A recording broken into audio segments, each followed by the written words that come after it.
Welcome on in, Brooders. How's things going today? Hey there, Bevers. Welcome on in. You looking forward to this? Nice. This is such a great game.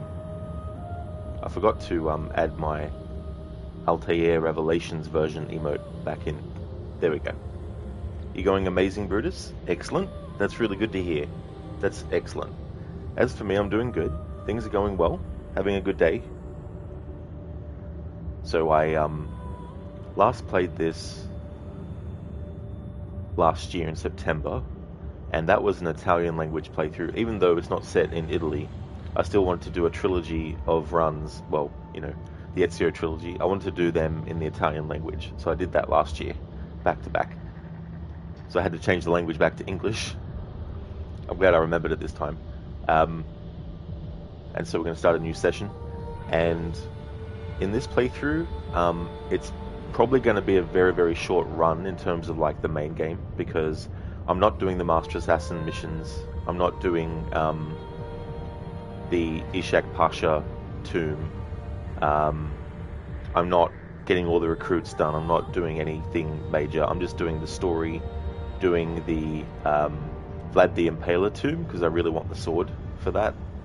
And I'm doing the Piri Reis missions. They're missions you don't have to do, but I wanted to do them because I really like the character a lot, so I wanted to have him in the playthrough. And then, once that's done, it'll be the Lost Archive DLC after that. And then, after that, it'll be streaming Assassin's Creed Embers, the animated movie that takes place after this, and shows Ezio's final days, and also introduces a character named Xiao Jun into the series as well. Oh, I don't think so, Bevers. No. If I was doing one continuous stream, I might be able to finish the whole main game in one stream, but it'll be a split stream day today, and then I'll probably finish the rest of the content tomorrow for the main game, and we'll see how it goes. The Lost Archive DLC can be interesting because there's collectibles in it I want to get that can be missed as well.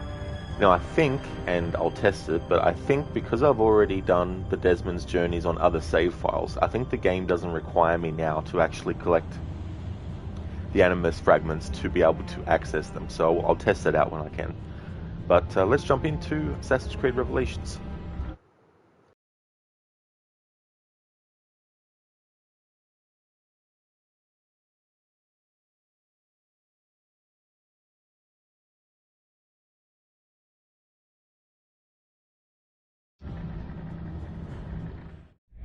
We can keep him like this for a few days, maybe a week. Call ahead. Tell him we're on our way. As soon as we're clear. Desmond Miles. Your life has changed so much in so little time. 2 months ago, you were pouring shots for bankers and celebrities. But now look at you.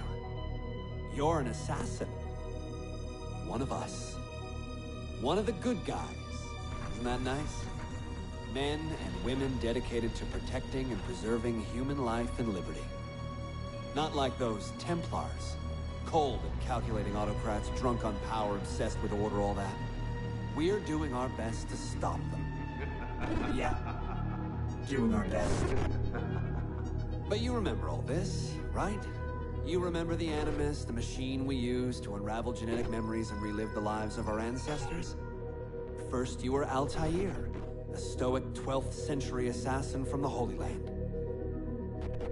Then you were Ezio Auditore, a wealthy Italian with charisma and a talent for revenge. So, what do you three have in common? That's right, the Apple of Eden. That strange artifact left behind by those people. The ones who came before. You know the apple's power. You felt it for yourself. Oh, it's been fun, hasn't it, Desmond? But that's about to change. Your mind is fragmented, falling to pieces. And if you don't find a way to wake up, you may lose yourself. Forever. Okay, I shut down the Animus monitoring system to free up a lot of memory, but even like this, it's still risky. Desmond will be fine. The partition worked, the Animus is stable, and his signs are good. For now. But this was built to recreate memories, not simulate entire cognitive processes. The Animus will do its part, and Desmond will do the rest.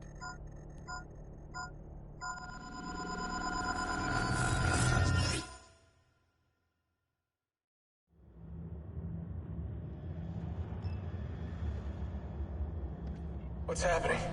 I can't move. I can't... No!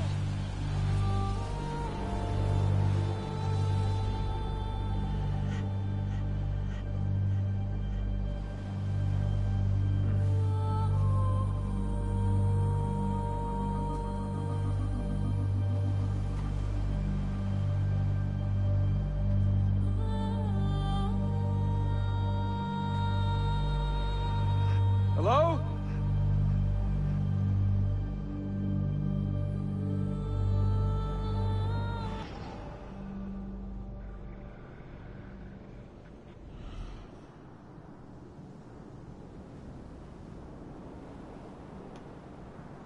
Bevers, the Lost Archive DLC is the reason you don't have the platinum for this game. Can't be bothered doing all the collectibles. Yeah, there's a lot that are very tricky to find in that too. And sometimes it's deceptive because you can hear the sound letting you know that there's a collectible nearby, but it doesn't necessarily mean that where you're hearing the sound is directly where it is, you know. It might be slightly off from where the sound's coming from. Hey there, Captain Shadow, welcome. Hope it's going good. This is exciting. This is one of your favorite game series. Oh, nice. Cool. Yeah, it's such a great series. There's a lot of really great entries in it as well. It's going really good. I finished my Brotherhood playthrough for my annual series yesterday, and now we're making a start on Revelations today. I do a split stream on Tuesday, so I'll stream for a bit and then take a break and then come back with another stream later. Hey there, Alien Fodder, welcome on in. Something you really loved about Revelations were the Grand Bazaar and some of the beautiful outfits worn by the locals. Oh, and the way you could make Ezio literally roll over an enemy in close combat, that was such a cool move. How's it going, Alien Fodder? Welcome on in. And yeah, they are great. I love the setting and the colours as well. It's like very vibrant colour scheme with the location and stuff. And I wouldn't have minded if there was another Ezio game in Italy, but I am glad that they changed it to a different location and that they tied it all back into Altair and his time period and something like that, you know, so I thought that was quite good. But yeah, I really do like this game a lot. It's such a really good... Like, obviously the final thing in Ezio's life that we see is the Embers movie, but in terms of the games, I think this was a good final Ezio game to have. And especially considering how it began, because I think it began as like a Nintendo DS title or, you know, a handheld title, and then they turned it into what it became, you know. So I think that was interesting. Yeah, Captain Shadow. As a tradition, I do these types of things, but also at any other point during the year, I might do a playthrough here and there of any of the games in the series. But to keep the tradition going, because I used to, every time a new game was coming out, I'd play all the other ones ahead of the release. And so I wanted to keep that as a tradition, even though I have streamed the games a lot of other times outside of that too, as well. Hey there, Casper. Thanks for redeeming the Leap of Fail. Obviously, I can't do it right now. But as soon as it's possible, I will. Okay, we can't access them yet, so that's okay. I just want to check that out later. Because I think the last time I tried to go to the Desmond journeys, I was able to access them even though on a new save I hadn't done the collecting yet, because I think it remembered from the previous saves and the other saves that I'd already done it. Alien Fodder, you will miss Ezio as much as you always miss Nathan Drake. Oh yeah, Alien Fodder. It was great the time that we had with the character of Ezio. I think, like, I haven't played the VR game, but I've seen a little bit of it, and I just don't feel like it was worth Roger Craig Smith coming back, and it wasn't worth them having the character. It just seemed like a step backwards. You know, they already had a great run with his character in the 3 games and the animated movie, and I feel that's where it should have stopped, you know.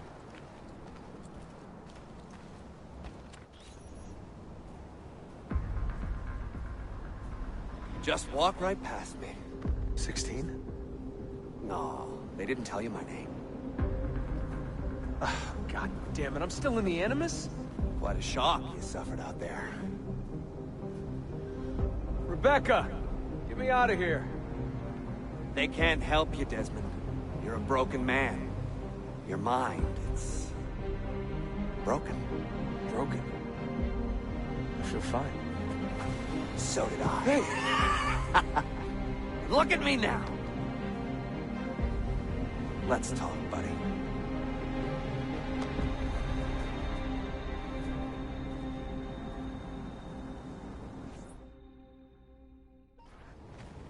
Walk with me.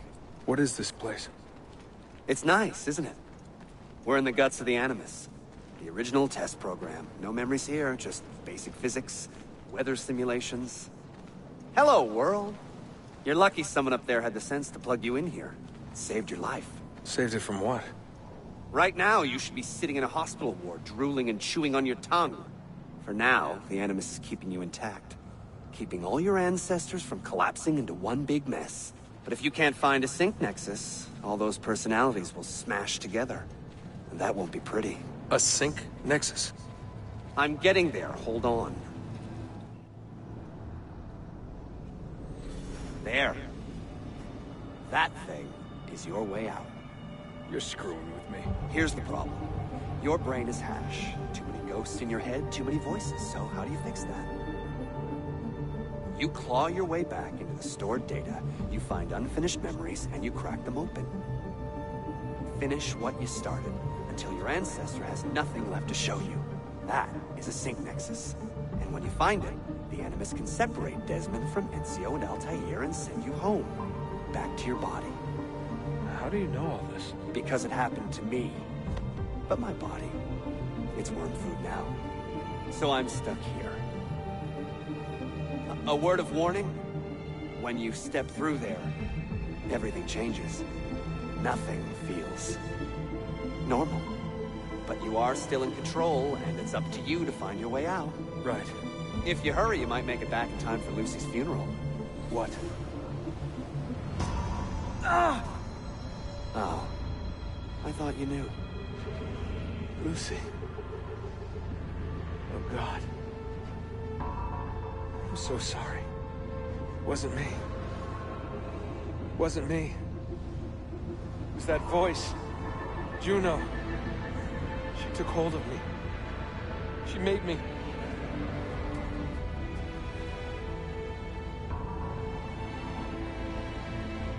What am I doing? What have I done?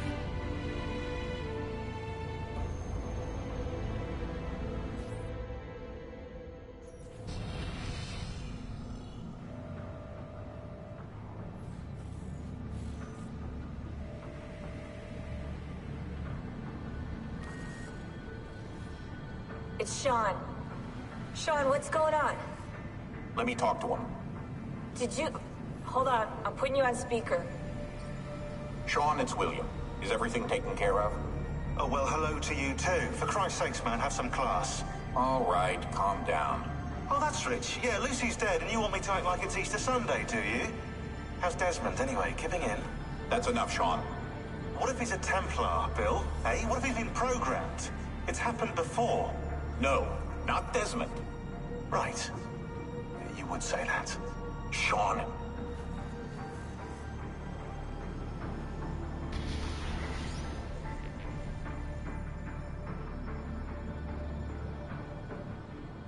Alien Fodder, absolutely. They should not have gone back. And it's funny how the Ezio trilogy and the Uncharted series share something, or rather someone in common. The Great Northern North. Absolutely Alien Fodder. It's interesting because if you look at 2007, he had Assassin's Creed as Desmond, Uncharted as Nathan Drake. In 2008, he played the Prince. Well, he wasn't actually a prince in the 2008 Prince of Persia game. But he played the main character in that as well. And it's really cool that he had those big roles as well. And for that Prince of Persia game, he wanted to actually do an accent, but Ubisoft were like, no, we want you to have the Han Solo-ish American Harrison Ford type of thing. We don't want the accent. So I'd always thought that, I wonder if he wanted to do an accent or not, and turns out that he did, but the ones in control at Ubisoft were like, no. So I would have liked him to do one. But anyway, yeah, he's a great actor. Like, even as, like, the Penguin in the Batman Arkham games, David in Last of Us, like, that's just a great performance too, as well. Casper, what do you mean you can't climb on those pillars and do a leap of fail? I know, right? They failed at programming the Animus to let Desmond do it at this point. It's like, holy shit. Hey Arthuri, welcome on in. Good morning to you as well. How's things going for you today? Yeah, Alien Fodder. I quite like that game, actually. It's a shame it didn't get a proper follow-up. It got one on the Nintendo DS, I think.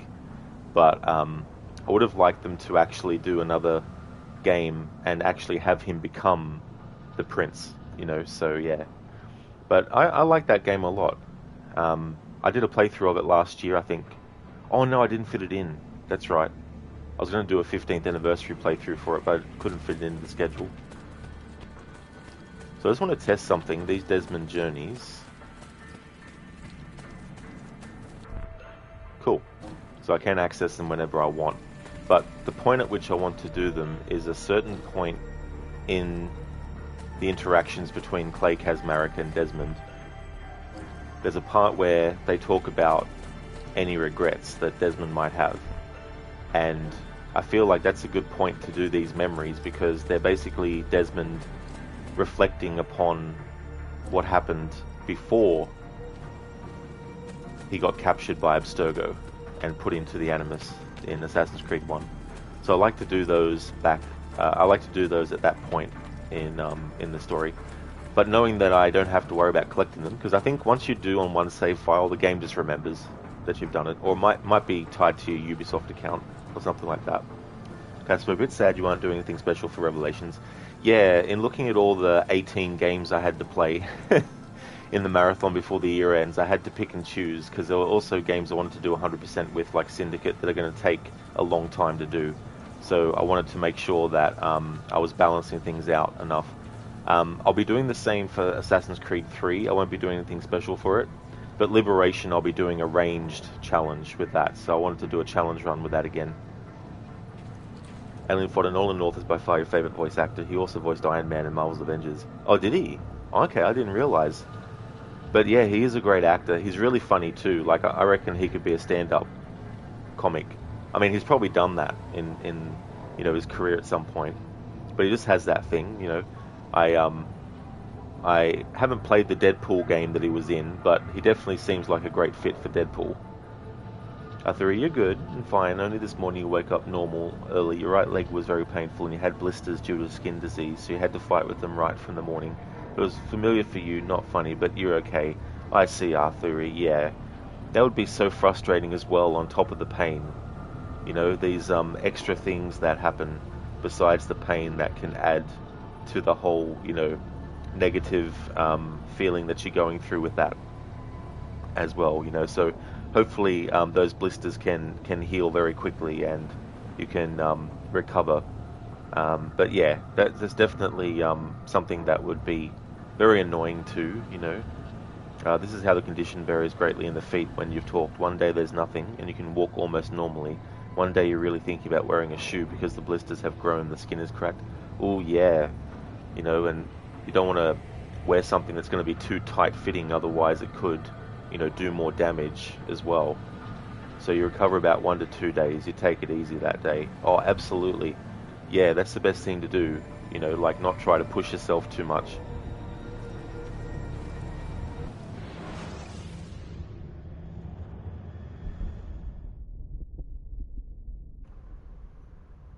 This should just say, all Ubisoft studios that exist present you this game.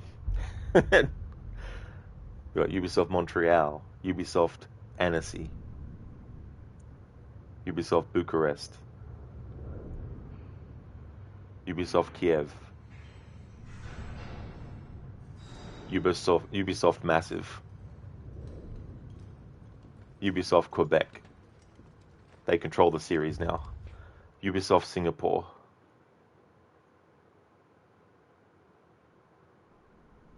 Claudia, my dearest sister. I have been in Acre a week now, safe and in high spirits, but prepared for the worst. The men and women who have fed and sheltered me here also give me warning that the road to Masyaf is overrun by mercenaries and bandits, not native to this land. What this could mean, I dread to guess. When I first set out from Roma 10 months ago, I did so with a single purpose, to discover what our father did not. In a letter written the year before my birth, he makes mention of a library hidden beneath the stones of Masyaf Castle. A sanctum full of invaluable wisdom. So what will I find when I arrive there? Who will greet me? A host of eager Templars, as I fear most strongly. Or nothing but the whistling of a cold and lonely wind. Masyaf has not been home to the assassins for almost 300 years now. Can we still claim it for our own? Are we welcome there? I am wary of this fight, Claudia. Not because I am tired, but because our struggle seems to move in one direction only, towards chaos. Today, I have more questions than answers. This is why I've come so far. To find clarity. To find the wisdom left behind by the great Altair. So that I may better understand the purpose of our fight. And my place in it.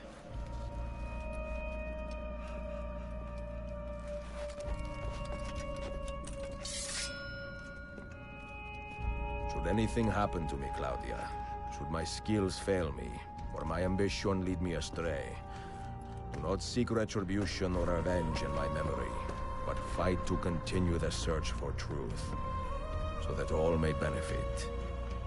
My story is one of many thousands, and the world will not suffer if it ends too soon.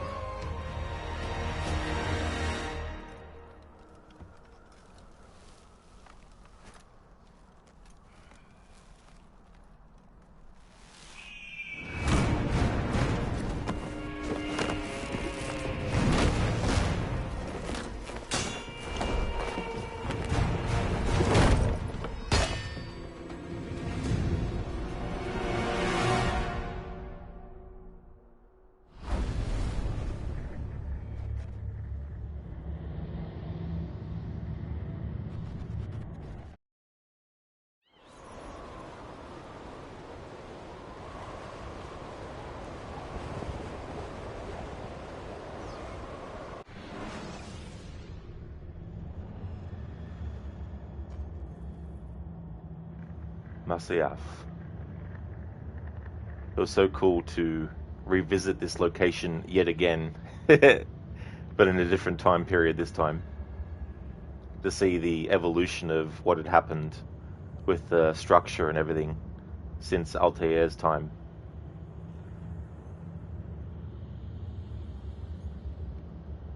Alien Fodder, yay for Quebec, that's where you're from and where you live. Oh, is it really? Oh, cool. That'd be awesome to live somewhere that has, like, you know, a game studio that has worked on a series that you really enjoy. Best Ubisoft studio. You actually got the opportunity to visit their studio a few years ago. Great experience. Oh, cool. That'd be really good to actually go to a place like that and, you know, see the things that they do and stuff. I personally only think Syndicate is the game that they've done that I like a lot. Odyssey has things in it that I do like, but I'd say that Syndicate and the Freedom Cry DLC that they did are probably the best things they've done so far.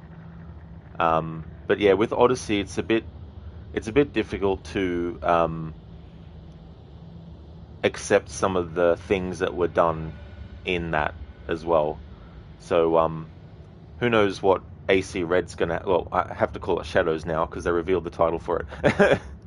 But Assassin's Creed Shadows is by them, so hopefully they've done more things like they did with Syndicate than Odyssey. But I mean, I hope they've scaled back on the dialogue choices and all that kind of stuff, because I feel like that should be as minimal as possible. And it should be stuff that's in the realm of realism in terms of like you're experiencing memories that have already happened. So, you know, a little leeway is fine. Like if you wanted to have your character ask another about their life and have a little bit of a conversation, like they did in Mirage. I think Mirage did it well, where it's like you can talk to the Rafik, you can, you know, have a conversation with them, but you don't have to. But if you want to, you can choose what you want to ask and have that be the limit of the dialogue choices and stuff. But regardless of like, you know, anything that a game company does, like obviously it's good to separate the game company from the people who work there as well. So I'm sure that there's a lot of people that work at these places that are really good at what they do and stuff, because there's always someone above the other person who has the final say and gives the directions for what things have to do. And you know, if you're hired for a job and you want to keep that job, obviously you want to you want to do the best that you can with what instructions you're given and stuff like that. It is the trail. That is such a great trailer, Alien Fodder. I think it's really, really good. Arthuri, oh, it was a city in Canada. You watched Google. You almost asked where it's at.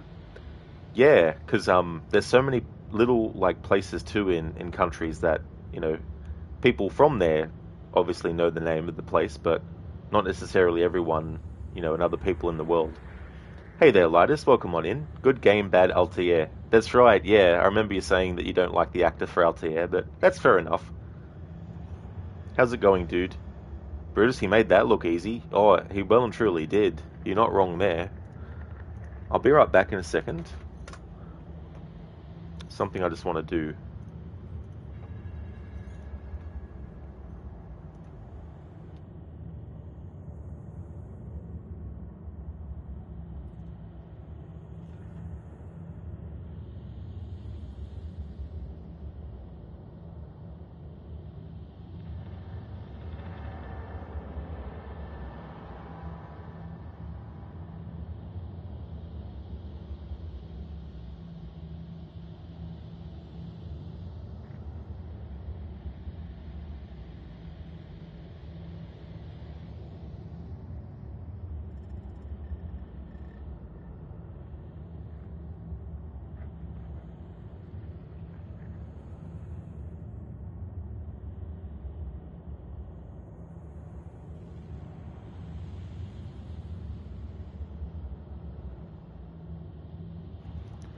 Alright, so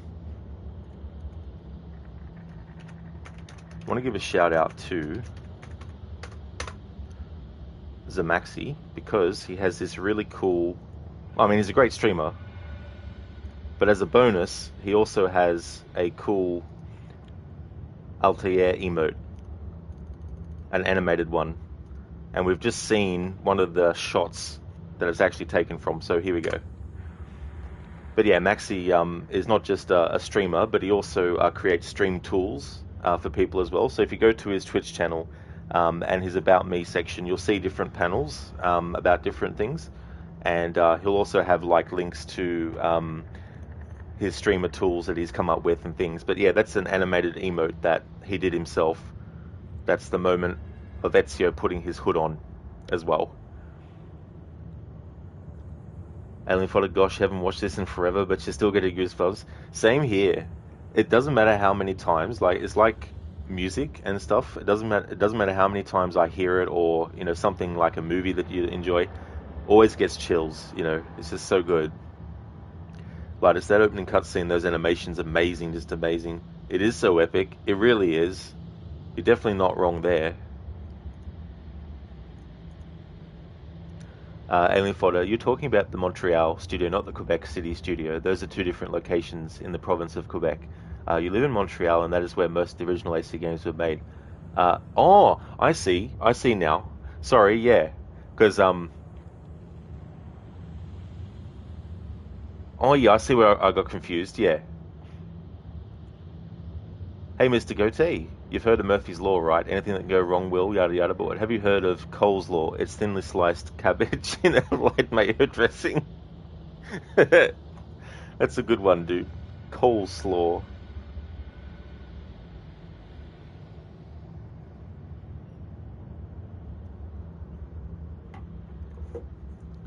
Alien Fighter Syndicate and Odyssey were made in Quebec City. Yeah, because I was just going by...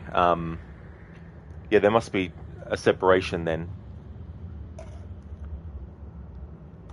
Hey there, RV. Welcome on in. I hope it's going well.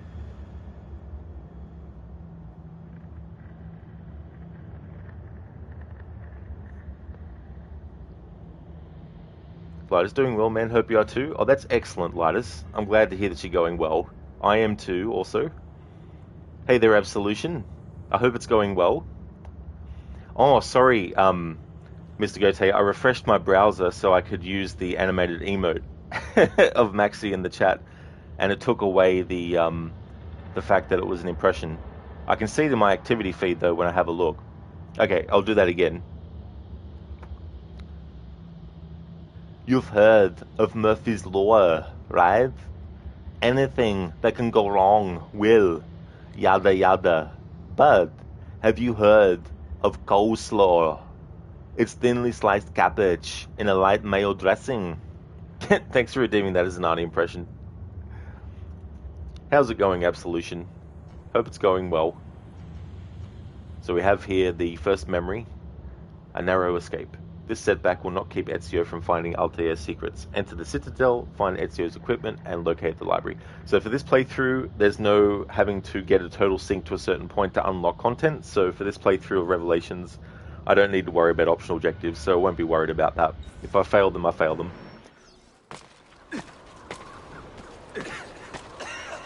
Get him, you fools! Kill that bastard! You can't escape! Look everywhere! Top to bottom! I want him dead!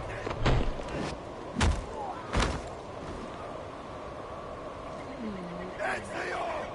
I'm going to dig your heart out with a shovel and feed it to you! Damn this blizzard! It could be anywhere! What the hell are you standing around for? Make yourself useful!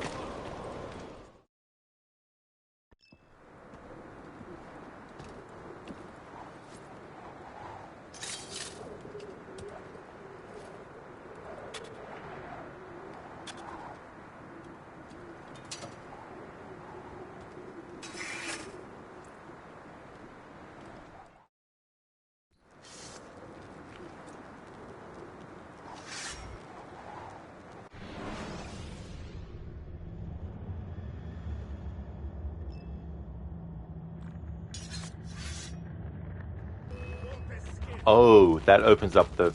Okay. I didn't notice that prompt. I was just pressing the button to go into the map menu. Here we go. And... inventory, let's have a look. Weapons. The Yadagan sword. That's right, Absolution. Yeah, just starting the playthrough. Have I done the trophy collection playthrough before? No. Yeah, I don't really care for trophies and achievements and stuff. Not anymore. In the Xbox 360 days, I was very, very into getting achievements, looking at what achievements were for games and getting really excited and all that. But now I'm just like, if I get one, I get one. If I don't, I don't. But it feels more of a surprise not knowing what the achievements or trophies are in a game. But when I stream, I don't have the notifications pop up for trophies. So any games that I've done recently that I hadn't played before, or hadn't played on the PlayStation before, I've been having trophy notifications that would have popped up, but I've turned all that off for stream purposes.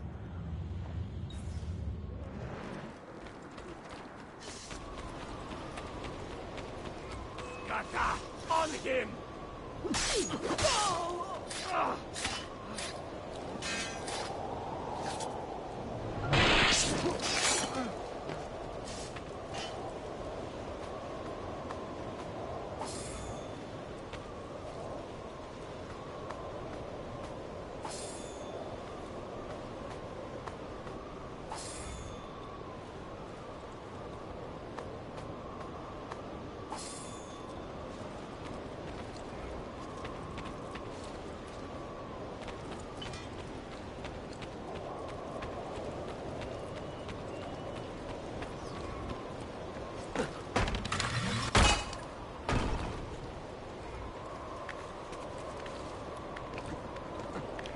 I'm going to go and do a leap of fail soon to honor your redemption, Casper.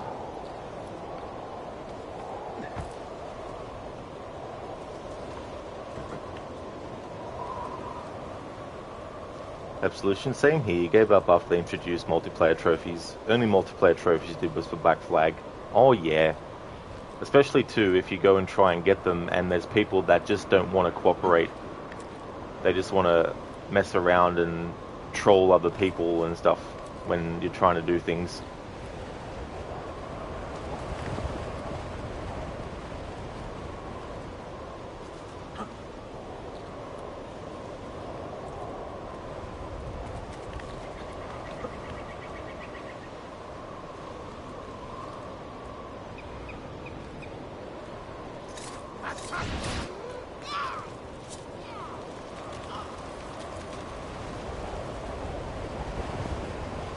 I didn't want to sacrifice not being able to loot the body, so I didn't do a regular ledge assassination. Otherwise he would have gone off to an area where I couldn't loot from.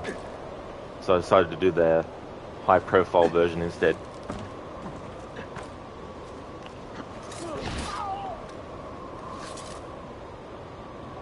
Absolution. Well, for AC2 it was the feather mission that took the longest. Oh yeah, collecting all those feathers is definitely a very time consuming process.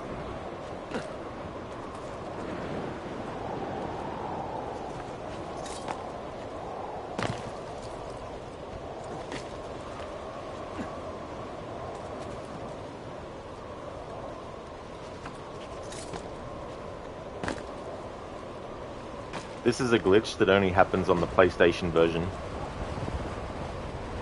If you try to get up here, Ezio will sometimes just jump like that.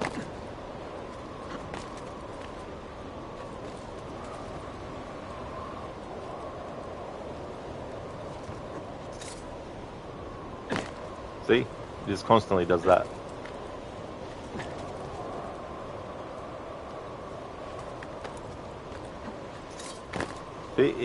He just wants to do a leap of fail right here. He's just adamant. He's like, no, I want to jump off here.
Unfortunately, I can't do that head bob in Revelations.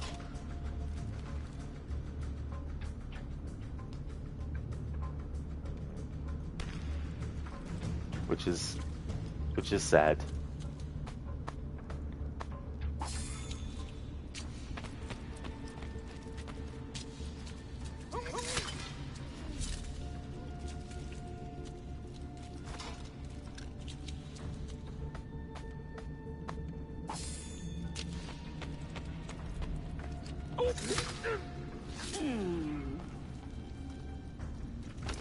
Absolution, but you can bob ahead with a hammer. That is true. Yeah, I love seeing animations for enemies getting hit on the head with something. Adds a little bit of a slapstick feel.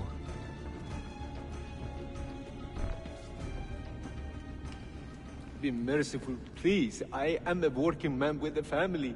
Doing what kind of work? Digging mostly. It took me a year to find this chamber. And for the past 3 months, I've been trying to break through this door. You've not made much progress. I have not made a dent. This stone is harder than steel. I doubt you will.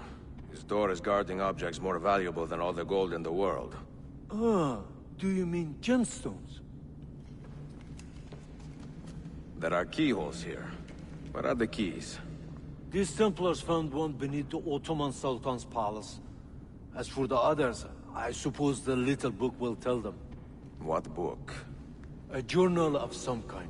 That ugly captain, he carries it with him wherever he goes. Go home. Find work with honest men. Oh, I would love to leave this place. But these men, they will murder me if I try. Pack your tools.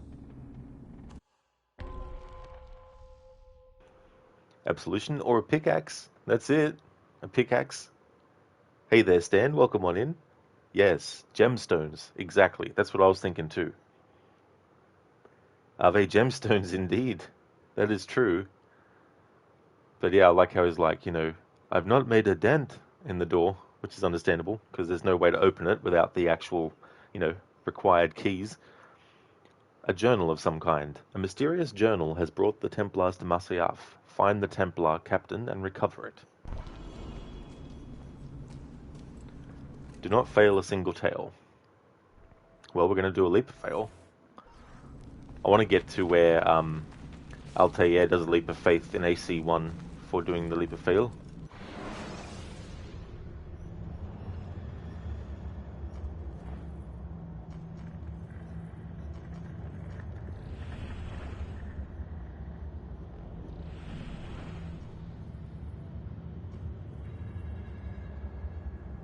Here we go. Memory 1 was the Hangman. The Templars intend to hang Ezio as a warning to all those who would interfere with them, but Ezio has other plans. Memory 2, a narrow escape. This setback will not keep Ezio from finding Altair's secrets. Enter the Citadel and find Ezio's equipment and locate the library.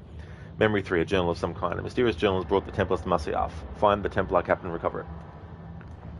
Arthur, you're asking something like, in this AC marathon, do you do the tasks without that extra challenge, or do you care about it at all, i.e. you play without the so-called challenges? It depends really, Arthuri. Like for the marathon this year, I wanted to do 100% with Syndicate, which I haven't done for many years, and that'll require getting everything done, all the optional objectives, getting all the side content finished, and all that kind of stuff. And I want to add on top of that, which isn't part of the 100%, but I want to add it anyway, to actually get all the perks in Syndicate, for example. So, because there's so many games in the series now too, and I want to get them all done before the year ends, I have to sort of be picky about what I do with each game. And so, for all these games leading up to Assassin's Creed Liberation, I haven't done anything too extra on top. Like Assassin's Creed 1, I synchronized all the viewpoints, did all the investigations, and saved all the citizens. That was pretty time consuming, but I was still able to get the game done in only a few days.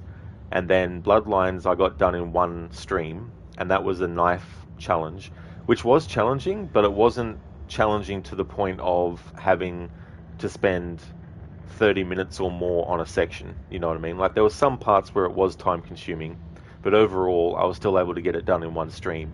And then AC2, it was just doing all the tombs and doing all that kind of stuff. With Brotherhood, it was just doing the minimal sort of things. With this, the same, and with Assassin's Creed 3 as well. So I've had to be a bit picky about what games this year in the marathon I do just vanilla playthroughs with, and what ones I do extra things with as well. Then you've got the big RPG games as well to incorporate and try to fit in as well. So it really just depends. It also depends on what I feel like doing. Sometimes I don't feel like spending extra time getting all the collectibles and, stuff like that as well. A letter for me. Desmond, go away. Thank you, Ave, for redeeming the random Assassin's Creed quote. Arthuria, okay, how about full synchronization? Do you target always full or current? Not always, no. It just really depends too. Like, for this marathon, I don't really feel like redoing a memory over and over again to get the full sync. If I get it, I get it. If I don't, I don't. But yeah, there's in total there's 17 games I need to get through before the year ends. So there's quite a lot of content.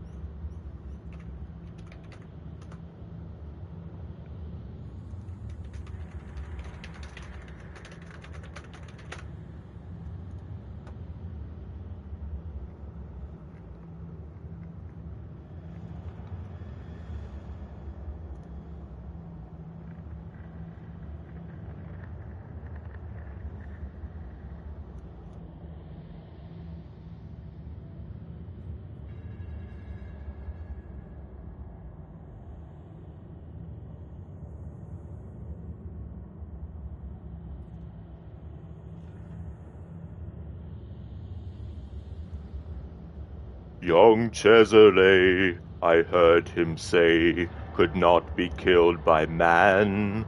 So I tossed him through the air to see where he might land. Thanks for redeeming that. Random Assassin's Creed quote. That's from this game, when Ezio's singing as a bard. Arthuri, that sounds good and stress-free play. You think little stress if you target always full sync? Yeah, you know, because some of them can be very, very tricky. And there's also some that don't describe exactly what you need to do as well. Stan, but shouldn't we just 100% every game we ever played and we'll play in the future? Is this even gaming? Yeah, I mean, you know, like, I guess if I wasn't a streamer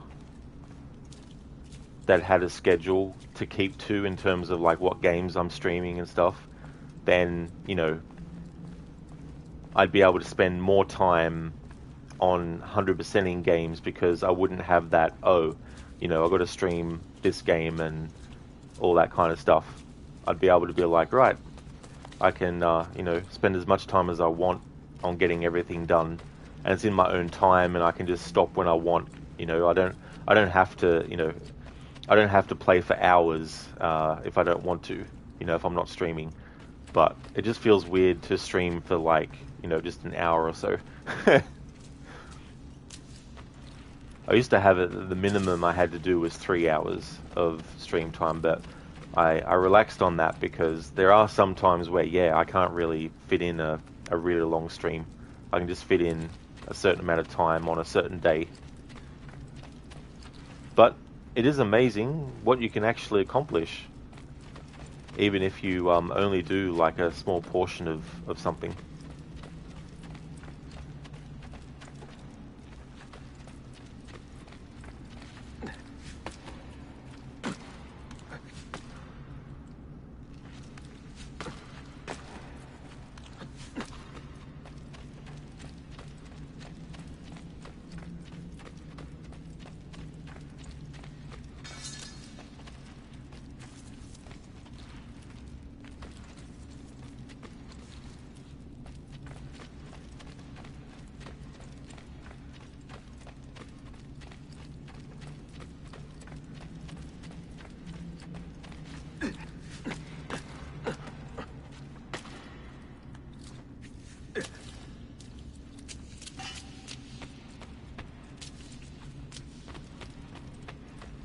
Here we go. I disoriented myself. That can happen when I'm talking while I'm playing a game. Sometimes my mind will put my hands into just moving the controller and not really thinking about what I'm doing with the controller, just, you know, moving it. And I can turn myself around and be like, oh shit. But Ezio could have had a good career in the music industry. He could have done, yeah. He could have taken that up and ran in front of people when they're trying to go places. I'm going well, thanks, Mr. Gote. The day's going good. Another weekend gone, of course, and Monday over.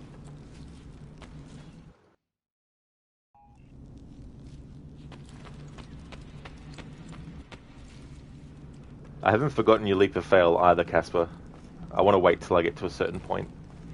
I like how, at this point, you can actually see some of the things that Altair did, and that we'll be able to experience as him later on.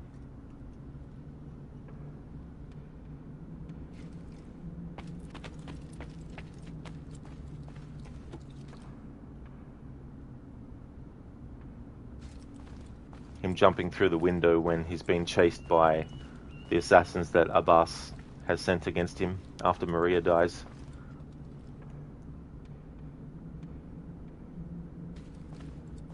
Cheers, Mr. Gote.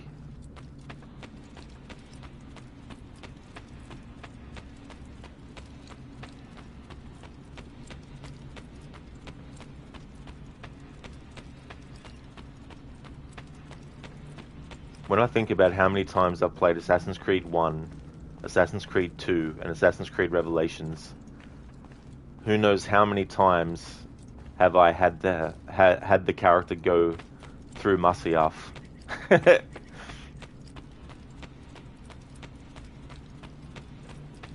there, Babs. Welcome on in. How's things going? The assassin must not get his hands on that book. When we reach Leandros, we will escort him out of the village. You stay behind and make sure we're not followed.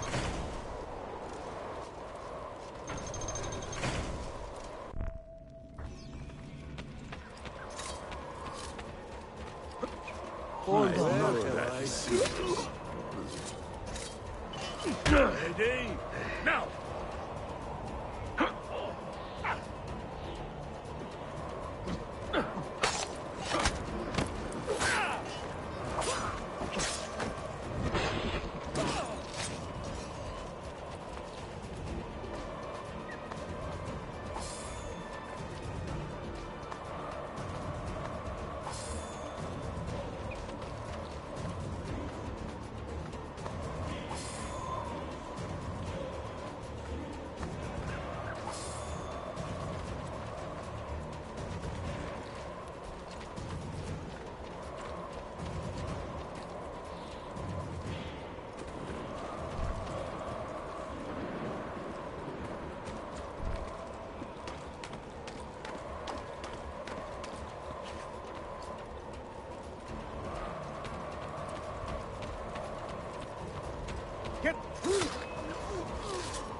Mr. Gote, you'll always love AC2 and Black Flag. Number 4 was your first 24-hour stream, and then AC2. Oh, really? Your first 24-hour stream? Holy shit. Yeah, I don't think I could do a 24-hour stream. The DLC made AC2 really long. It does. Yeah, it really does extend it quite a bit. Hey there, Shaky. Welcome on in, dude. I hope it's going well. Babs, you're good. How are you going this afternoon? Excellent, Babs. That's really good. As for me, I'm doing well. Things are going good.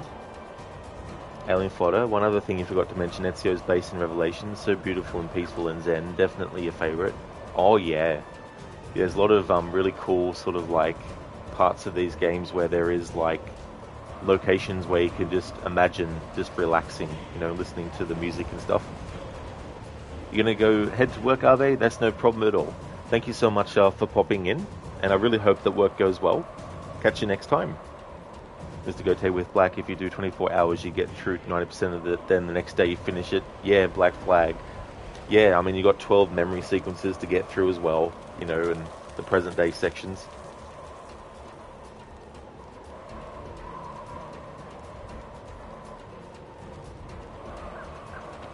Alright, so I need to find a spot to do the leap of fail. There's certain parts of the castle that the game won't let you actually climb. Unfortunately. I wanted to actually go where Altair jumps from at the start of Assassin's Creed 1, but that's just not possible. So, we're going to have to do a leap of fail here, because this is one of the places that we'll get to do it. Okay, Casper, you're ready? You ready for the leap of fail? You've waited half an hour probably by now for it.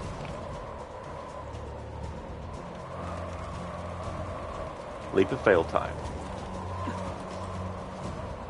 The game won't let me do it.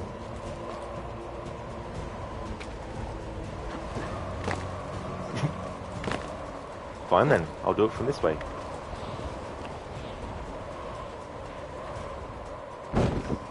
I didn't even press the button for the parachute. Come on, game.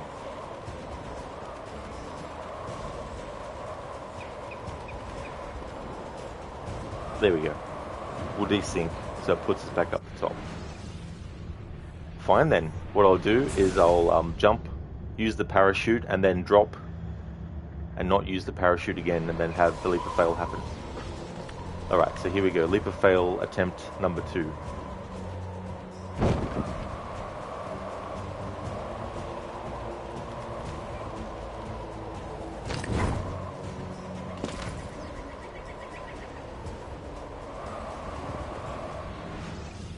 There we go. Casper, more like an hour. The activity feed says you redeemed it 49 minutes ago, so almost an hour. Yeah, Stan's like, oh shucks. Mr. Goatee, whee! Casper scared, alien bottle, lol, a theory, yeah. Stan failed the leap of fail.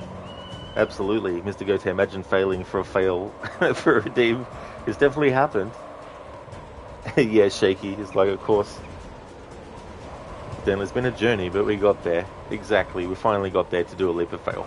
So there we go, leap of fail finally accomplished.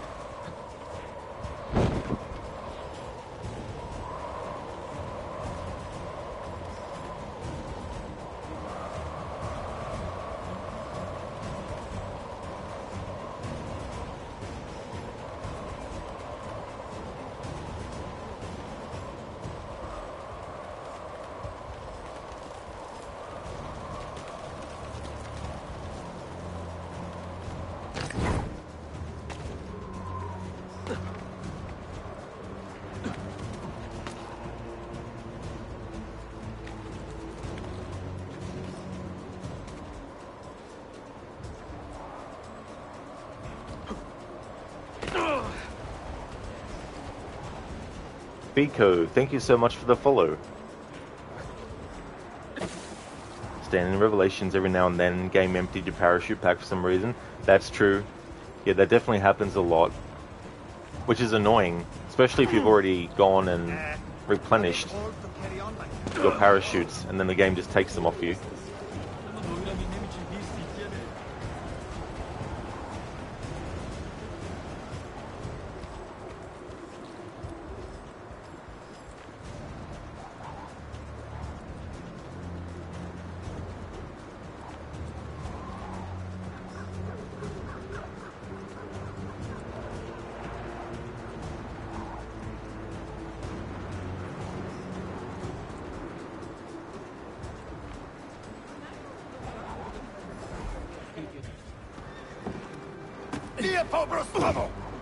None of you leave until the assassin is dead.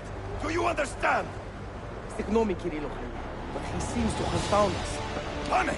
Panic!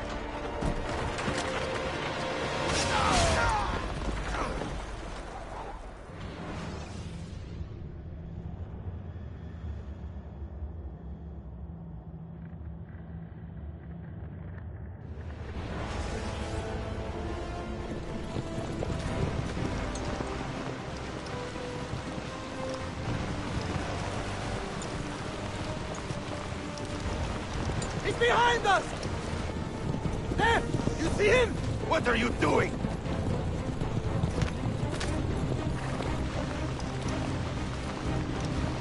Lost them!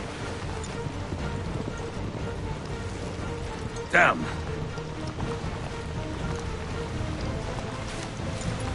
Die, you bastard! All right, I felt that.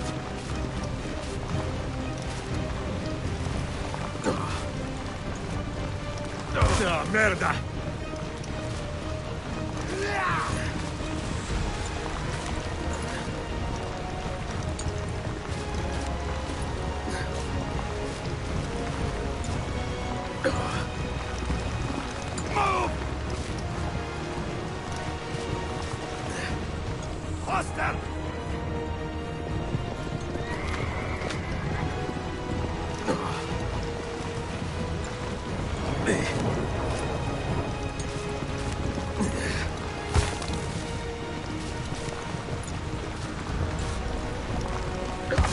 Just a scratch.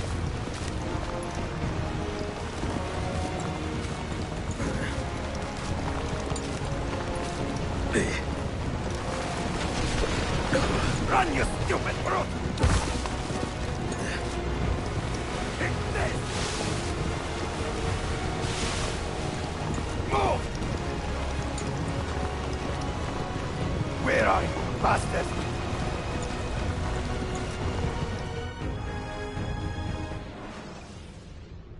Biko, busy at the moment, but you've followed and will definitely be chatting. Just need to track down and find this friggin' post that's taken a long time to get to you. Hopefully it's not been sent to the wrong friggin' address. Oh, hopefully not. I hate when stuff like that happens, you know, and it can just be a small thing where someone just hasn't paid attention when they're actually doing their job, and so they end up messing things up. And then, of course, the person waiting for the package or the letter or the delivery is, you know, left in the dark until, you know, so much has happened. So yeah, hopefully it all gets sorted, Biko, for you, so you can actually get to it. Shaky, man, he would have such a bad rug burn. He well and truly would, like holy shit. And the tricky thing about this too, if you're trying to do it without taking damage, you also have to be careful when the camera switches to the other direction and shows Ezio from behind with his face facing the camera, because you still have to watch out for stuff as well. A hard ride. The Templar captain Leandros is fleeing Masyaf with the journal. Ezio needs this book to understand the Templar's motives.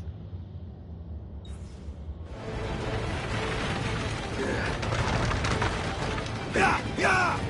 Closer! Get closer! Closer! Move! Wait! Go to hell!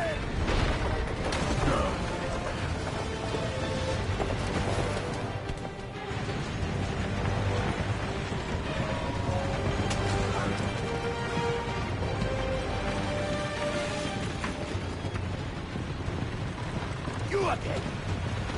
Ah! I have it! Kara! Die!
Once you get here, you don't have to worry anymore.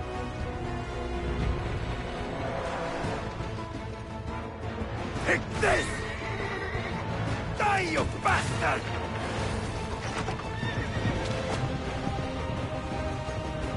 Stop him! Stop him!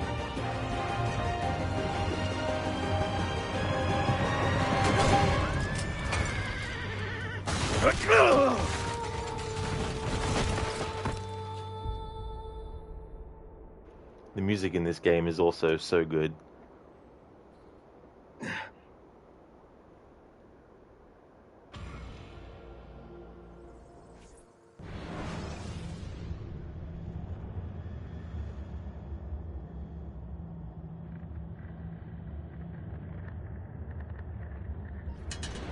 not take your eyes off this road for a moment. Do you understand me? Nothing gets through. Leandros! Well, well. Look what crawled out of its hole to die. He's at death's door. Finish him off. Bring me his head, or throw yourselves into the canyon!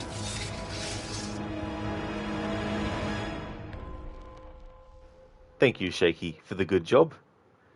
Yeah. You don't have to get his... I don't think you even have to get his health down to a certain level. Once you reach that point in the actual road, you don't have to worry anymore about trying to hit him. So it can be more about just trying to dodge the parts of the road that will do you damage as well. There's a few there that if you just stay to the far left, you'll be able to bypass. But obviously there's some that there's like a narrow path between, because on one side it's wider where the rough road is in comparison to the room that you have. The Wounded Eagle, the Templar Captain Leandros, has left you to die. Find and kill him, then retrieve the journal.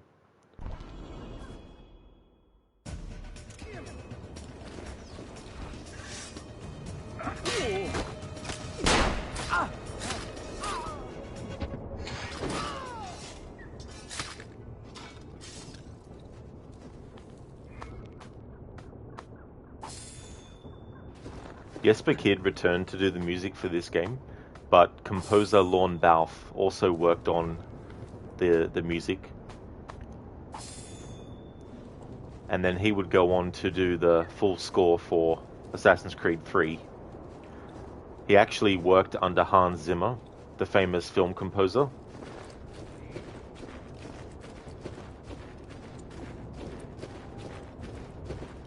Hey there, AC.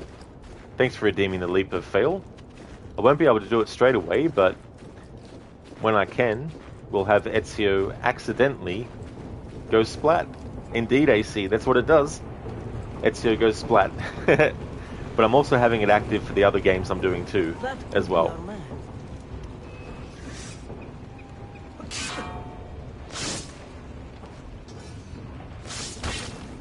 I love the finishing moves in this game.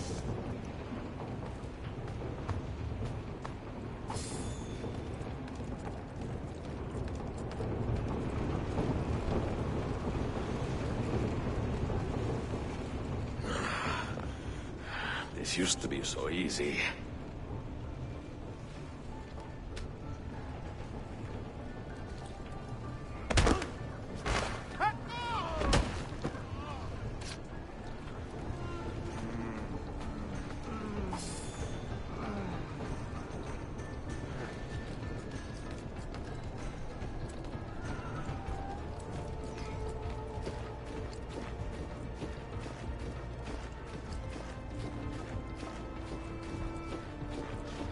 I've seen him before.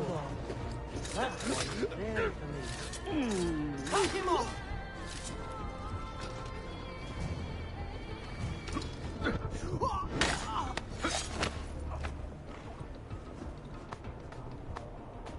Babs, anywho, you gotta get some housework to do, lovely humans who will return.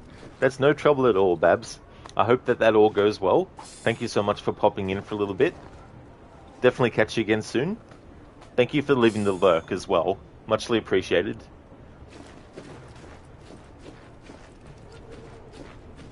You're finished, Malaka. Malaka. So when I first played this in 2011, I would have heard the word Malaka, but I would not have thought much of it. Fast forward to when Assassin's Creed Odyssey first came out, and I played it for the first time. Because that word was so prominently used in that, it meant that the next time I played Assassin's Creed Revelations, after having played Assassin's Creed Odyssey for the first time, it suddenly stuck out like a sore thumb to me. So we just had an enemy in this game say Malaka, and the Templar captain that we're after will also use that word or a variation of it as well. Where's he from? That man. Where do I know him from?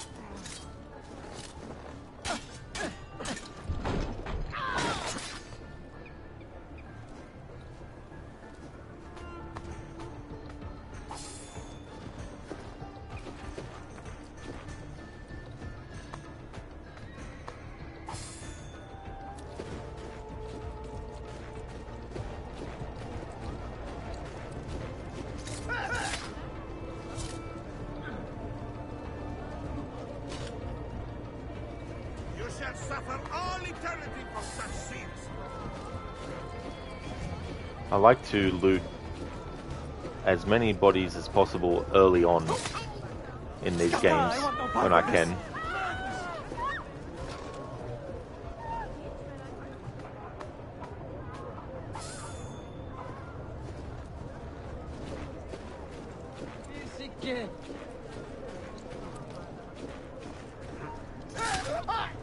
Once I'm able to heal myself, the game will let me actually run properly. At the moment, Ezio can only jog.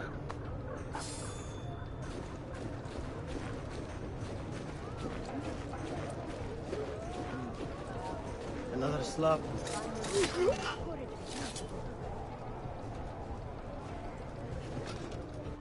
And there's no medicine that he has yet either.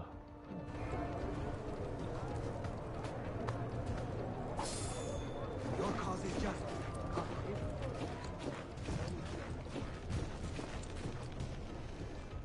Could it be that you are every bit as deadly as the legends say? Or am I in charge of an army of drunks swinging sticks? Right this way, Ezio. Nowhere left to run now! Not for me, and not for you. Kill that dog! Cut him down! In charge of an army swinging, a drunk army swinging sticks. That always conjures a funny image in my mind. And I can actually make that happen at a certain point in the game to a certain extent, because when you poison enemies in this game, they do this funny sort of like animation that makes it look like they're doing some dance, and they still have their weapon in their hand, so they're swinging around their weapon, which makes them look like they're drunk, swinging their weapon around.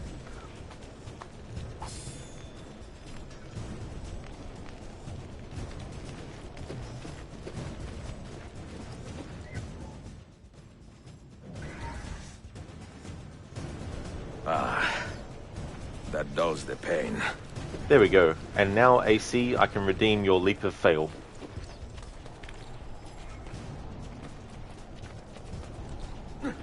Alright, Ezio, time for another leap of fail. Let's see where we can go. Let's try for that snowy thing there.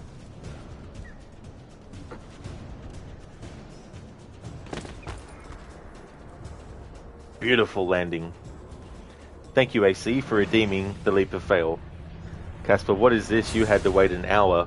Well, you had to wait because there wasn't really a good point to do it at the time of redeeming it. Because you redeemed it literally at the start of the game when we were still playing as Desmond.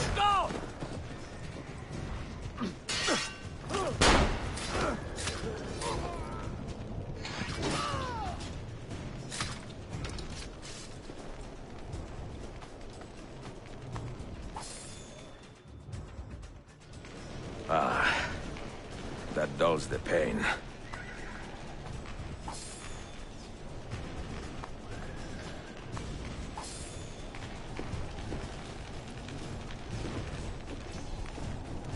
Because I want to loot all the enemies, that means we're going to kill them all.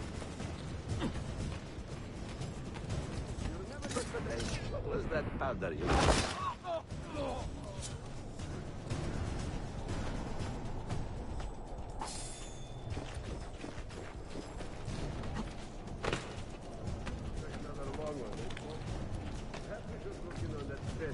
Oh, you! Wait! Hey, Elias. I have a question for you. Elias Tufexis voices this enemy. They're his other roles in the series. But he was telling the truth about the first. Boston! I'll have your head!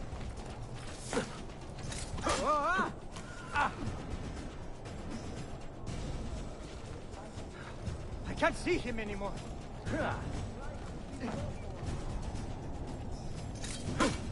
Oh. Damn it! He's getting away! There!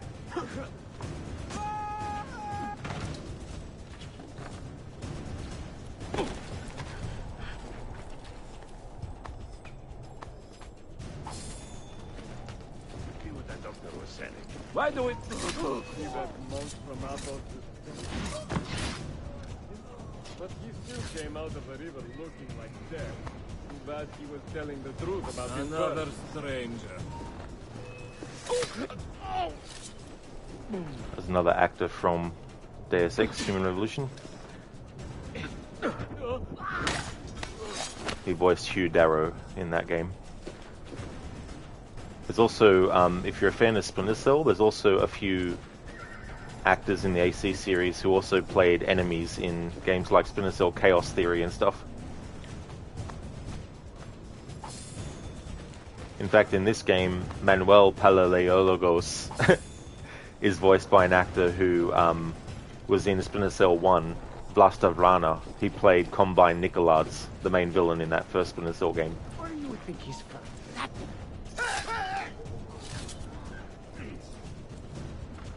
And Andreas Abergus, who his most famous character that he voiced in the AC series would still be Cesare Borgia.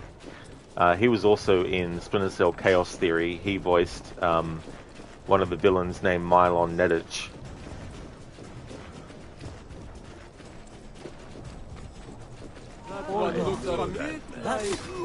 And Marcel Gianin,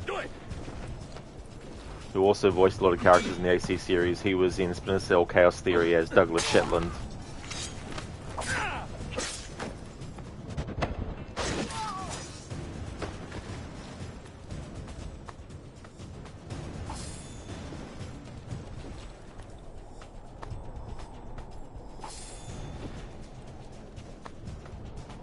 I'll be doing my annual playthroughs of Splinter Cell earlier this year as well, because I want to do some challenge runs with those games, which I've never done ever before, so it'll be a first time doing any challenge runs with any of those games. For me, I mean. Not in the history of the games existing. Usually I wait till about September to do like a Splinter Cell September marathon of the games, but because I want to do challenge runs with them, I want to make sure that I've got plenty of time up my sleeve to do those games before the year ends. So most likely I'll either start that as I'm doing the Assassin's Creed annual series, or I'll wait till I've done this and then do it. I've also got to do the Tomb Raider annual series run of 12 games in that series. So most likely what will happen is once I've finished the Assassin's Creed marathon, I'll be starting the Tomb Raider marathon, and then maybe on weekends the Splinter Cell marathon in the meantime might have started. But I also want to play for the first time the other version of Splinter Cell Double Agent. I've only ever played the Xbox 360 version. I've never played the Xbox original version. So I want to do that this year.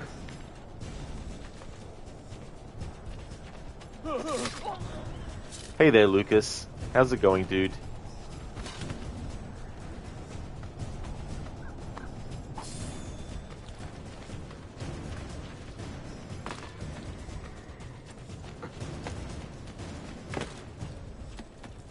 You going good? Excellent. That's good to hear, dude.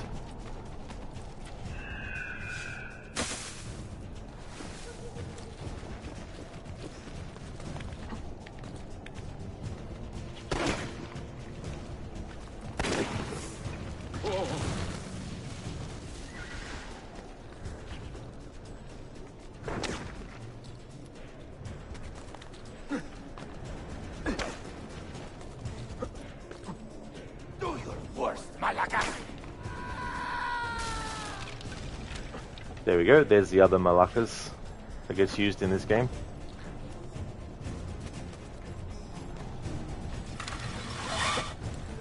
What does it take to kill you, eh?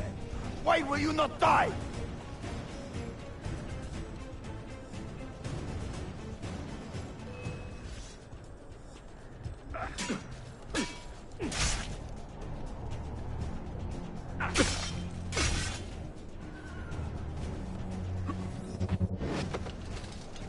Don't you ever stop howling.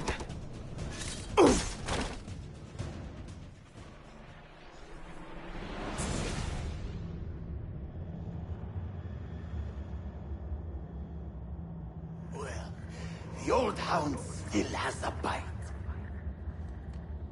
The book you carry, where is it?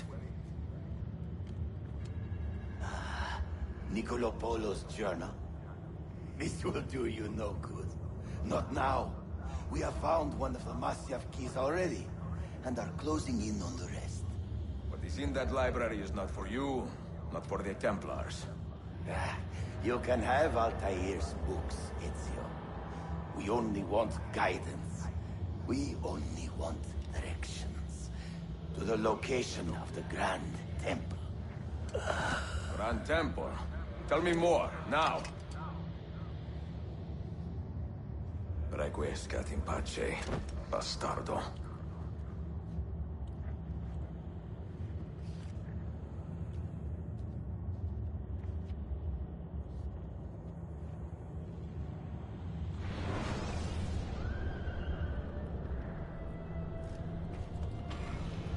Almost forgot to loot him quick. Yes, I'll still get whatever money he had. This apple. It is a remarkable piece of work. Feel the material, hard as steel, but very light. You really want to be fooling with that thing? I do. I absolutely do. I have been waiting a long time to get my hands on one of these. Okay, you're making me nervous, Bill. Don't be. I don't think I have the right genes to properly wield it. Oh, but Desmond, you think he does?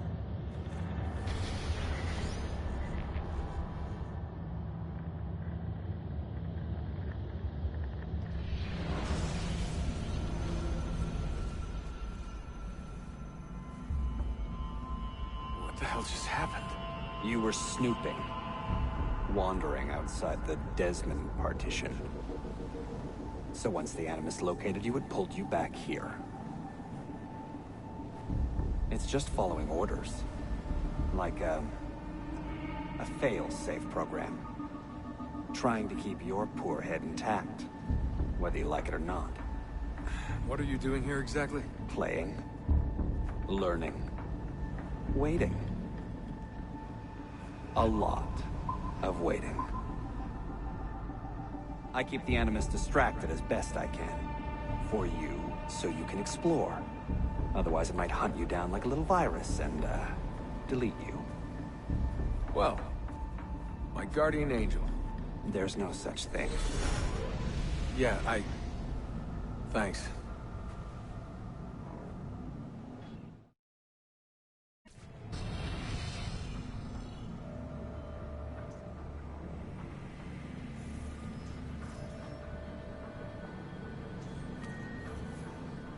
Sean, it's me. What's happening? Are you at the airport? Yeah, we're chartering a jet. Are you coming? Yes, yeah. I'll be there soon. Good.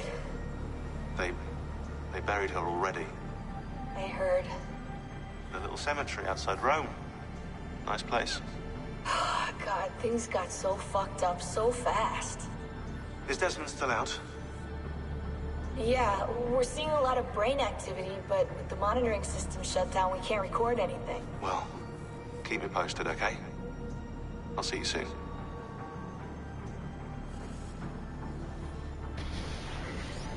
That moment where Desmond says to Clay, "My guardian angel," and he says, "There's no such thing." When you know that Lucy was supposed to help Clay actually escape Abstergo, and in a way she was supposed to be his guardian angel, that dialogue hits very differently. Lucas, don't you just love how they'll find these huge treasure chests full of treasures and you only end up with a few coins? That's so true.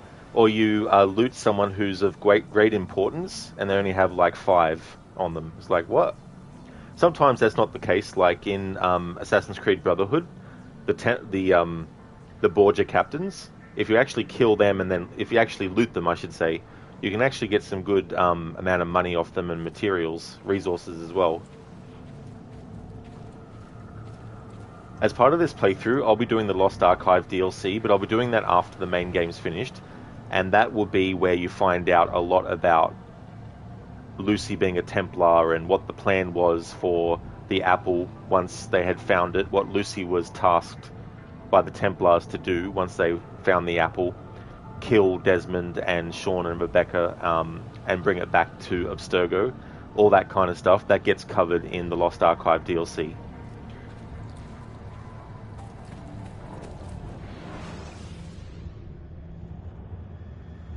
Dear sister, Masyaf is overrun by a battery of Templars, and their motive is clear. They desire the secrets locked away in Altair's library. Secrets they believe will lead them to something called the Grand Temple. Whether or not this is true, I do know the library is real. I have seen its door for myself. But none can enter. Not without 5 keys which were sent to Constantinople with Niccolo Polo almost 300 years ago. Claudia, I must find these keys. The Templars have already located one, and I do not know how difficult it will be to find the others. Only time, skill, and a bit of luck will tell.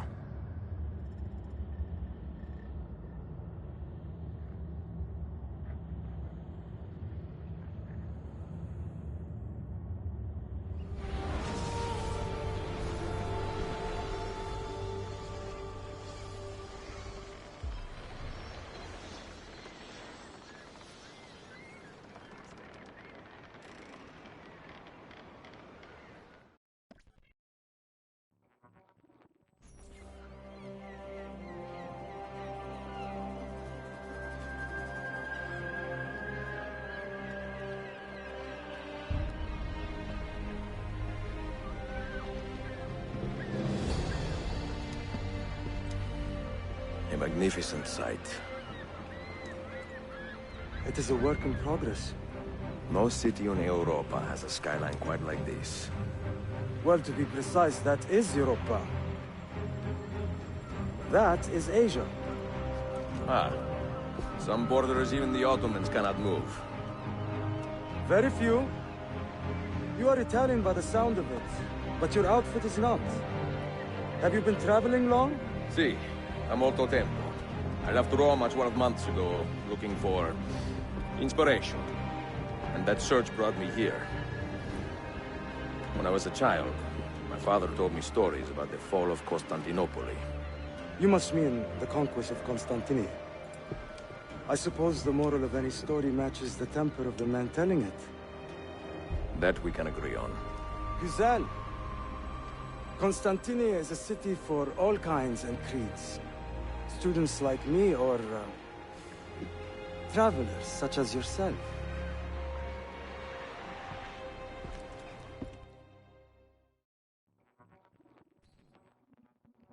I have so much work to return to.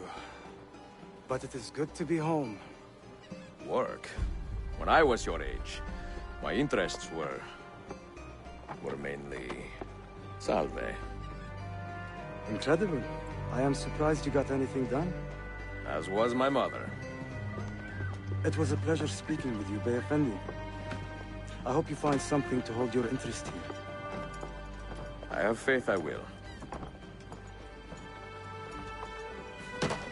Yardım edebilir miyim efendim? Grazie, dear boy. A scholar and a gentleman. You are full of surprises. Very few, my friend. Eksik olmayın.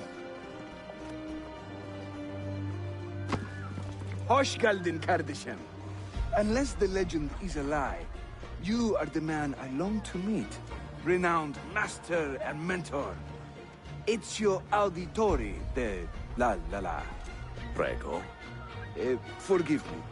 I have a hard time remembering that Italian gibberish. Da Firenze, the city where I was born. Ah, yes.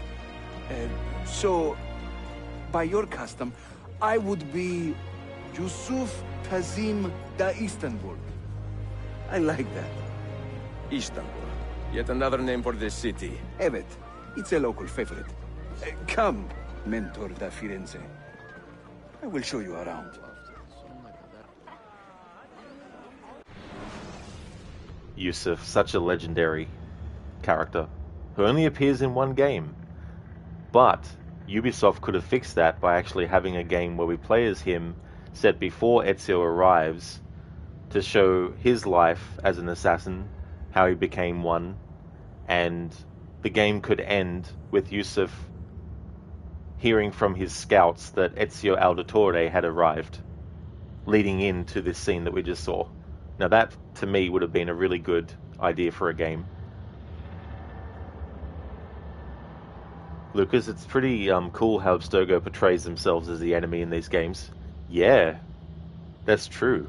You know, they're the modern front for the Templar Order, the company that they can hide behind. Alien, Lucy was a Templar. You had no idea. Oh my god, that is definitely disappointing.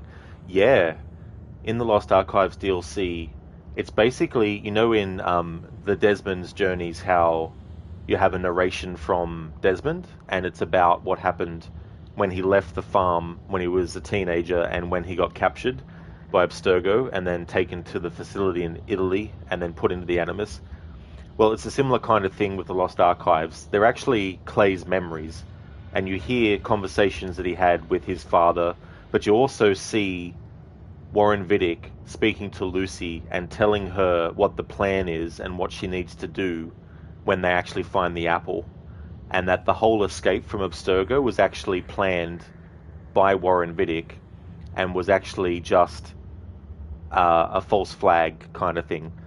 The people that fought Lucy and Desmond on the way out, they didn't know, because obviously they're, you know, minions, but Lucy was supposed to get Desmond out and make it look like it was an escape attempt, or it was an escape, but it was all orchestrated and it was all set up by Warren Vidic to happen. A theory prego da Firenze, the city where I was born.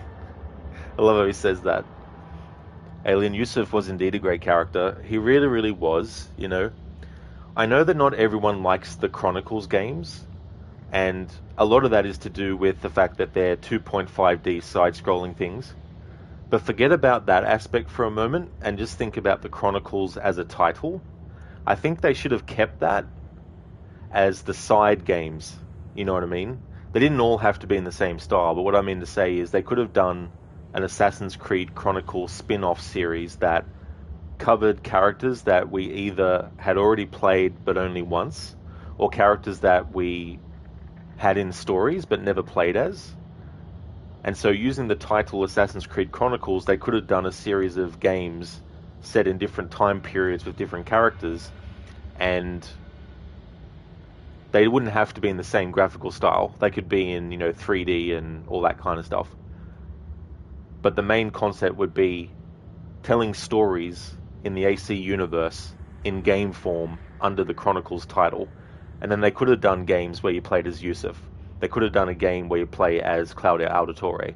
They could have done a game where you play as any number of, you know, important characters in the series and actually spend time with them, you know. An Arno game could have been a Chronicles game, you know what I mean? They wouldn't have to keep the same naming convention, because the games that do exist under the Chronicles titles is simplified. They just call it Chronicles China, India, and Russia.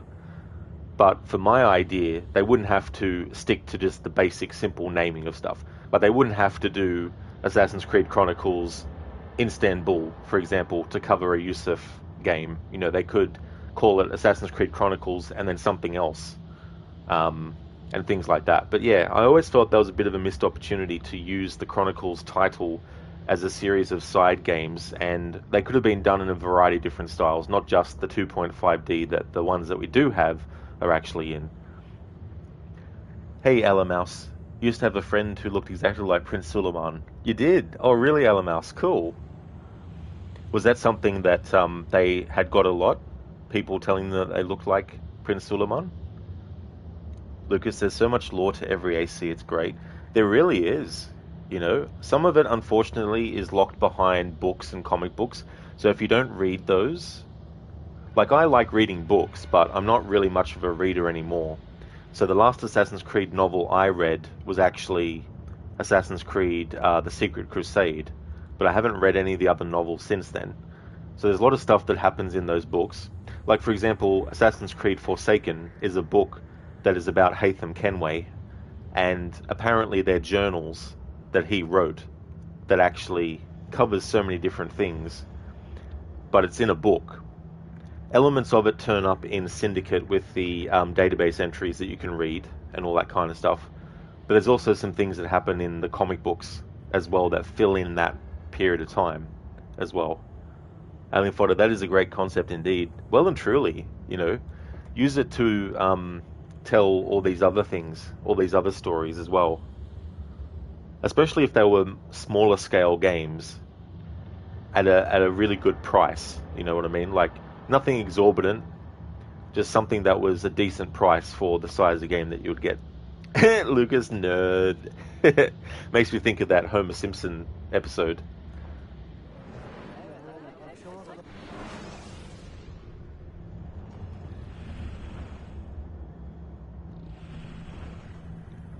So that was the Wounded Eagle.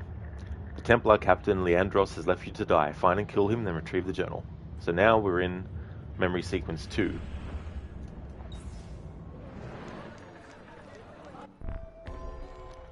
A warm welcome. Master Assassin Yusuf Tazim has welcomed you to Constantinople and would like to give you a tour. Get to know him and the city. Welcome to Galata district. For centuries, it has been a home to orphans from Europa and Asia alike. You won't find more diversity anywhere else in the city. And for that reason, assassins make it their home. I would like to see where. Kesinlikle. The Brotherhood is always eager to meet the man who put the Borgias out to pasture. Oh. Does everyone in this city know I'm here already? Well, your Holy Land tussle with the Templar did not go unnoticed. When I first set out, violence was so far from my mind. I sought wisdom. The contents of Altair's library. Not realizing it has been sealed for 3 centuries? No, I assumed as much. But I never expected to find Templars guarding it. Very troubling, no? 5 years ago, Templar influence here was minimal. A small faction with dreams of restoring the Byzantine throne. But they're growing in number, day by day. And with Sultan Bayezid on his way out, they may try something dramatic. Is there no heir to the Ottoman throne? Not just one, 2 angry sons. It's a familiar pattern with these royals. When the Sultan coughs, the princes draw their swords.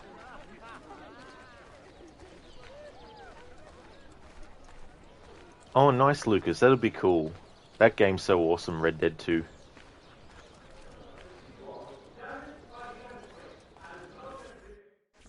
Between the Templars and the Ottomans, you must stay busy.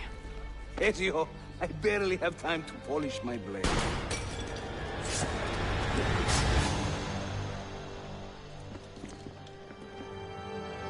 Don't let him get away! Remember that. In a new math. And master at work.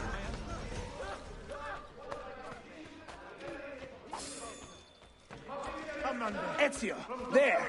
Another way! No. Watch. Byzantium is dead, as are you. The whole city wakens to welcome you, Ezio. First the regents, now the rats. Ottoman soldiers have a special loathing for these Byzantine thugs. That gives us some breathing room. How much? Just a little. They'll still kill you if you look at them wrong. But they will feel bad about it later. Touching. It's not so bad, really. For the first time in many decades, the assassins have a strong presence here. It wasn't always that way. Under the Byzantine Emperor, the assassins were hunted down and killed on the spot.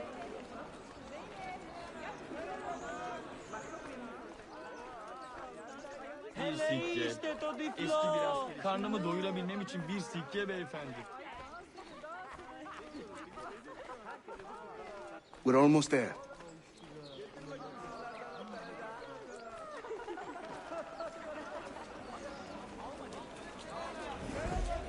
Yeah, that moment, Lucas, where he talks about if the Sultan coughs, the 2 princes, his sons, draw swords, just in case they need to fight each other for the throne if their father dies.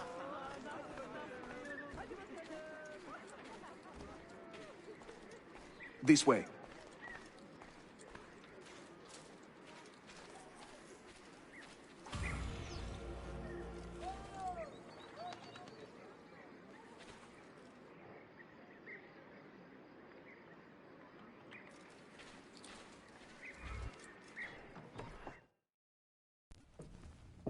Mentor, say hello to your extended family. Salute a voi, assassini. It is an honor to find such fast friends so far from home. You see, brothers? Our mentor is not afraid to weep openly in front of pupils. Do not worry. I will not make a habit out of it. Ezio and I were ambushed on the way here. I'd like some of you to do a sweep of the area. Hey, man! And you, Ezio. Your weapons and armor are in a pitiful state. Maybe find some money and repair what you can. There is a blacksmith nearby. He's a friend. Buona idea. Upgrade and explore. Ezio's equipment is not in good condition. Explore Galata district and upgrade his equipment.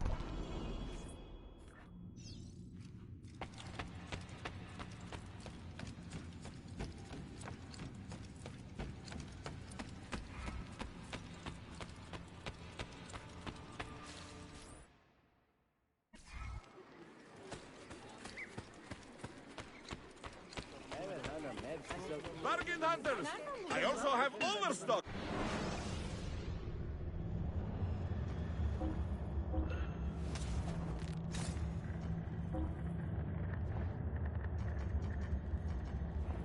Friends, what? I have wondrous weapons and finely crafted armor for your benefit.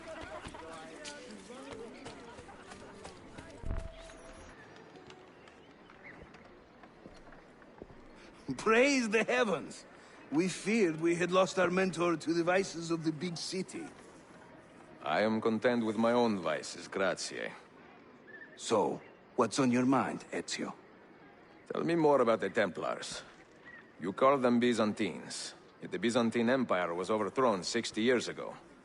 These men are remnants of a line loyal to the cause of the last emperor, Constantine XI. Who leads them now, however? I cannot say. Capisco. I suppose it is up to me to find out. Ezio, where is your hook blade? My hook blade? You've never seen one? I grew up using these.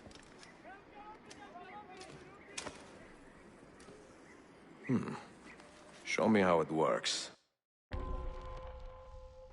The hook blade has two parts, the hook and the blade. Follow Yusuf to learn how to use your new hook blade. Hey Sheila, welcome on in, dude. Yeah, the redeem that I've got for the, not the redeem, sorry, but the command that I've done blade for is the line that Xiao Jun says. I am the blade in the shadows. I shall walk in the darkness and strike swiftly. She's such a great character.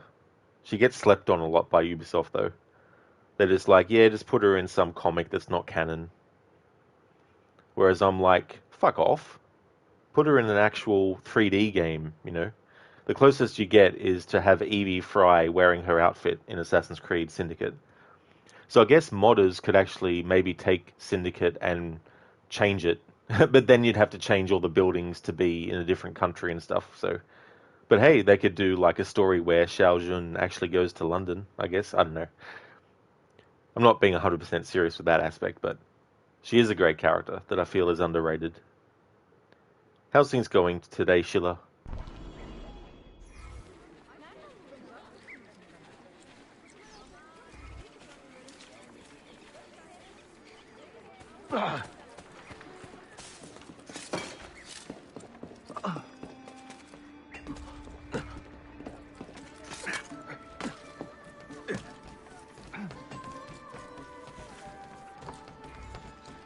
Think of the hook blade as an extension of yourself, Ezio.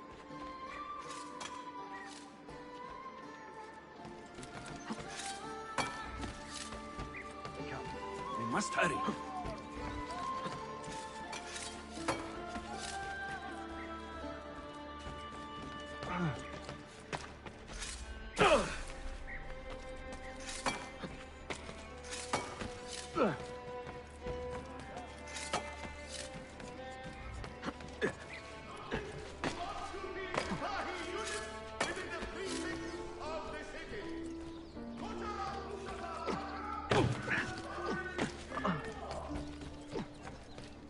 You think I cannot make this one? Didn't break a sweat!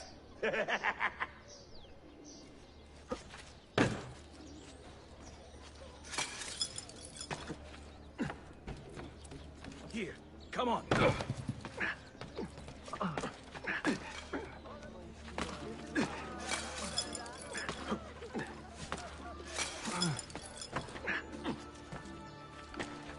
What skill?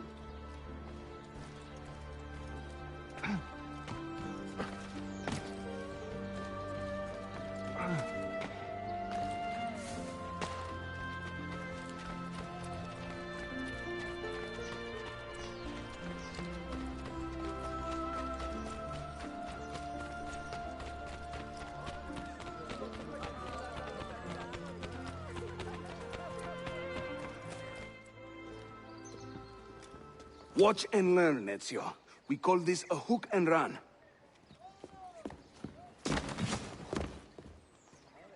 Sprint at your opponent, and just as you reach him, use the hook blade to slip by.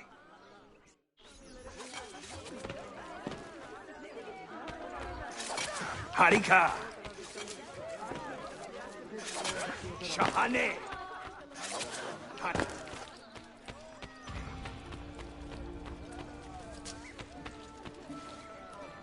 Sheila, you're good. You just got up, getting ready for a doctor's appointment. How about you? Well, that's good to hear, Sheila. I'm glad that you're going well. I hope that everything goes good with your doctor's appointment when you go. As for me, I'm doing really good. It's good to get back to this game again. The last time I did a playthrough of it was last year. I did a series of playthroughs with the Ezio trilogy where I had the Italian language selected. And I know there's no, there's only a few Italian-speaking characters in this game, but I wanted to just keep it with the Italian language to do the trilogy of it. Lucas, wow, the hook blade has a hook and a blade. What a clever name. It does? Oh, shit. The hook... Oh, so that's why they call it the hook blade.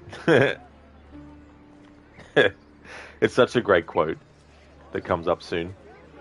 Hey there, Busted. Welcome on in. Why would you ever do that? Yeah. I mean, I could see how it could be useful against enemies.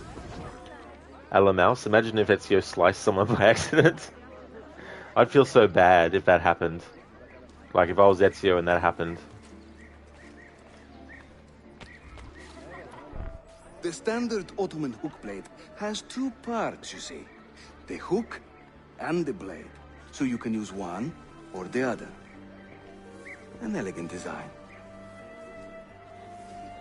How about a bigger challenge? Va bene, let's go.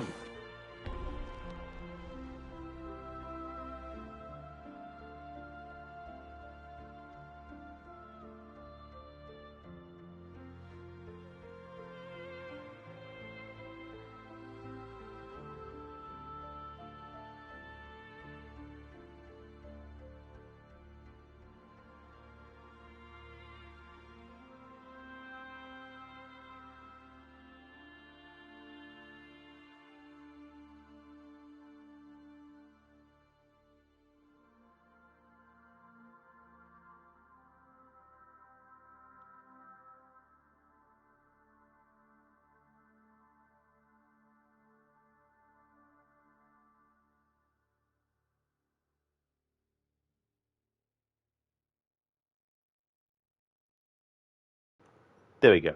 I thought I'd finally add a command for that quote. I mean, I know that's not the full quote, but that's the gist. I can update that later on. That's just a quick addition. The view from Galata. Ezio is now the proud owner of an Ottoman hook blade and needs a bit of training to master it. Training Yusuf is more than happy to provide. Lucas, see? A hook and a blade. It's such a phenomenal concept. I can't believe that they decided to call it a hook blade. Hey, Wicked. Welcome on in. How's things going? Well, yeah, elegant but kind of bad design.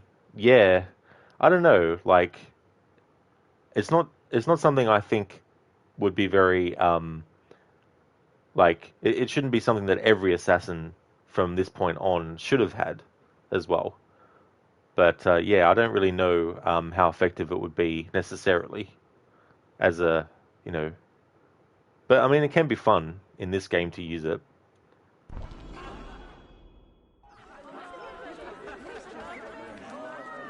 Oh yeah, absolutely. Yeah, good for slicing, but bad for stabbing for sure.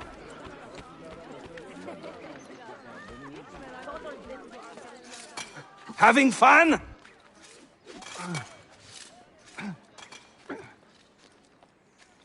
That's right. Let the hook blade do the work.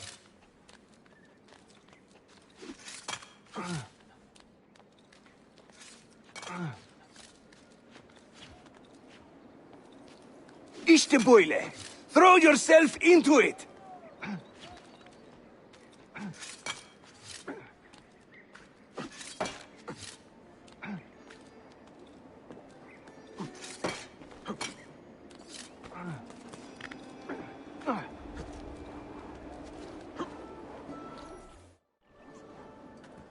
Welcome to Constantine, Ezio.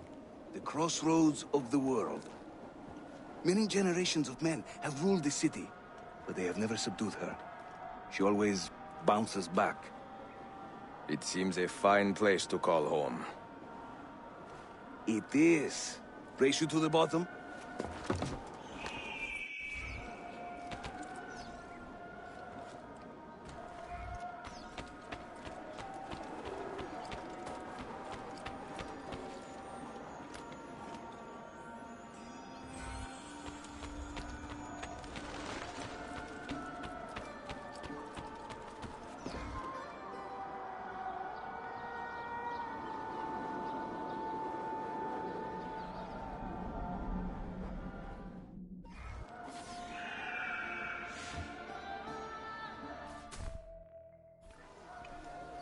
I am impressed, Yusuf. My brothers in Roma would like this. Just give credit where it is due. Yusuf, çabuk buraya gel. Huh? An attack on two fronts, Galata and the Grand Bazaar. Every day, the same bad news. How is your appetite for swordplay? I do what I must. Good man. I do what I must. Advanced tactics. Word has reached Yusuf that the Templars are attacking two separate assassin dens. Follow Yusuf while he conceives a plan. So this will eventually get to the mini-game in this, the den defense. I'm not a big fan of this kind of game in a general sense. Like, I wouldn't want to play a den defense game.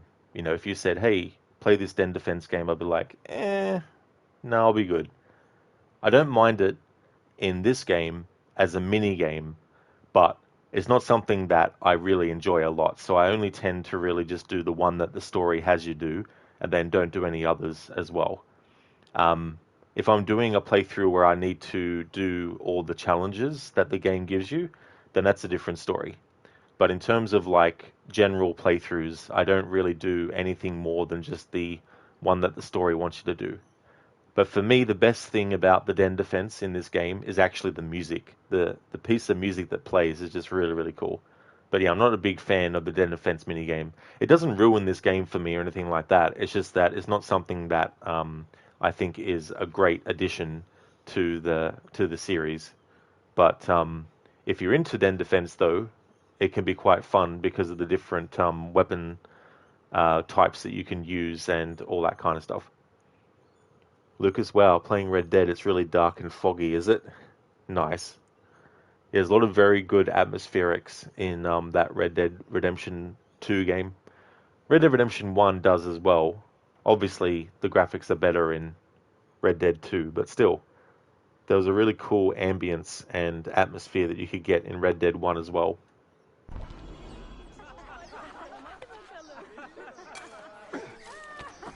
What can make a man...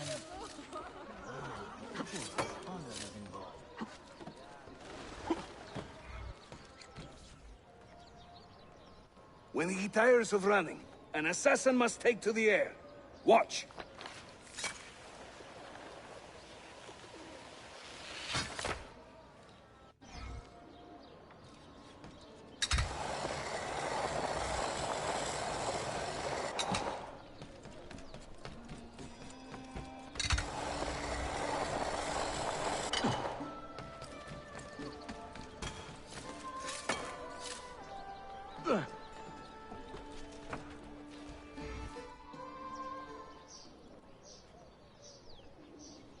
A Templar scout. And another there. Watch this.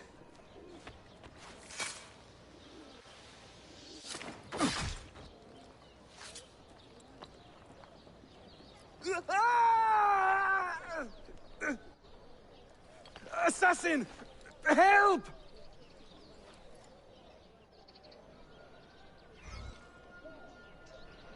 Good morning, Ayad. Welcome on in. How's it going for you today?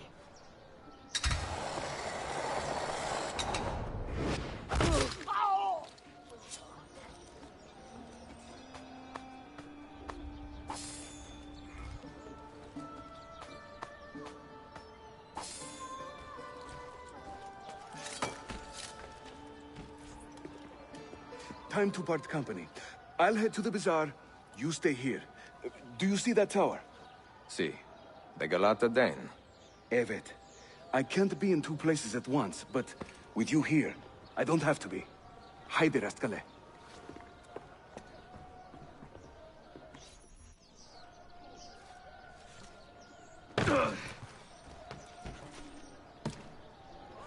It's a rough morning for you, Ayad. Sorry to hear about that. That kind of thing can be terrible, especially too, it can make the whole day not go so well. But hopefully the rest of the day can be better for you.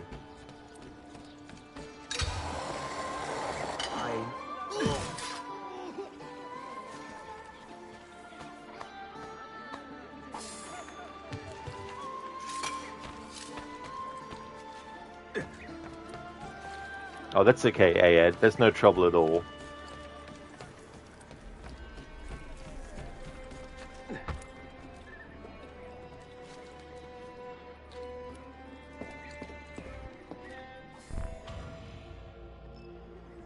Büyük Sheriff Usta. Is Yusuf with you? An attack in the city demands his attention. What is our situation? We beat back the Vanguard, but they are sure to send more troops. Are your men ready for another fight? They are now.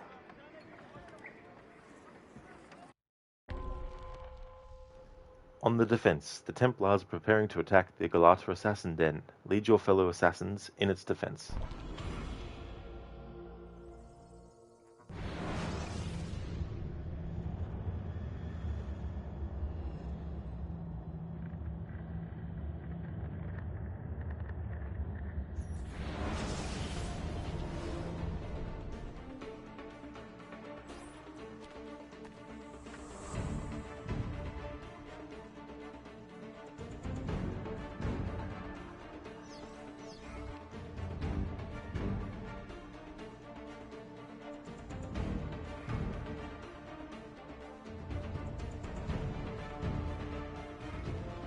Defend that area.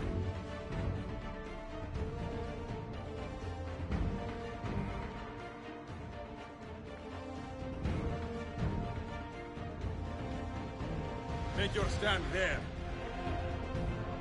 Make your stand there. Secure that point. Make your stand there.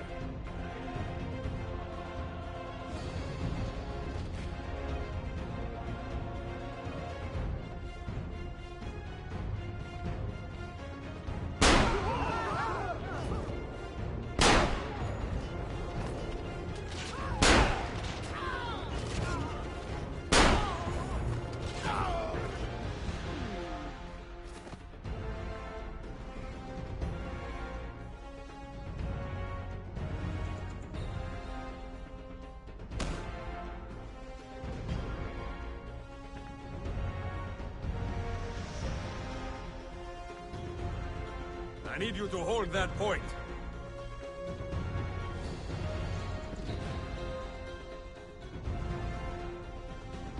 Make your stand there.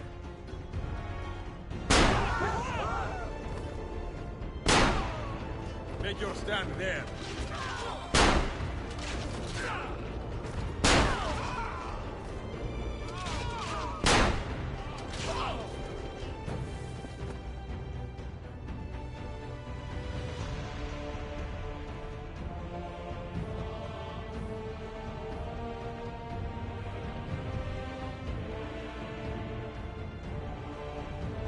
Make your stand there.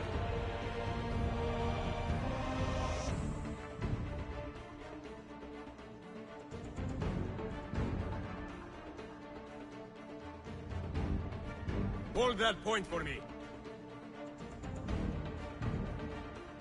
Secure that point.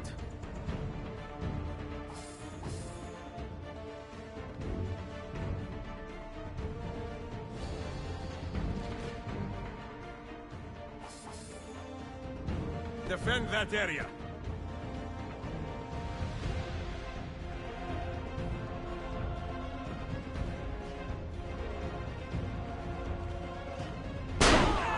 Hold there.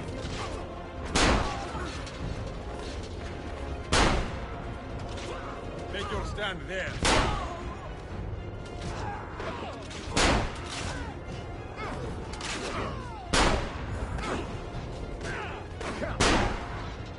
Make your stand there.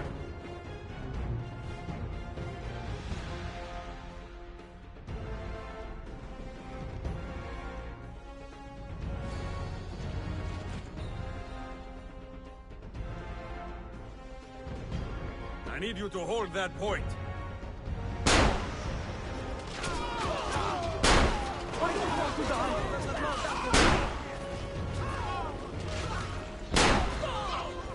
Secure that point.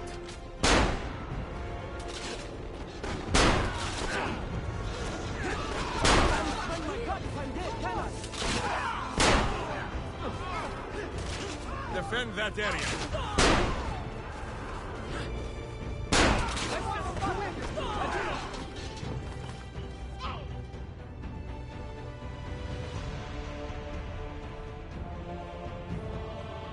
Make your stand there.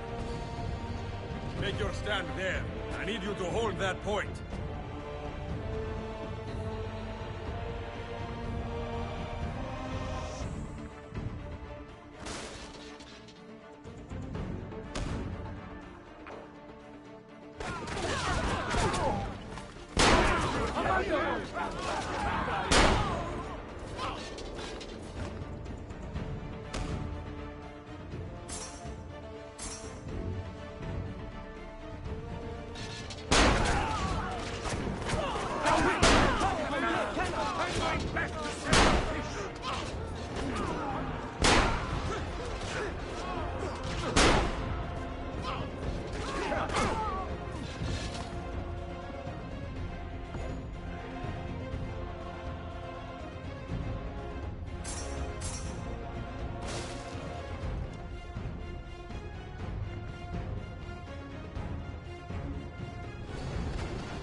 Aim for that.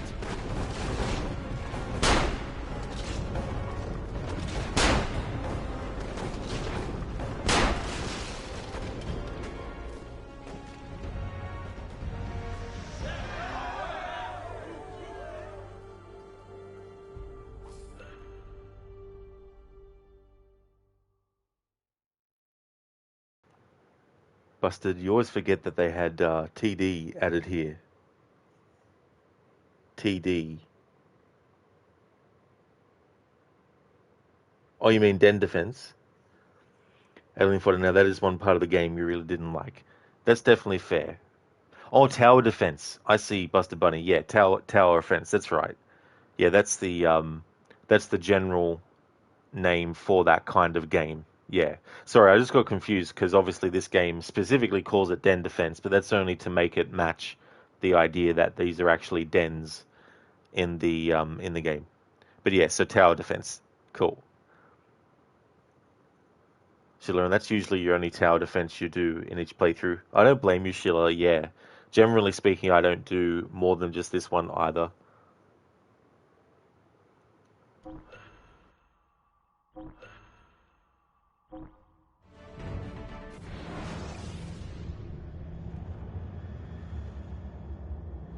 Not too sure myself either, Alien Fodder, why they added it or included it in the game. Send word if the Templars regroup. I will be with Yusuf at the Grand Bazaar Den. Take a ferry across the Halij. It's the fastest way to the peninsula.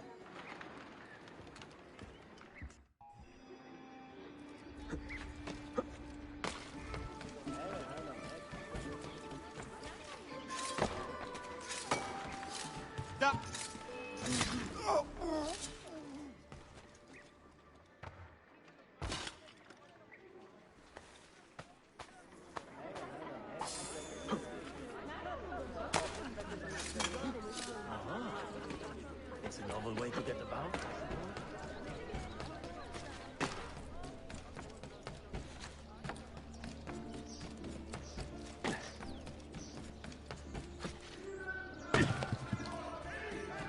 Why the hood? What is he hiding? Bah.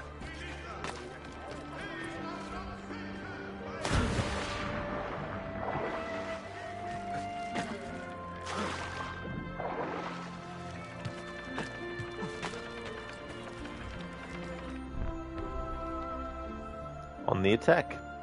The Galata Den is now secure, but Yusuf has not returned from his fight. Go to the Imperial North Den near the bazaar to find him.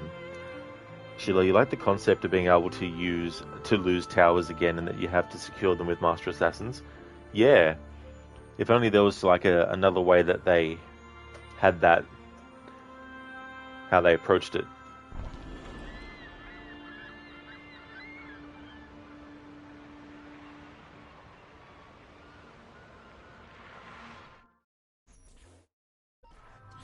Ezio! Come meet my new friends! You are not going anywhere!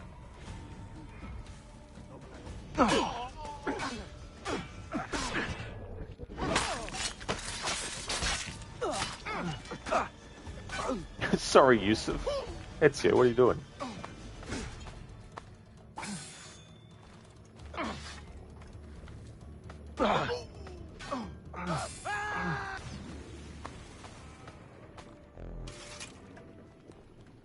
You fight like a man late for his own wedding. See, by about 25 years. I was too late to save the bazaar then, unfortunately. But now that my army has doubled in size, we'll take it back together. This way! When the Templars take control of a district, they flaunt their presence. Hanging banners, extorting the merchants. It's a constant battle to keep them at bay. And they rub our noses in every victory. They are quite bold. Why does the Sultan tolerate this? Sultan Bayezid is far away, Ezio. Warring with his son Selim, many Fersa northwest of the city. He has been away for years, at least since the earthquake, and maybe even before. He is blind to all this turmoil. Ah, but your eyes are open, see? Hem defal, Tashigibi. Believe it.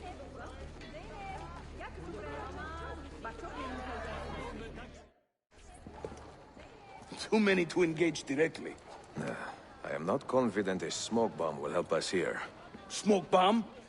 Ezio, it's time you Italians joined the 16th century. These do not obscure. They distract.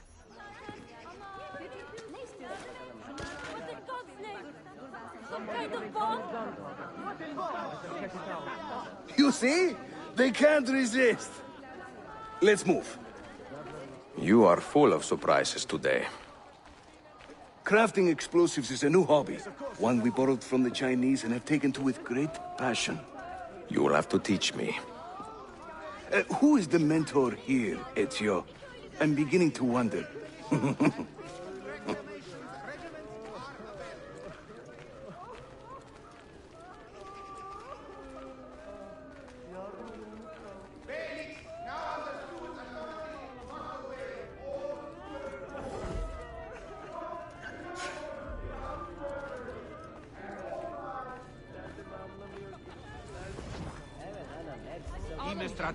Ama erkek kardeşim bunu öğrendiğinde sen al.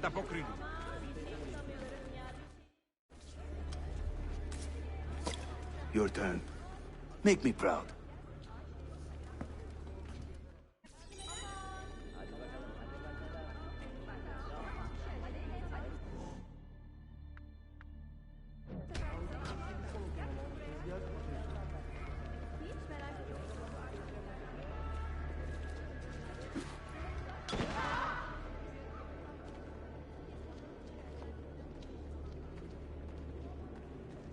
There they go. Hurry, we're nearly there.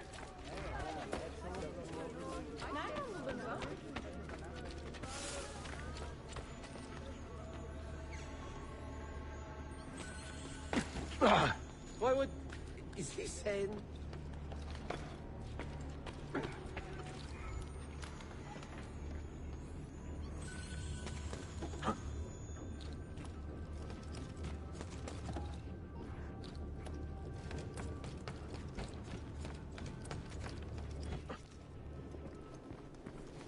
This is another of our many dens, taken by Templars, as you can see. Somewhere among this rabble is a Templar captain.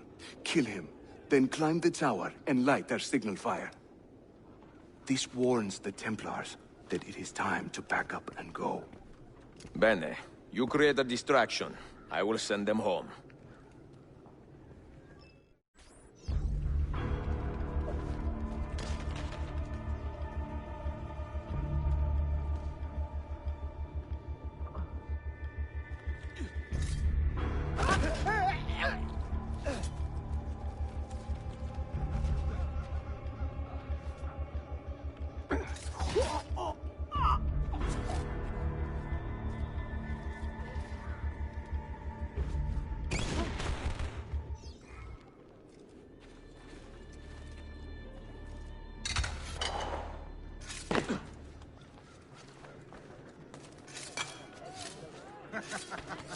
Broken his lead. Sheila, I just remembered too the conversation that you had about the bombs in this game and doing like a playthrough with a focus on using the bombs.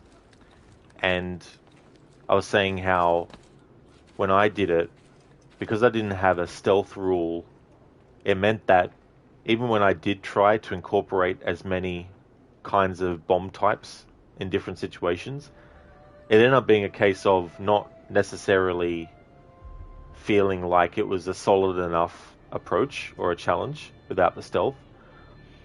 Like you can see in certain points where it's like, you know, lure an enemy away from a spot and all that kind of stuff, which if there's a path that you need to get through and you're able to lure all the enemies away in one way, that is definitely adhering to the rules.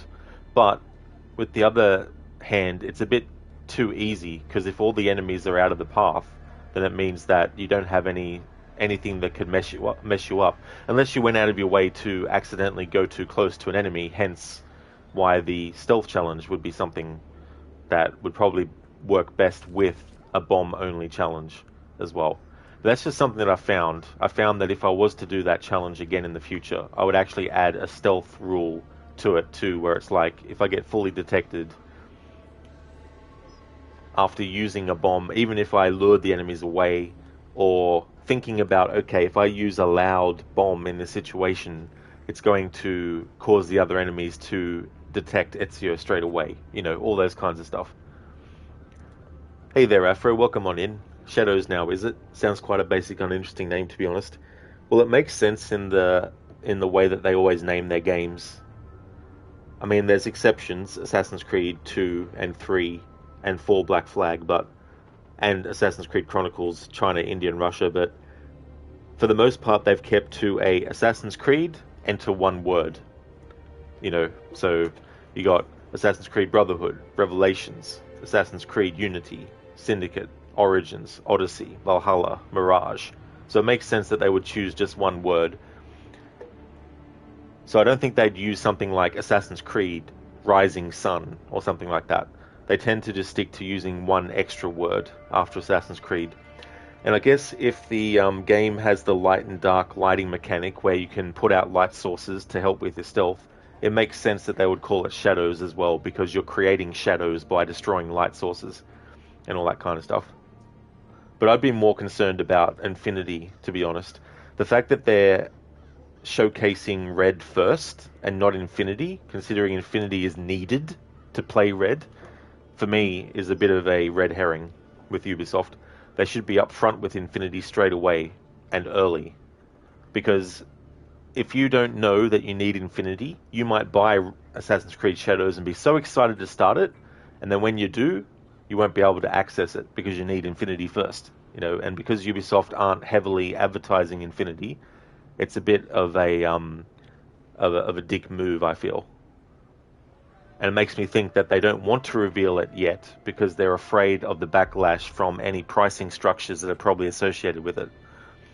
So they wanted to distract people with the big hype for Assassin's Creed Shadows to distract from the fact that you actually will need to have Infinity to play it, and all future AC games. You won't be able to load up any of those games unless you have Infinity.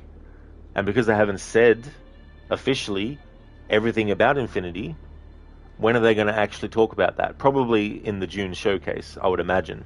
However, the fact that they're showing the game Shadows first with a cinematic trailer before June and not showing Infinity, which is required to play Assassin's Creed Shadows, to me that's a bit scummy. Hey there, Raid. Welcome on in.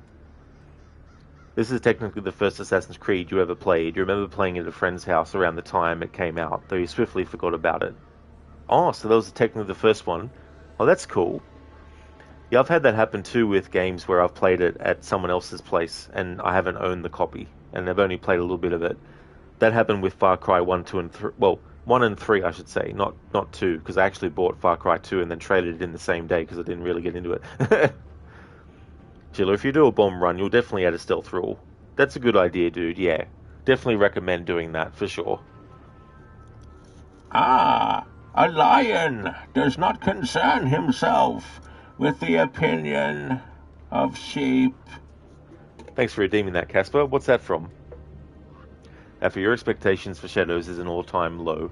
I definitely don't blame you, because the fact that it's going to be massive open world with a 3-year post-launch content, considering Valhalla didn't actually have a proper actual ending to the story until 2 years after, it makes me wonder if they're going to do the same thing with Assassin's Creed Shadows, that the base game won't have a beginning, middle, and end, that when it does quote-unquote end, it'll be like Valhalla, that doesn't actually have a proper definitive ending to say, hey, this is where the main story is now finished. So they left a lot of things open, and then 2 years after they tied it off with that Eivor chapter, final chapter, or whatever they called it. So they may not do it again with Shadows, but if they do, that's going to be annoying, because I'm sick of having to wait years just to finish off a game story, you know? Like, imagine if you look at the older games in the series, imagine if you couldn't finish the actual game story until 2 years after release. Like, that kind of stuff is just ridiculous. Good one, Casper. AC Shadows, is it? Casper and AC Rogue. Yeah, well, that's true. Yeah, Rogue has the naming convention of Assassin's Creed, enter another word. Right, Assassin's Creed Shinobi would be more creative. Yeah, I mean, that would have been cool too. But I guess, yeah, they wanted to, because that would definitely be fitting if it was only you playing as a ninja, but you're playing as a samurai and a ninja, apparently. For a subscription needed to play Assassin's Creed, Keck. That's true. Yeah, and this is what people don't, think too seriously about, which they should. There's a lot of stuff that could happen that might not happen, but you don't want it to happen, so you need to make sure that you push against stuff earlier than it could potentially happen, you know what I mean, just in case. Because where is it going to stop? Like, for example, they're talking about how with every game that comes out, they're going to have what they call projects that the character can do, that are mini battle pass scenarios that give you rewards, but they also have a little bit of story content with them. But the question is, what story content are we talking about here? Are we talking about main story content? Because if we're talking about main story content, I don't think many people who love stories in games want to have to pay extra money to get a certain part of the story. You know what I mean? Like, imagine if it was this. You get to a certain point in the game story, and then in the next mission, 2 years have passed in the game. And they're talking about characters that you've never met yet. They're talking about scenarios that happened, and you're like, hang on, I don't remember this happening. And then you pay for one of the projects, and then you find out, oh, so this is what happened. You know, they may not do that, but you don't want them to get to the point where they think doing that's okay. You know what I mean? So the fact that they want to do that kind of stuff, it might start out small and insignificant and not that bad, but if it gets accepted too much and no one pushes against it, they'll think, oh, people love this, so we'll push for more. And then, if you extrapolate, what's to say they won't say, hey, all side content, side quests, you have to pay for each individual one. Like, could you imagine? Like, you look at a game that has like 20 side quests. Now, imagine if you had to pay for each side quest individually to actually access it. You know, these are things that, as I say, they're not necessarily 100% going to happen, but you don't want to leave the room open for it to happen, if you know what I mean. You know, so you need to make sure that you're sort of like waiting first before you jump in. And the fact that they're not really pushing the marketing to say, hey, Infinity is what you will need to play Shadows, to play Hexa, to play the multiplayer game, to play every single game that's coming out in the future. You have to have Infinity. You can't load up those games unless you have Infinity. And if you don't like Infinity, tough, you have to get it. Otherwise, you won't be able to play the other games. You know, this is something that they should be actually saying up front officially, because it's all rumor at the moment, but there's also a lot of things that have been leaked by people that have a good track record of leaking things that end up becoming true, you know. So there's so much stuff that is tied to rumors, and they should actually be up front, Ubisoft, and say, hey, you need Infinity to play Shadows and the other content. It's going to be this and this and this, because they haven't said, you know, they haven't mentioned how much it's going to cost. Will it cost anything? Do you need to get Infinity straight away? Yes, because if you don't get Infinity, you won't be able to play any games moving forward. And then you think too about the older games. Think of all the platforms that you can buy the older games on now. But imagine in the future when they say, right, sorry, you can no longer play that. You can't play that game anymore unless you get it again. Because if you don't get it again, you won't be able to load it up because you need Infinity to load it up.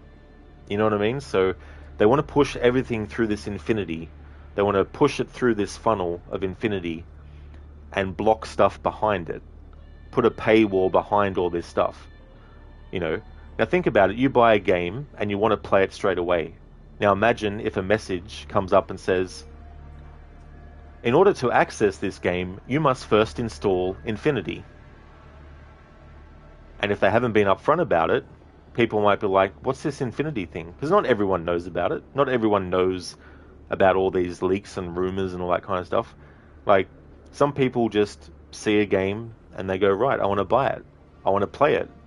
So if you put that obstruction, you need to be upfront about it. And because they haven't said anything, then it's a bit scummy. You know, they should actually say, hey, now they may show some Infinity stuff on the same day that they're premiering the cinematic trailer for Shadows, but they may not as well. So that's something to consider too. As for me, if I was going to get Infinity, I just don't know at this point. But what I do know is I'm not going to make a judgment on whether I'm going to get it straight away yet, but there's all these other things that need to fall in place first before I can even, you know, make a 100% informed decision on whether I'll get Infinity or not. But I'm willing to not play any newer games in the series if Infinity turns out to be this big, scummy, scammy, sort of like microtransaction, you know, live service. I mean, it is going to be live service, don't get me wrong, but You know, like having to pay for something extra to play a game that you've bought. And it could be free.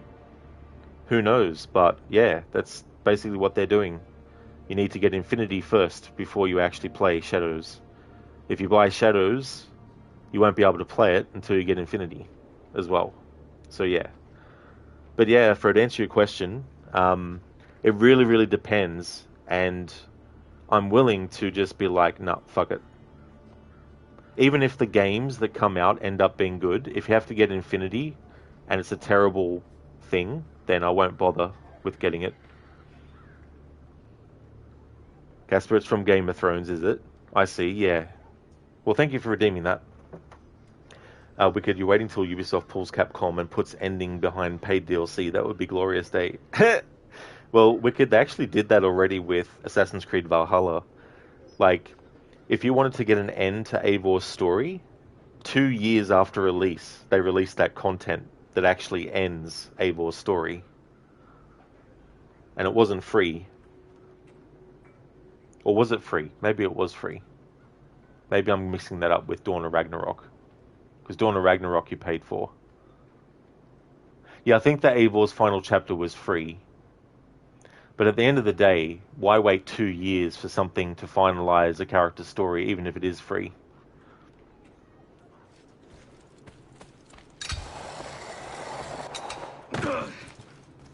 It's you, over here.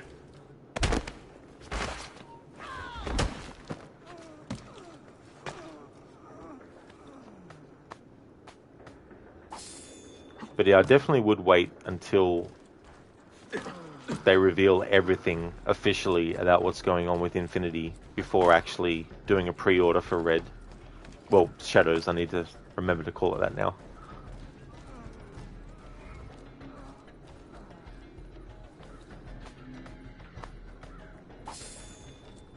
Whenever the Templars commandeer one of our dens, they leave a captain in charge. Search the area carefully, and you might see him strutting about like a peacock.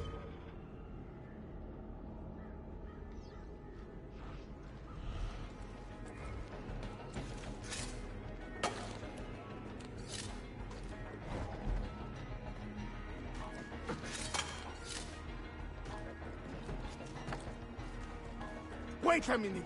I'm Not worried about optional objectives, so if I fail it, it doesn't worry me.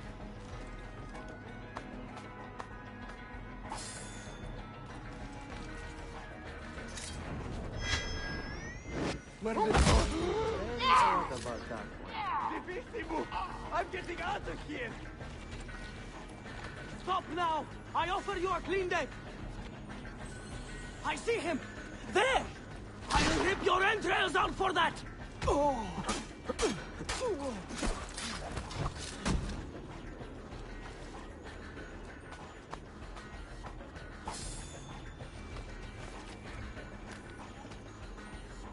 Hey there, Toby. Welcome on in. That's true. They'll be revealing the cinematic trailer for that soon.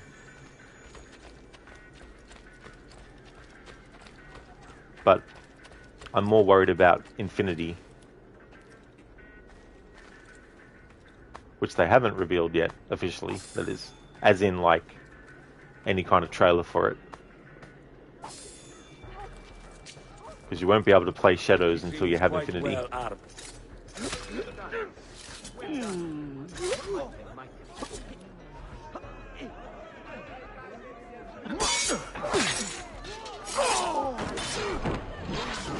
Mary, forgive me. Not worth it.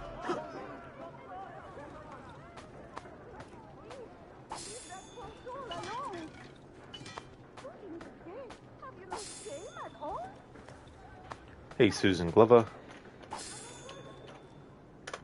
Susan voices those characters in the AC series.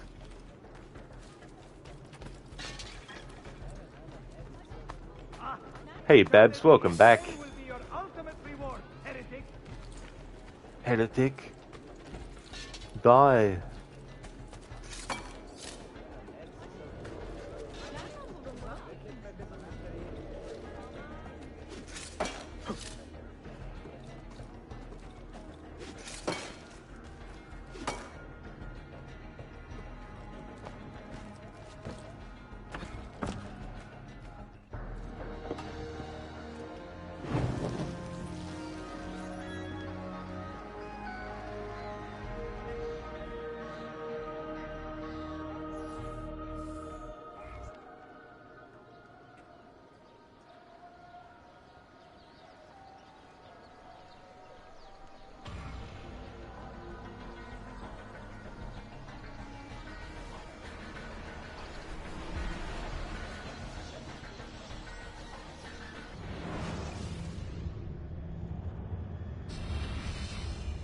I'm seeing very strange activity in the Animus.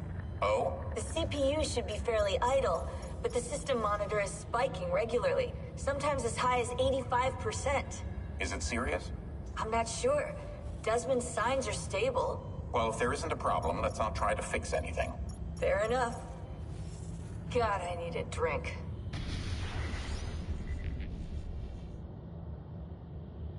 Need to add a role to Susan's command there. 16? Desmond, think about this. What if I went with you? With me? Where? It could work. Just for a while. Until I found a way out. Another body, maybe, or a... I don't know. I don't want to be here anymore. That's not going to happen. I'm sorry.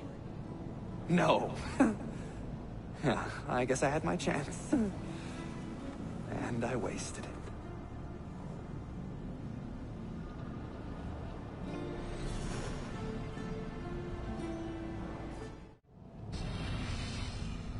Were they close? Desmond and Lucy? I mean, closer than friends?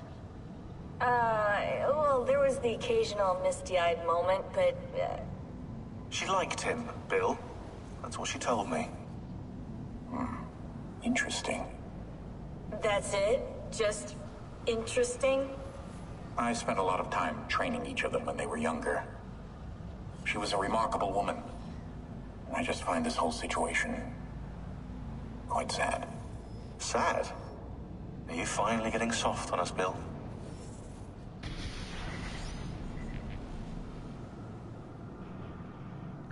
So what I need to update with that command, Susan isn't just the London Opera House attendee.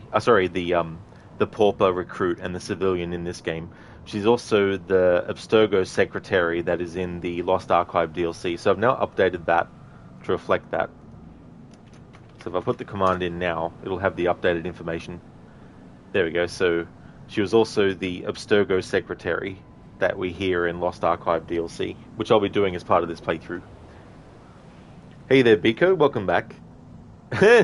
Yeah, there's so many different things that, people might think you can try, but ultimately it's just one of those, things. It's one of the downsides of streaming on any platform, really.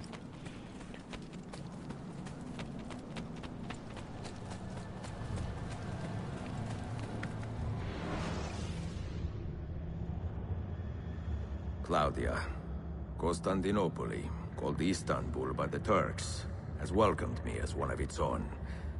The assassins here, led by an affable fighter named Yusuf, take great pride in their city. A place as diverse and colorful as one could imagine. But it is a troubled city too. A rebellious faction of Byzantine Templars still fights to retain influence. And their recent attacks have delayed my search for the Masyav keys. But this will not last. As soon as I am able, I will begin looking for Nicolo Polo's former trading post, in search of clues that will bring me nearer to the Masyav keys.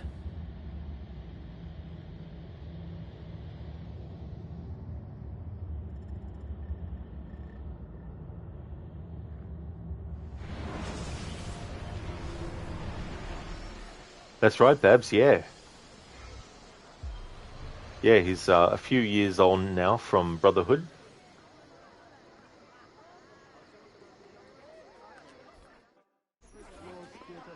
How did we do? We have won the day and recovered our den. But we lost a few friends in this fight. So much death for so little gain.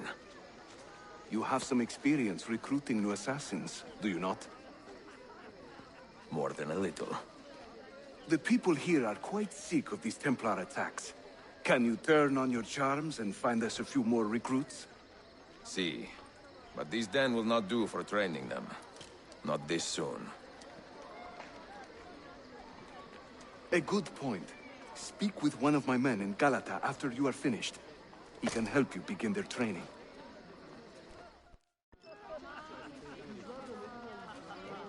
That's right, Alien Fodder, yeah. Yeah, Ezio's referring to Marco Polo.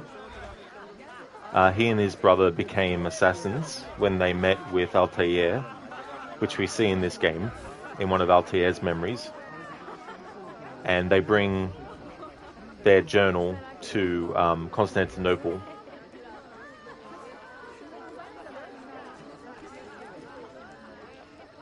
Something I forgot to mention too is that with the face model for Ezio, in Assassin's Creed 1, the face model for Altair is literally Desmond's face. In Assassin's Creed 2 and Brotherhood, Ezio's face is literally Desmond's face. Because the implication in those early few games was that because they're related to Desmond, they look like him, you know. But because they knew at this point they were going to be doing Assassin's Creed 3 and they were going to have a brand new character in Connor, they knew that they couldn't do that for every single character that Desmond was related to. So if you have a look at the face model for Ezio now in Revelations, it's not the same as in 2 and Brotherhood. Because in 2 and Brotherhood, it was Desmond's face model and not a unique one to Ezio himself until this game.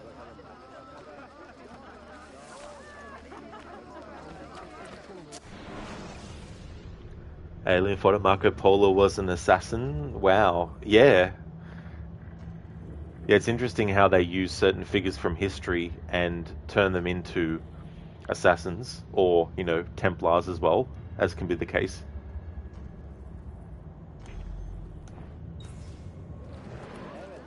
Okay, so one of the tombs I want to do, because the story itself has you doing tombs. There's 2 other ones that you can do that aren't required.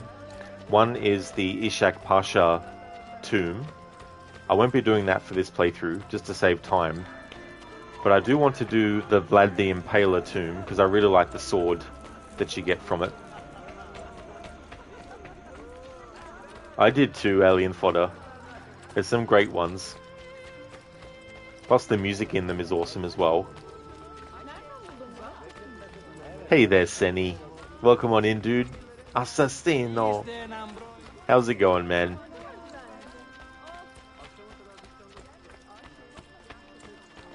İyi geceler.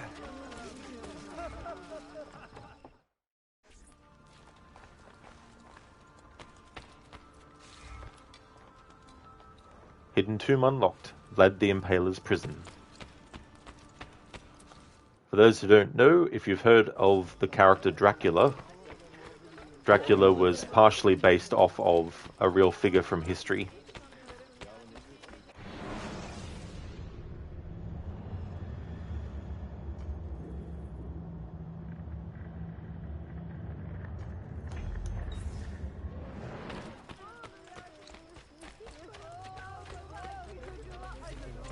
Oh, it's going really good, Crooked. Revelations is going well.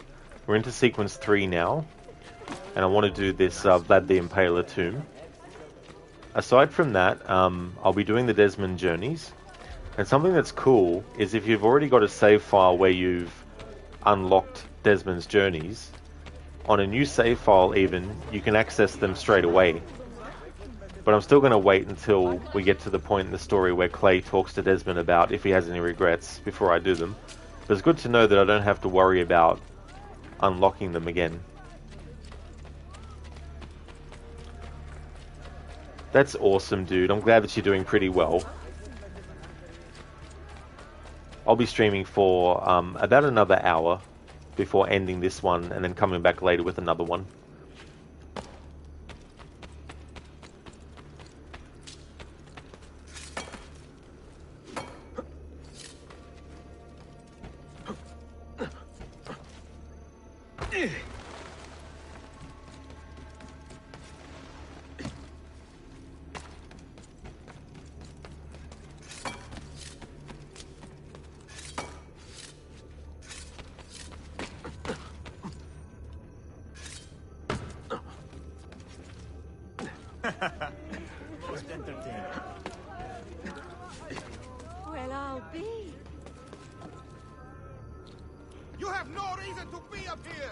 Crooked, that's true. Really handy so you don't have to collect all the fragments anymore. It really is.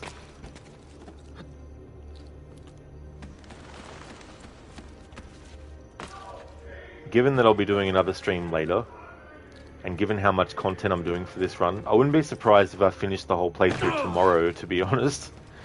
Even doing the Lost Archive DLC as well.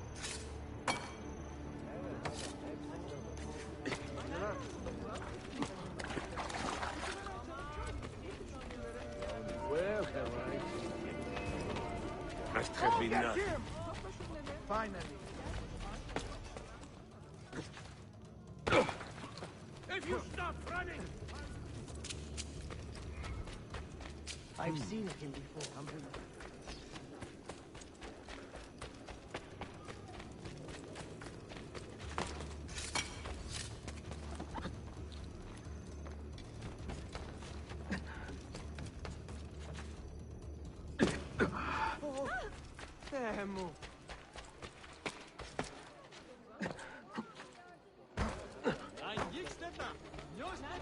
I am such a... Let me get out of your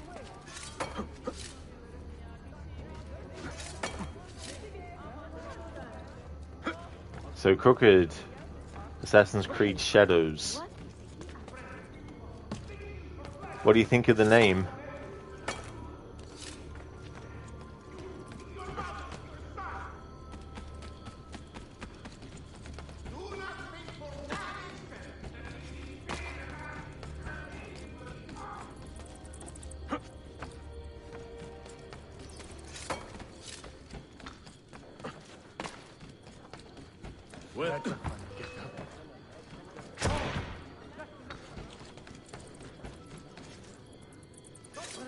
That one's from. That would be our man. I see him. Better have a look.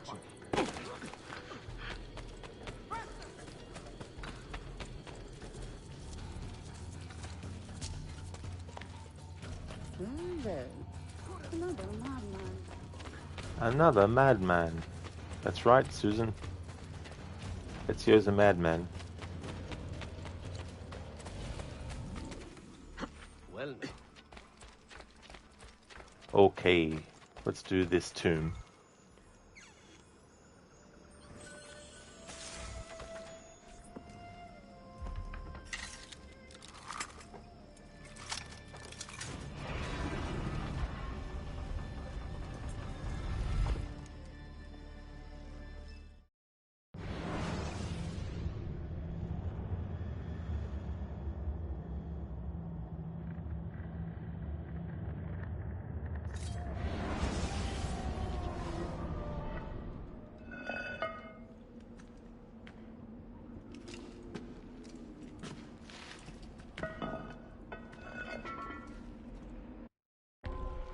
Crooked, you think it's a pretty generic name, but you reckon gameplay-wise it's going to play around with the mechanic more like maybe in the Splinter Cell games. Just hope that it also has a deeper narrative meaning, but overall not a very interesting name. Yeah, it definitely has that generic feel to it. And if the game is going to have the ability for your character to put out light sources to create darkness, to be able to sneak through an area better, or to create distractions and all that kind of stuff, then it suits that for practicality purposes. But yeah, I'm not surprised that they went with just a one word as well. You also wonder if we get a proper CGI trailer this time from Quebec, because the world premiere trailer for Odyssey was just in-game. Yeah, that's a good question too. Yeah, because the other ones are more effective than that. The thing that I sort of am thinking about is how come they haven't said anything about Infinity? Like, if you're going to need Infinity to play Shadows, then surely they would want to actually also reveal Infinity at the same time or before. So people know that you need Infinity first to be able to play Shadows. If you don't have Infinity, you won't be able to play Shadows. So yeah, I don't know what their plans are for that, in terms of when they're going to release the actual trailer for Infinity, but if they're not going to do it, and they're going to do the Shadows first, to me that just says they're worried about the backlash that could happen against Infinity, so they want to make sure that people are hyped about shadows, and they hope maybe that through that hype, people will forgive any sort of like microtransaction live service stuff with Infinity. The Impaler's tomb. In 1485, Count Vlad Tepes of Wallachia was slain in a battle against the Ottomans. Wanting proof, Bayezid II ordered that Vlad's head be brought to the city and locked away. Explore the Sultan's dungeons and locate the final resting place of Vlad the Impaler, Tepes. Kroger, you think we'll definitely hear more of that at the UB Forward? That's true. Still, it would have been good for them to reveal that first, considering you'll need it to play Shadows. That's okay, Arthuri. Absolutely no trouble at all. Thank you so much for being here as well. I really appreciate that. I hope that you heal well today and everything goes good. Would like to highly recommend people check out Arthuri's channel. He's playing through the awesome Red Dead Redemption 2 game. So, highly recommend. Great streamer. Thanks again for being here, Arthuri.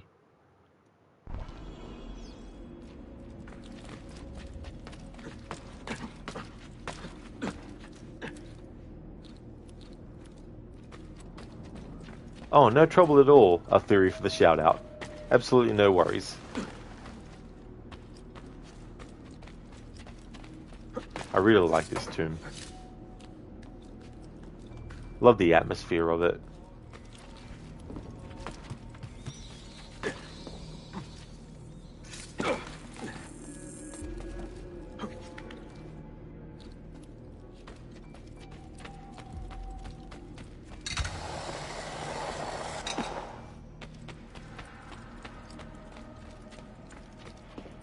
Hey there, Hermione. Mahaba Effendim. How goes? It is going really good. Doing the Vlad the Impaler prison tomb. How's things going with you, Hermione? Welcome on in, dude.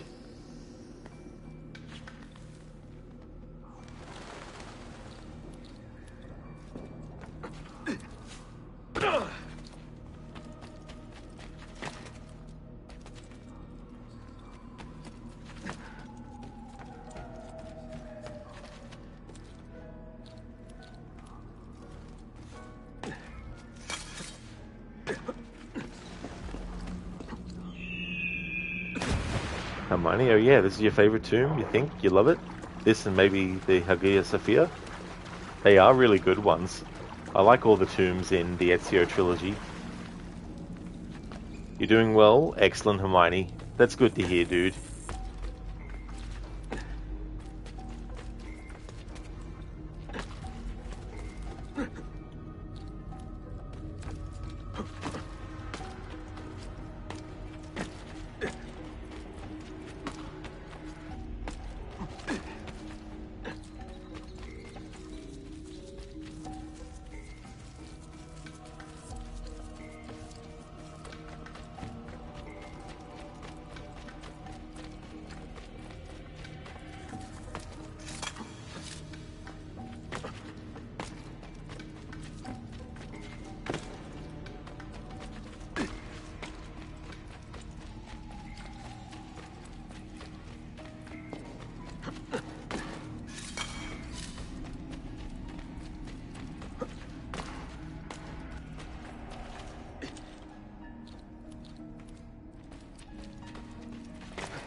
The bats are a nice touch.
Vlad Tepes' sword. I really like this sword a lot. It's a very brutal looking one.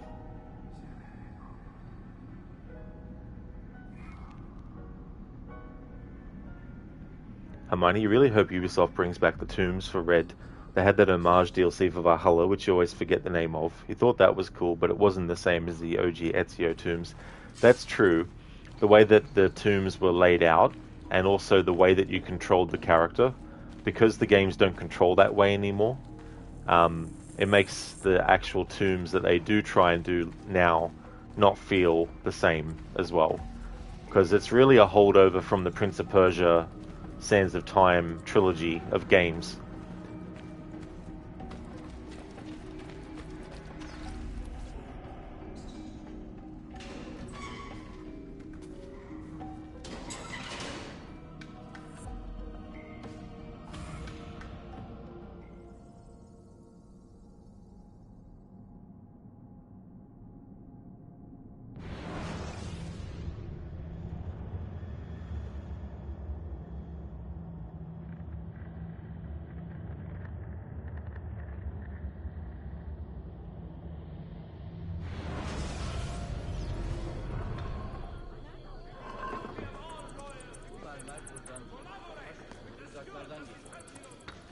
Hem zarif hem güçlü.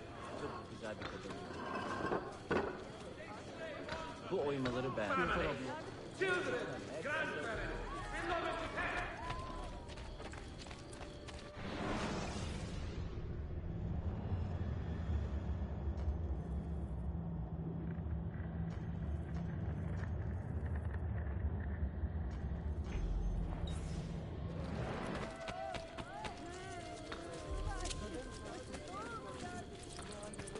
Hermione, you think it's because the newer games don't have side and back ejects?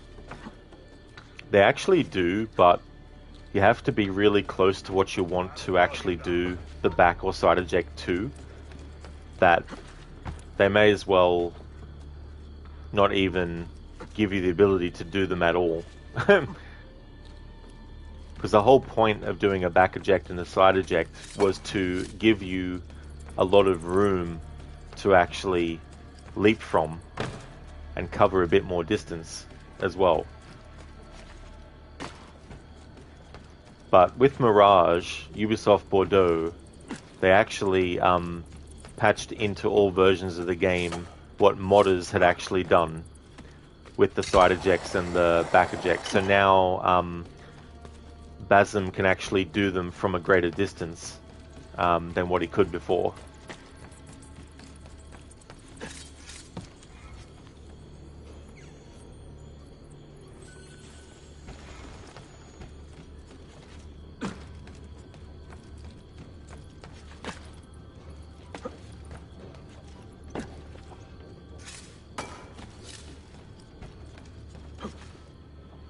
Money. Oh yeah, that's true. There's a tomb in Origins where you can skip a lot of it by using a side eject. Yeah.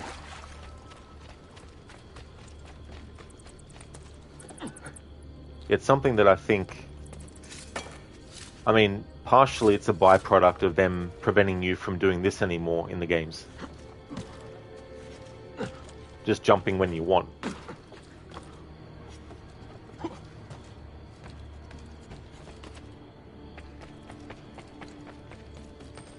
Because being able to jump whenever you want gives you more actual freedom in what you're doing. Whereas now, with the exception of Mirage, they make it more restrictive. Which goes against the opposite for what parkour in a game should be. It should be less about restrictions and more about freedom of movement.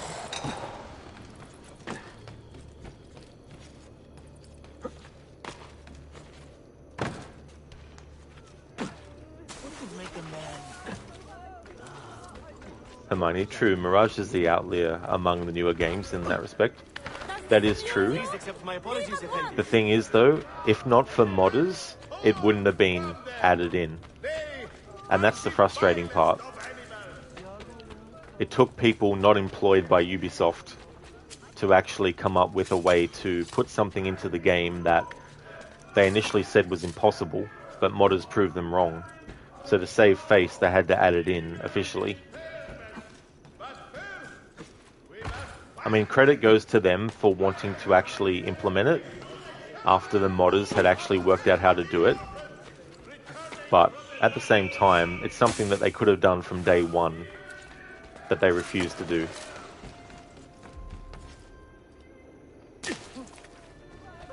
Good show. Mighty ironic, isn't it? An AC game is AC is a game series about valuing freedom, and yet, exactly.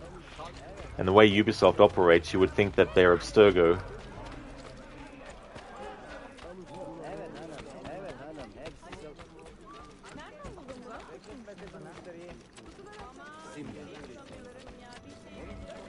Especially with locking certain content behind paywalls, which they want to triple down on moving forward. Are you a compassionate man, Effendim? Can you help me? That I stole fruit from a vendor, I will not deny. But only because my hunger has trumped my honesty. Bring me the key to these chains, and I will repay you tenfold. The prisoner. A man has been arrested for stealing food. Show him some mercy. Wait right here. Obviously. I like that part there. In Assassin's Creed Brotherhood, when you go to rescue Catalina, when Ezio has to go get the key, he says to Catalina to wait right there. And she's like, obviously. So I like in this game how they did a bit of a nod to that kind of interaction.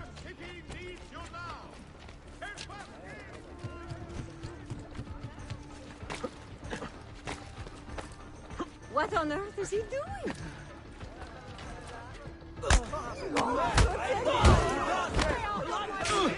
Hey, Cattara! Got to get out of here!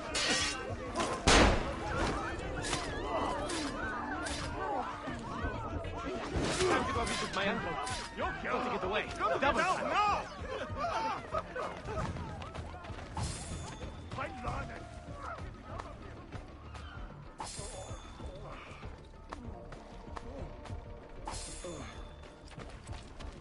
You, Ben. Strike bruise this land.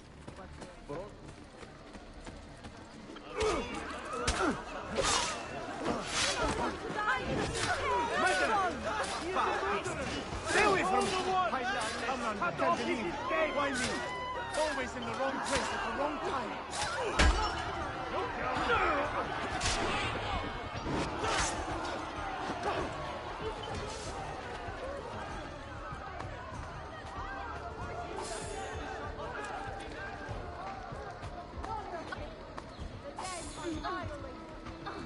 Wretched creature! Respect the dead! Ah! Eternity in hell will be your ultimate reward, heretic!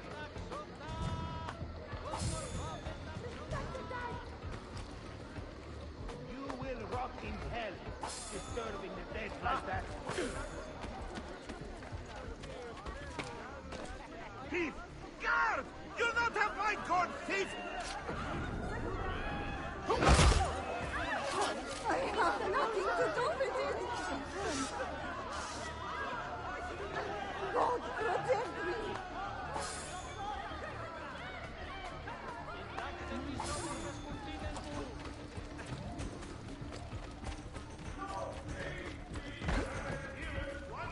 I will just, Innocents! These assassins are crazed! Take... There is murder about.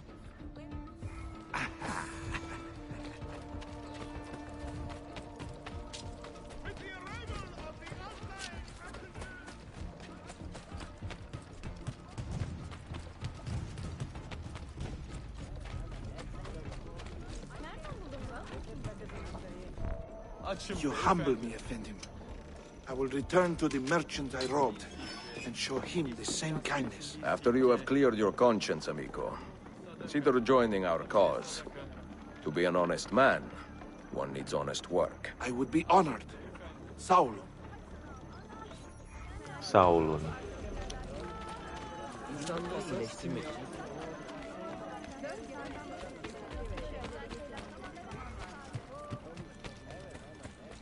Hey there, Clip. Welcome on in. Hope things are going well.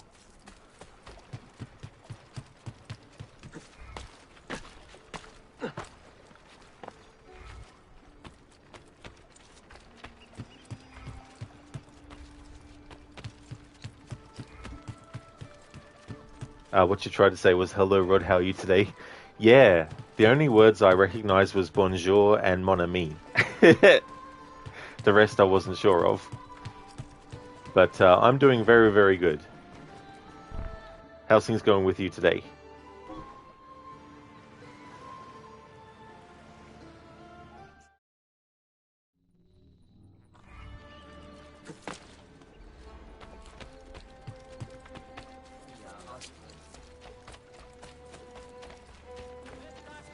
Excellent, Clip. That's good to hear. Glad to hear that you're going well.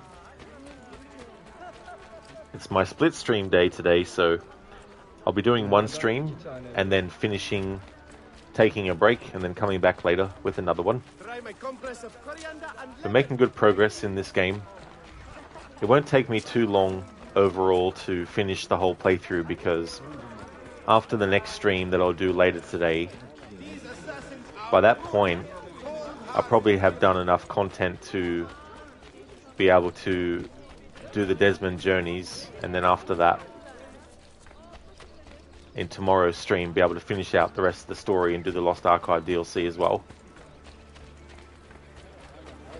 Clip today is kind of an easy one to remember. It's jour and aujourd'hui. I've definitely butchered those words, I imagine.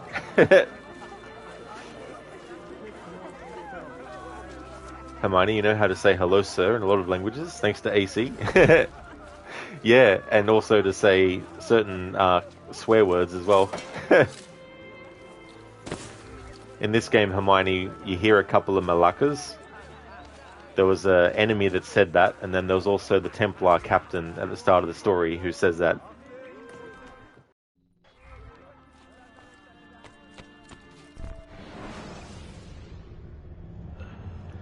Okay, so we need to assign a den leader. There we go.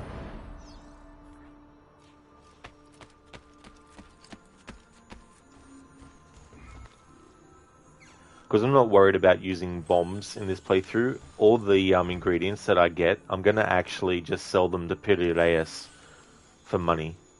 That's probably the best way to get money in this game. Instead of relying upon the bank. Because there is a bit of a glitch that happens with the money being put into Ezio's account. It doesn't necessarily happen all the time.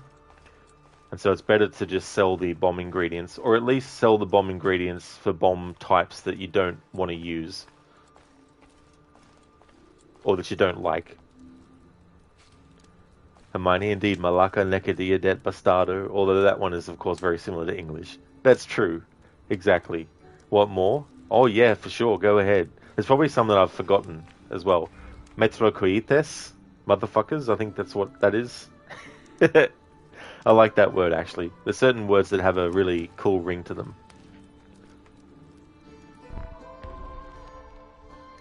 The Sentinel, Part 1. This apprentice is concerned about some suspicious activity in this district. Hear what he has to say. For this playthrough, I'm not going to be doing the Master Assassin missions, except for this one that the game wants you to do.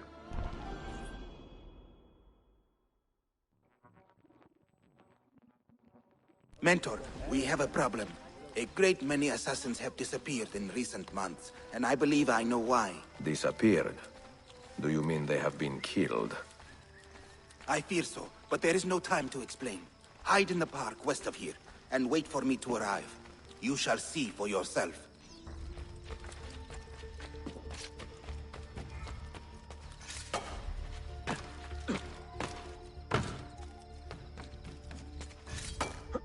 The city is gripped in terror.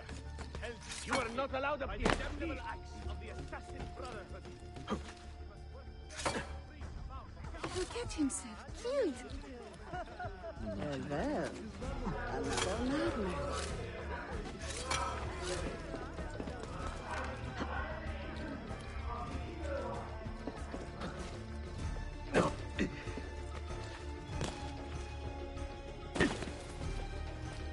Oh, that's okay, Hermione, to try and remember more.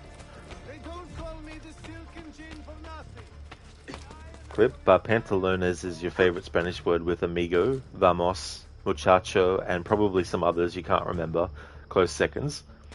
Yeah, that's the other thing too, like, there's certain languages that definitely have a really cool ring to their words in general. You know, not just always specific words, but the way it sounds and stuff like that too. Hermione, but of course you have possession, Gareth. Yeah.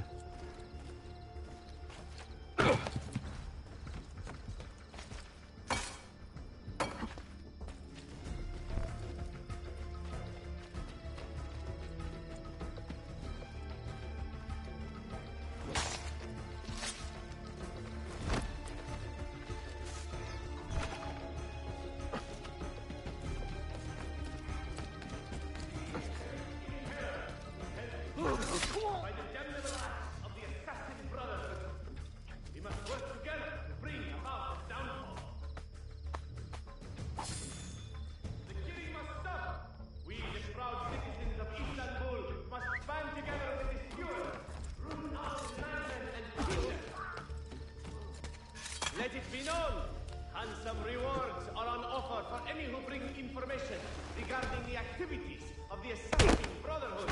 Istanbul will never tolerate the assassins' cowardly ways. Must find these vile agents of the evil one and burn the light. Too many have died at Heretic Assassin hands. More will surely follow if you, good people, Sharpen your senses. There is a danger here I do not fully understand. You keep watch, and I will have a look around.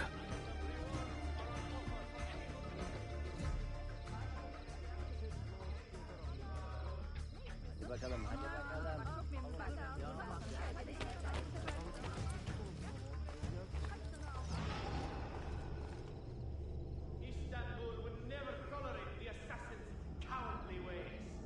He must find these vile agents of the evil one and burn the light from them. I do not like the look of this.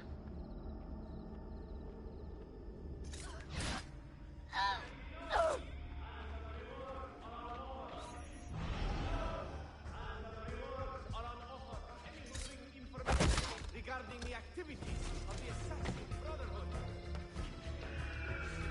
Follow that man! Only a guilty man runs with such speed! And only a fool stops to fight!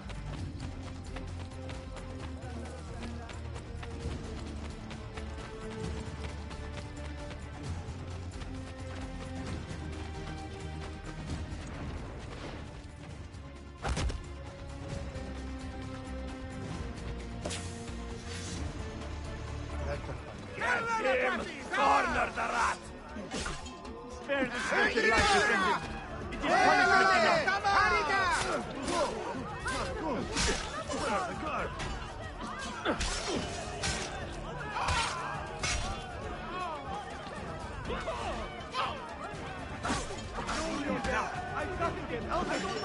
Are you injured? My pride is wounded, and now my heart is heavy. That man, his name is Piri. He was an assassin once. He has obvious skill, and a score to settle. Evet, until that man is caught or killed, I fear none of us will be safe in this city. And until you are properly trained, I will not let you go head-to-head with a killer as deadly as this man. Let us focus on further honing your skills first. Come on, game. I want to loot the body, not talk. Even Rashid himself could have treated you no better. I make use of all his wisdom. Hermione, that's also a bow in Odyssey with the perfect description. A high-precision bow. Lovely throwback. It really is. Possession, Gareth. Hey there, Absolution. Oh no, the Wallaki imposter. Get Vlad now. Yeah, I got Vlad's sword. Ended up getting that. I love that sword.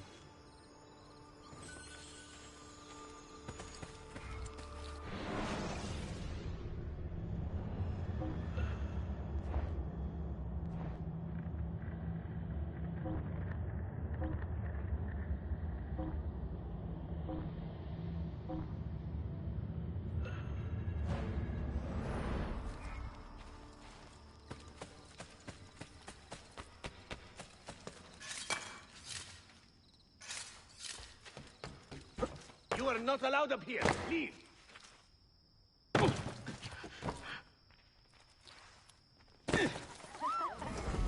There must be a reason for it.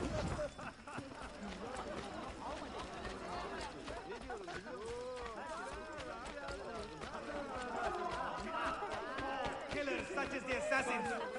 I say, carry out.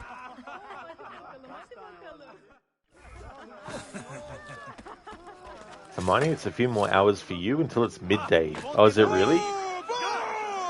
It's almost 7:30. Sorry, 6:30 at night here.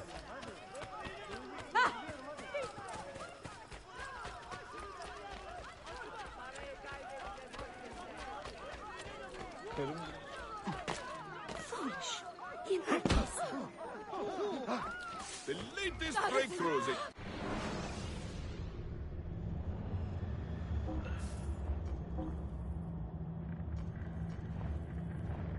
I'm not part of it. Don't forget. I am not involved. Please ignore me. Takip et.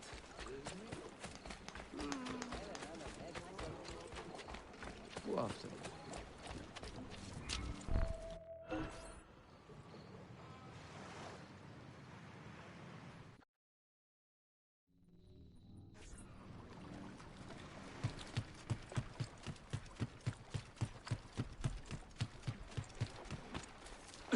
Oh, that's certainly not a common sign. Really? Next, that's difficult. Hey, careful there. Some respect for your fellow man, no? Hey, do not step out of line on my watch. Carry on, Vlad. Your insignificance. Hey there, Dreadnought. How's things going for you today? 2 hours, and then it's 12 in the afternoon for you. Not too long to go then.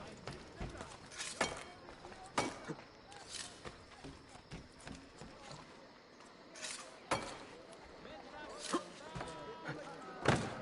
there a race or something?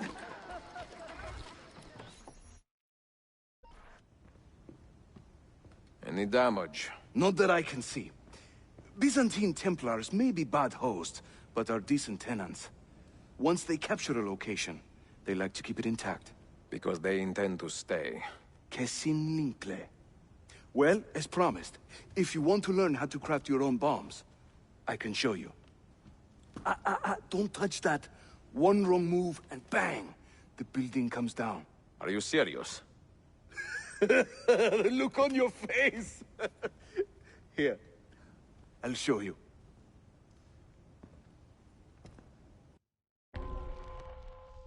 Bomb crafting. The assassins now have control of the Imperial North Den, and Yusuf is at ease. Learn more about bomb crafting before setting out.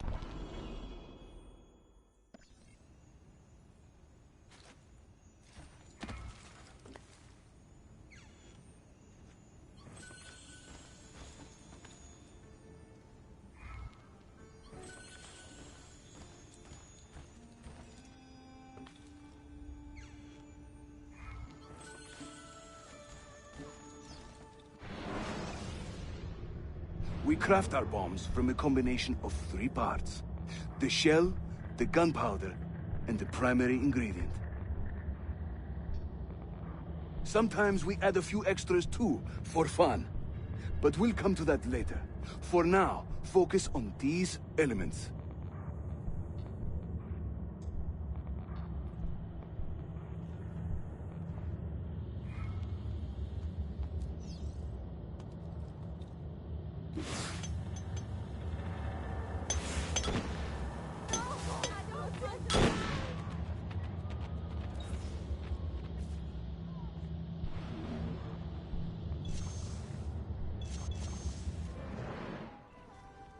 You'll find many ingredients for bomb recipes scattered throughout the city.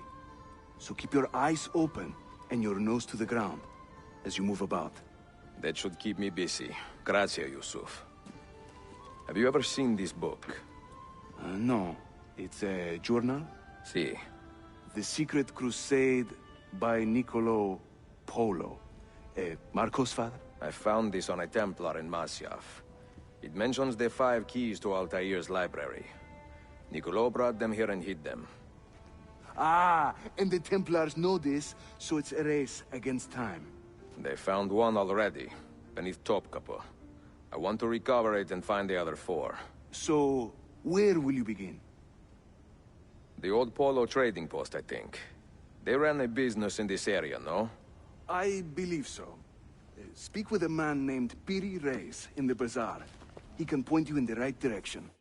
And teach you a few more bomb recipes, if you are so inclined. Piri Reis. He's a cool character. His stories about what he and his uncle would get up to with their bombs was quite good. And the actor who voices him is another Assassin's Creed veteran, Alex Ivanovich. And they're all the roles in the series that he's played.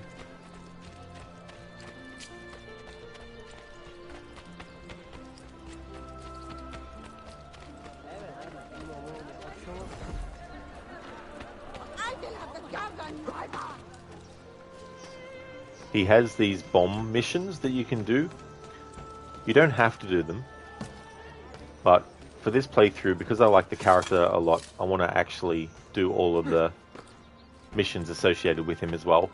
Otherwise, the only other time you see him in the story, aside from this moment that we're about to experience, is later on when Ezio needs to go to Cappadocia.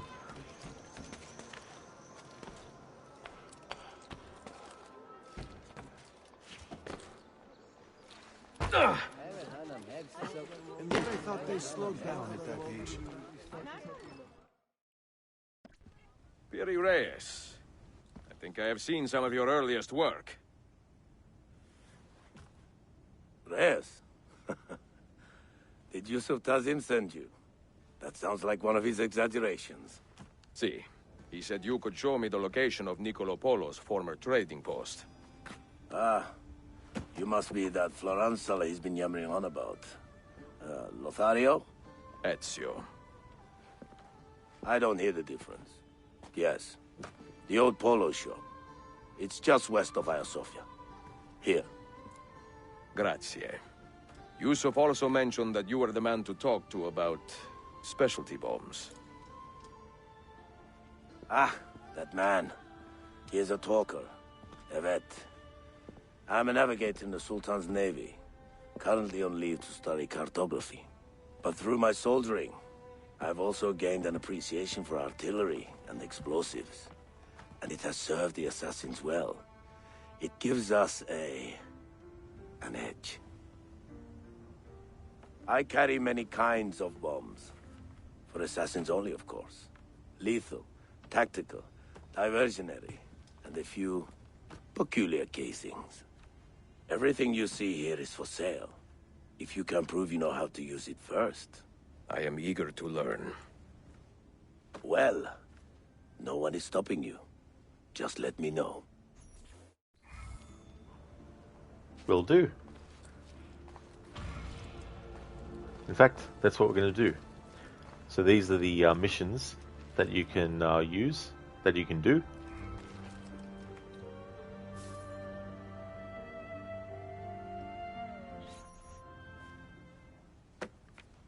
Capecol! I need to reconcile these ancient Greek maps with data from Admiral Columbus. But this is like comparing maps of the moon and the Earth. What a mess! Ah, Ezio, cheer me up. Let me teach you something. What about these poison bombs? How lethal are they? Quite lethal, Dostum. We distill our poison from the datura plant. A pretty little flower with a deadly secret. This one kills, slowly but surely. Be very careful, for your sake, and for others. Grazie.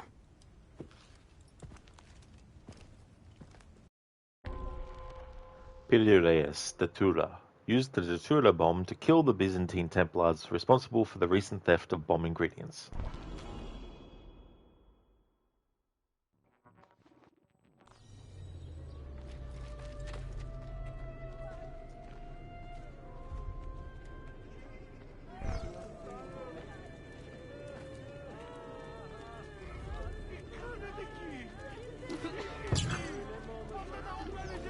I was saying earlier that Leandros says, is he in control of an army of drunks swinging sticks? And I was saying that you can simulate what that could look like by using poison against enemies. They do that little dance thing like that. Sometimes they do actually hold on to their weapon while they do it too. What is the matter with you, Elitier?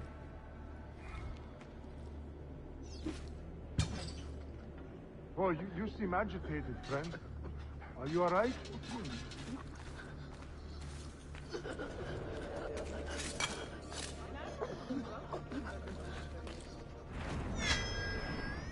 Oh, God, no.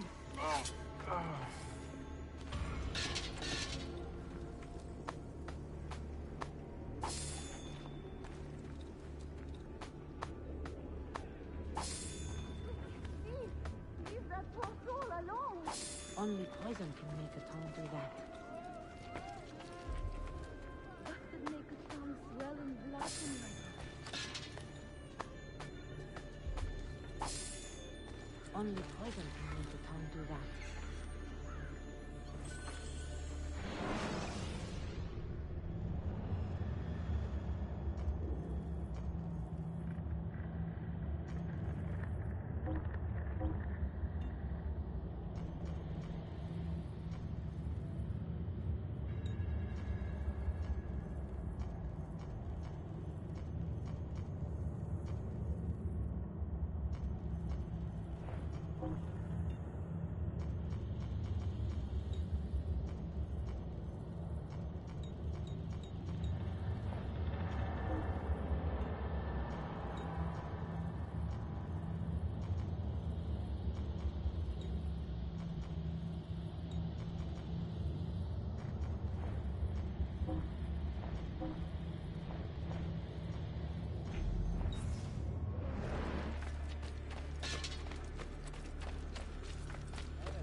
Hermione, got to go work for a bit, but you'll lurk.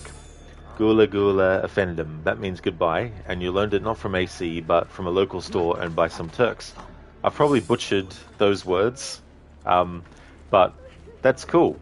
Never heard of the first two words before.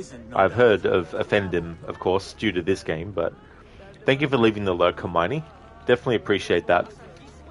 Oh, I pronounced it very well, did I? Oh, okay.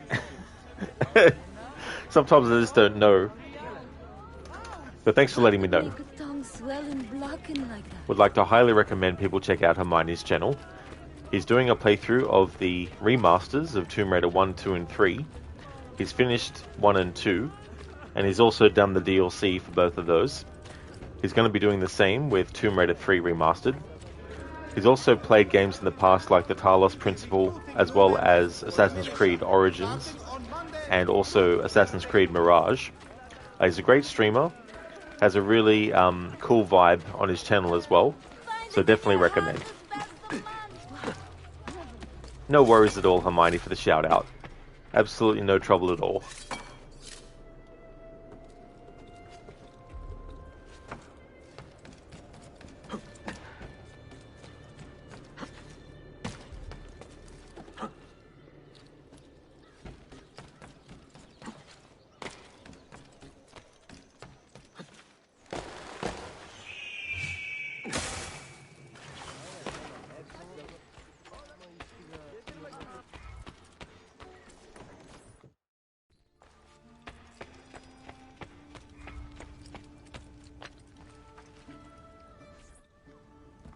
I used my first bomb when I was in my late teens.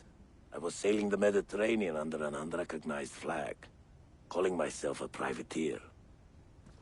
The Francesi would say corsair.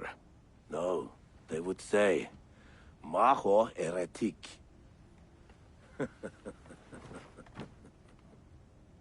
I do miss the days of rough ocean travel. The sea spray and the rolling waves. One day soon I will take to the sea again.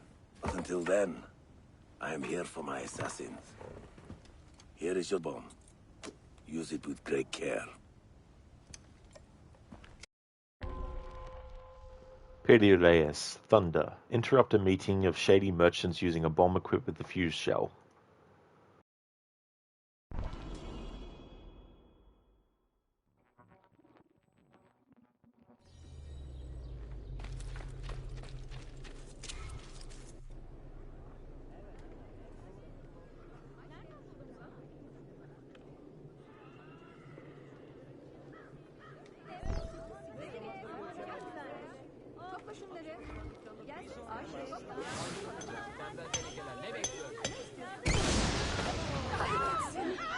I'm not part of this!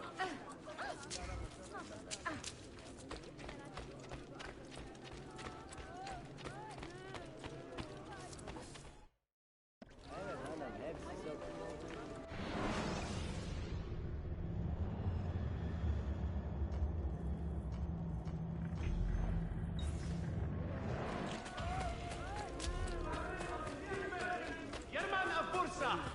The stewards know you shelter him, and will imprison and question the rest of you.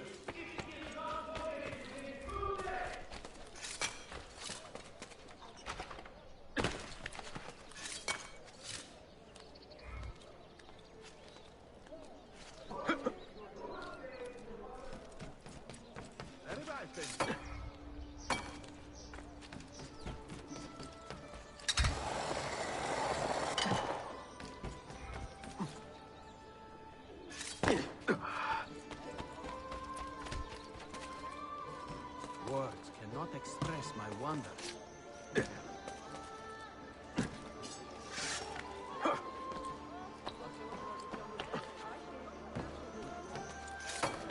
You have no reason to be up here! That man.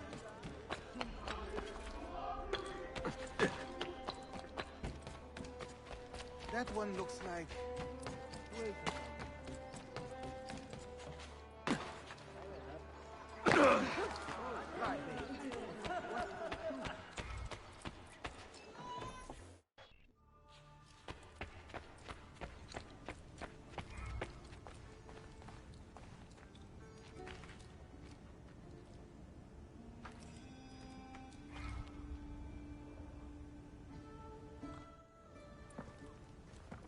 Ah, Turkish smoke bombs. Are you curious to try a few? Should I? I've used smoke bombs before, with varying results. But not like ours. We have a special recipe for deep, dark clouds. Throw one of these and your eyes are useless. You must rely on your hearing and any other senses you may have cultivated. Other senses? What could that mean? Word gets around, Ezio, that you are a special sort of man, with strange gifts. Keep it to yourself. Piri, Reis, smokescreen. Using the new smoke bomb, infiltrate the church courtyard and steal the bomb's ingredients.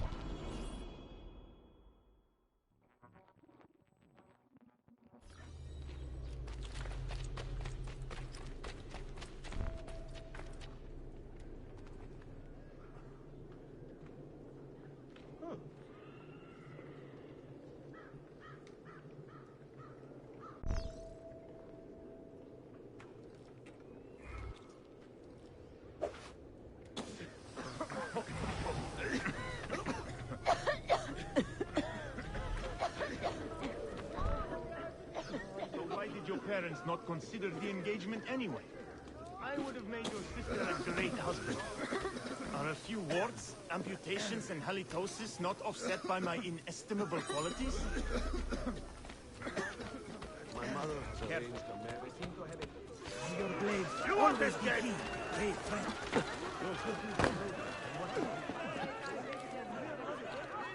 He will end up dead or in a... Enjoying your final moments? Aha! This one is good!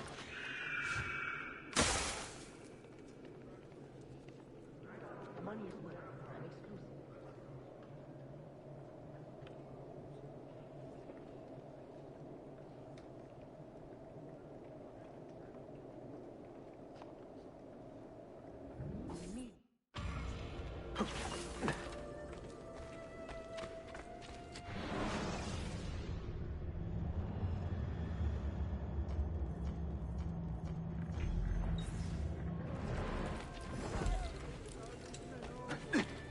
got into that one. Absolutely beyond my... There's something weird that happens with this game if you do a no HUD playthrough. When you actually look at the map and you have all the HUD elements on, it'll actually have an arrow and it will actually change the orientation of the icon to match which direction Ezio is literally facing. But if you have the HUD elements turned off and you go into the main map, it doesn't keep track of that. So what you need to do instead, if you want to have some kind of guide for which direction you need to go in, what you do is you mark on the map where you want to go and you turn Eagle Vision on. And when you turn Eagle Vision on and you've got a waypoint, that waypoint will actually be highlighted in the game world.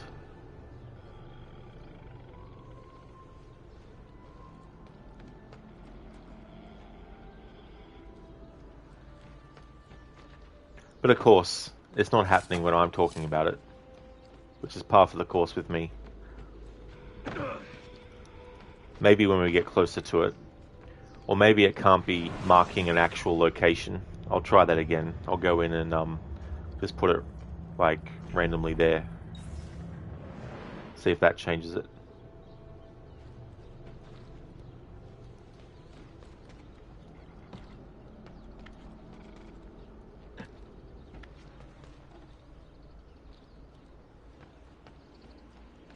No, it doesn't want to do it. Of course it wouldn't do it when I'm actually explaining it. When I'm not explaining something, that's when it gets done. When I am explaining something, that's when it doesn't work. Or maybe it only works when you have the HUD elements turned off. That might be what it is.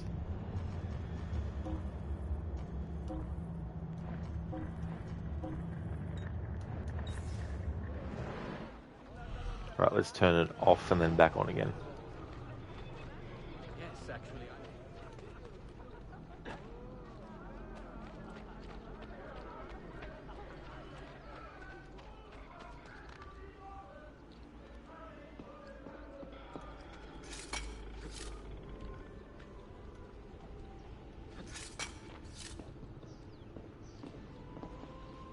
No, still not working. Okay, let's try it literally very close to Ezio. No. Oh well. Fine then. Fuck me, right?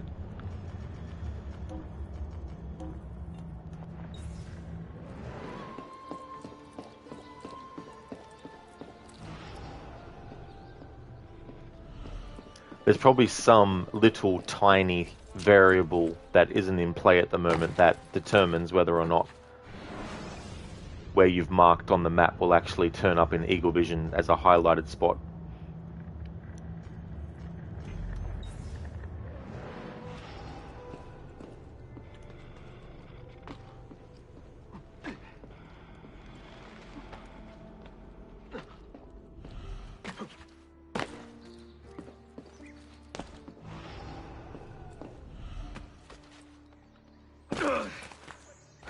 well, once.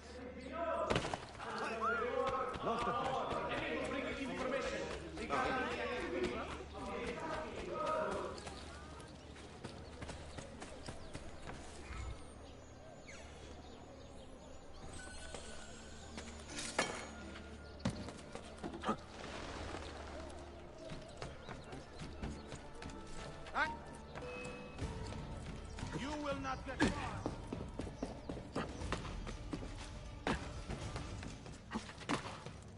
Hey there, Cheesy Cheese, welcome. Ezio, how time has not been kind to you. Well, he's still a very deadly assassin, despite his age at the current time.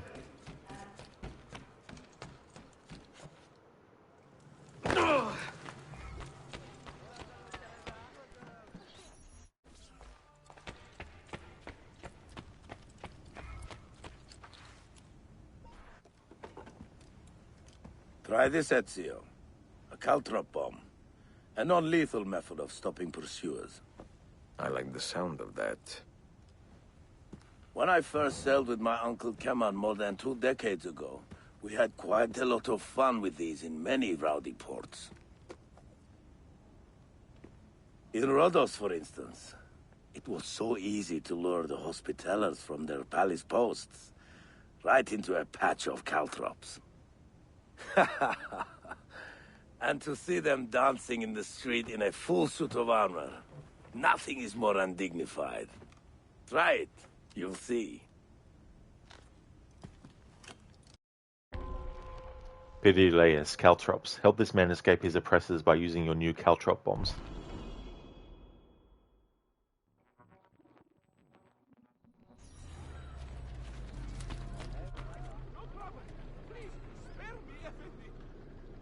I have been tolerant with you, but my patience has limits, yes?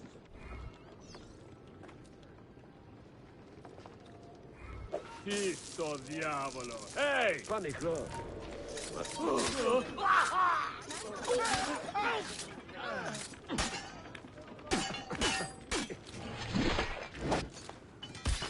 Now! Ha! Get the bastard! Ha!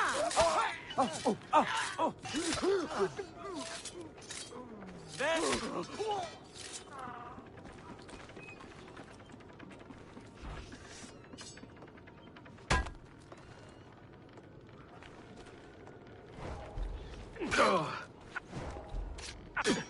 Okay, even though I have a weapon pulled out, the game doesn't want to recognize that fact. Whatever. Whatever, game. Whatever. Whatever. Alright, this just loops. Okay. Keep it up. They are right to fall. Got to get away.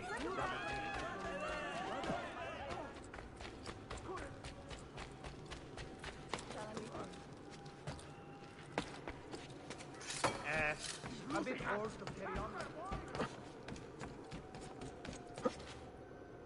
Well, I'll be.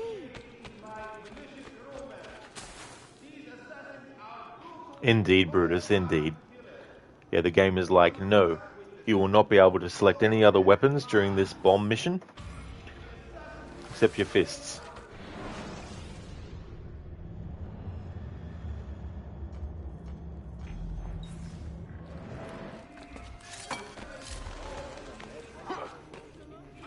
A bit old to be jumping about.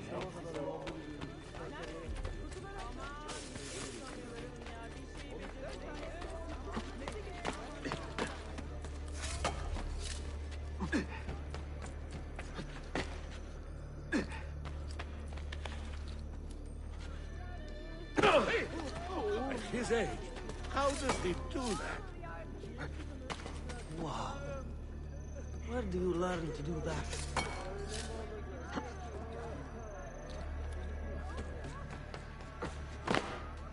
Seen him before. Where is he? What will make him mad? I know that man. Alright. Stop that man! Gosh, you hurt him.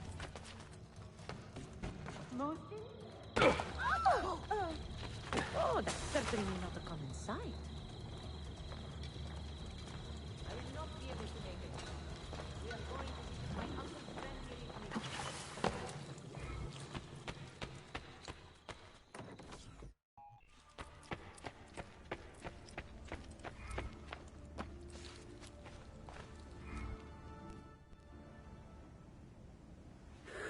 here. For 10 months I have been working on a new map for Beazit. But he is old, and I'm a perfectionist. Perhaps the next Sultan would appreciate my efforts. Well, how can I help you, Ezio? Smoke signal bombs. How do they work? You must know the old saying. Where there is smoke, there is fire. These bombs play off that idea, creating a thick plume of smoke to trick city guards into believing a fire has started. These bombs are quiet, however, so only those who see the smoke will be lured away. Subtle. I will give it a try.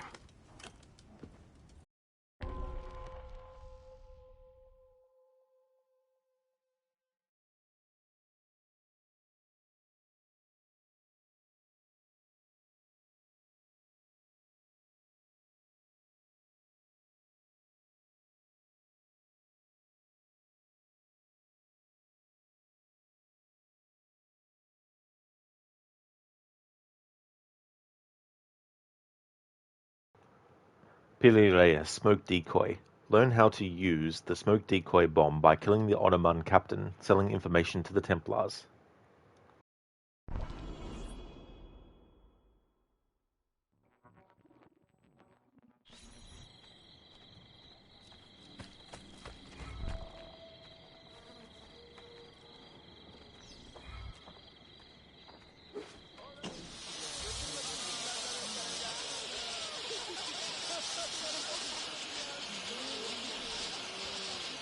Whoever used it may still be near, and may have more.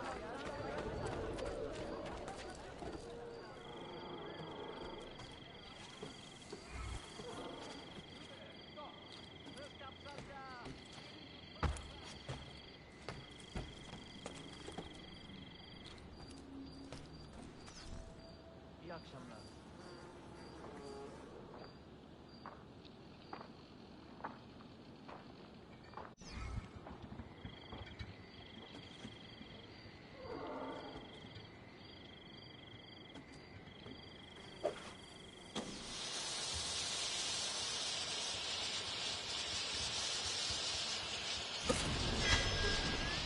We have Carlson. Time to leave. God,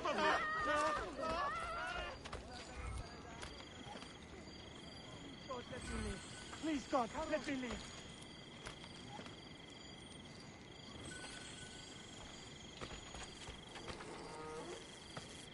You deserve to join your victim in death, foul creature. Oh. You leave that poor soul in peace, heretic.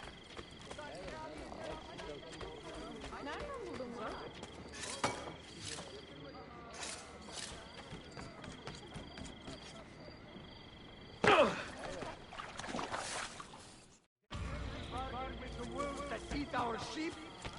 No! Harbor! That's a bit bold. I cannot stay.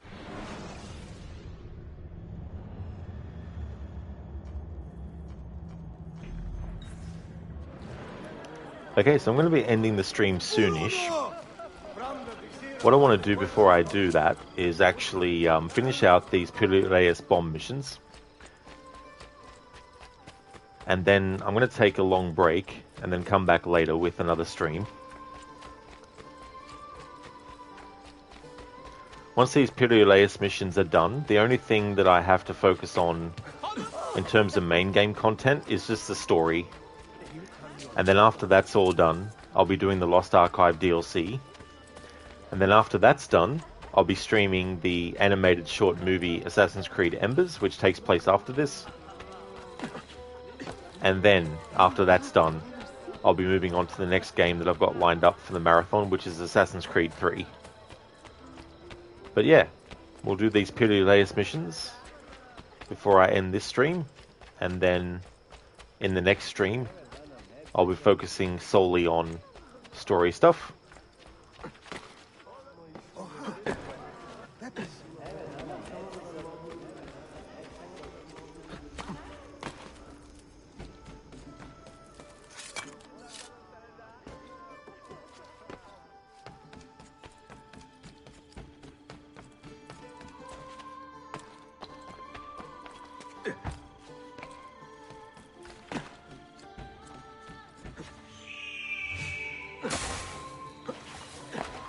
Life is better now that...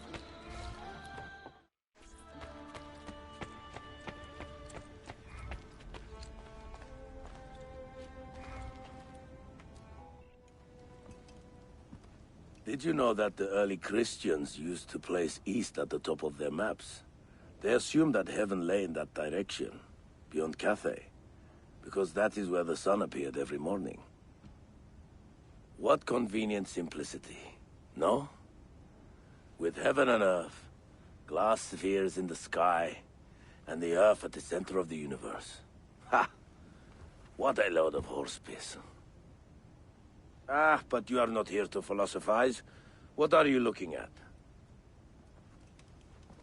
I need a simple but effective means of distraction. Then this is the bomb for you. It gives a nice loud burst, luring all soldiers within earshot right to the source. Have fun.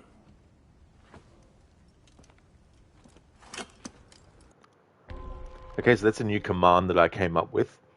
If you do !true and then put a word, it'll actually change the nothing is true, everything is permitted to say nothing is true, everything is, and whatever word you put after. If you want to actually have more than one word, you need to make sure that you either put dashes between each word or basically just do something like this, for example, where you would have one word end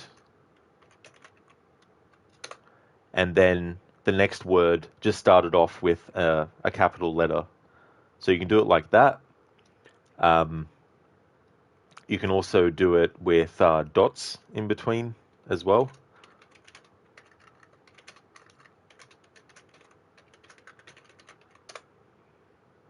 Like that. And you can also use underscore. That's if you want to do more than one word. Piri Reis, cherry. Learn how to use the cherry bomb by helping the wounded assassin escape undetected. I wish I could actually do it so that you can change 2 words in the sentence, but all I know how to do with Stream Elements is be able to change 1 word in any given sentence that you want to do.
Well done. What is your problem? Hey, careful there.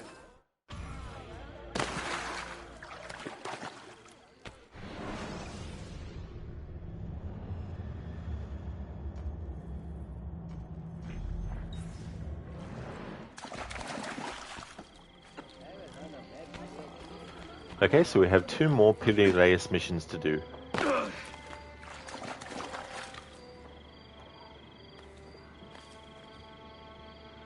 Oh, come on, game. It won't let me... Now, it will there, of course. Hey there, Maxi. Welcome, dude.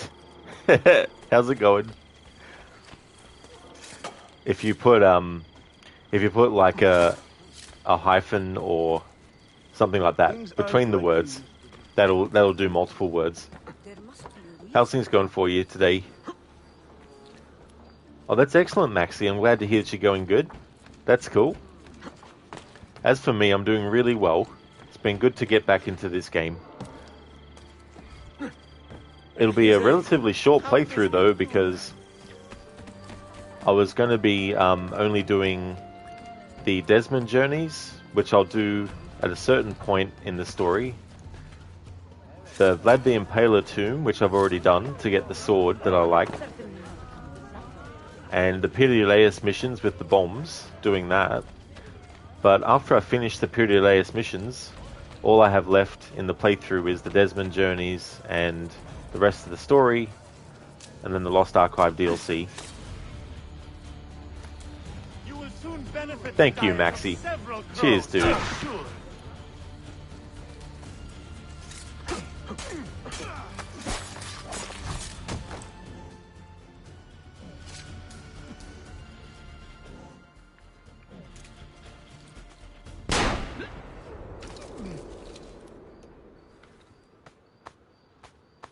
There we go.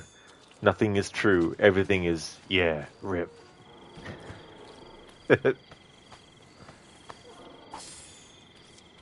wish it actually worked with emotes. I don't think it does.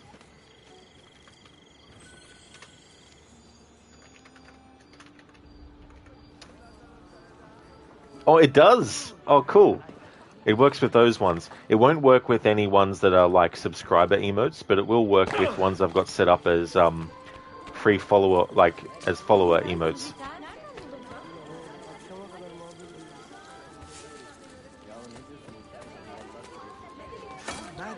So I actually can do this one then.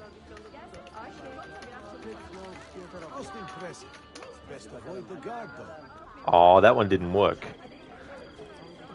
Oh, that's because Rod, that's the subscriber emote. No wonder why that didn't work.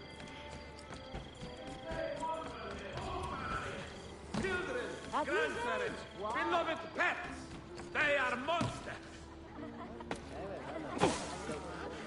Do not be deceived by these voices.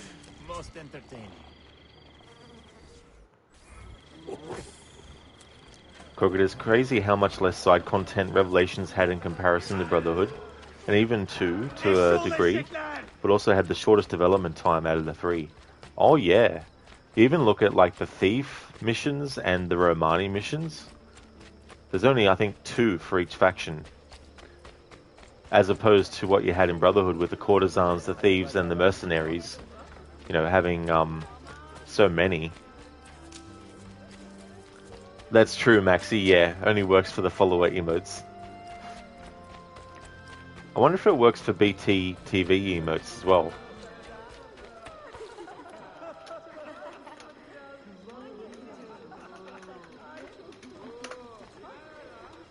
It does too. Oh, that's good.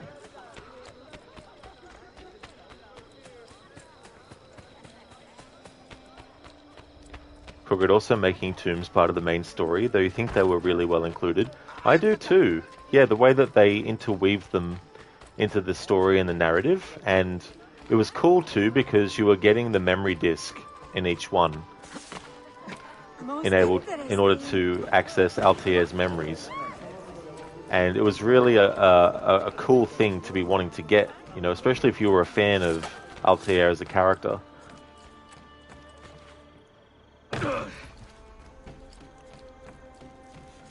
Babs, so fun tidbit. Because of the delay, you were saying it didn't work as it popped up in chat. That made you giggle. Yeah, the funny thing is with lag and stuff like that, it can be funny the timing, you know.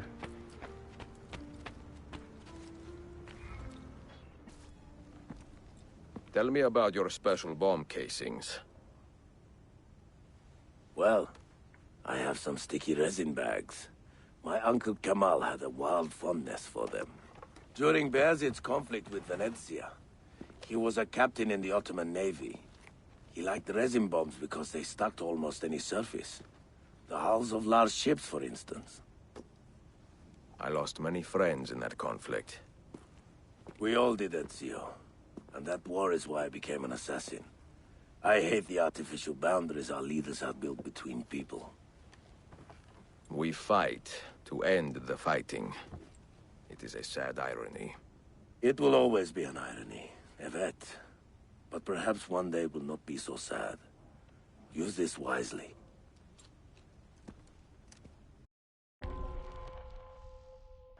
Video sticky situations. Learn how to use the sticky bomb by killing the 3 targets in the high security area without being detected.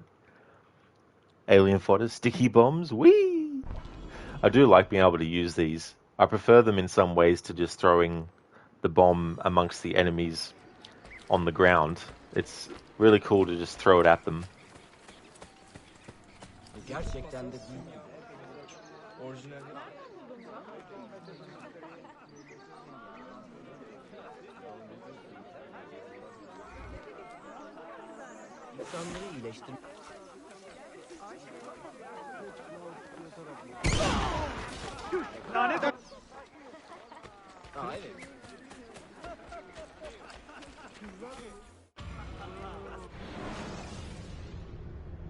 Good one, Babs.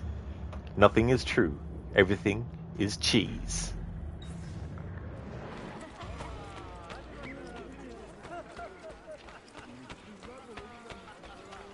Only fodder. Oh my god, everything is cheese, lol.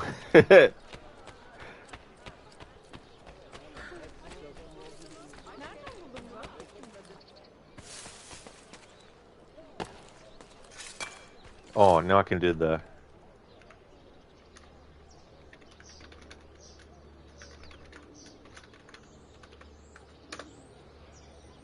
There we go. Detroit, become Lara.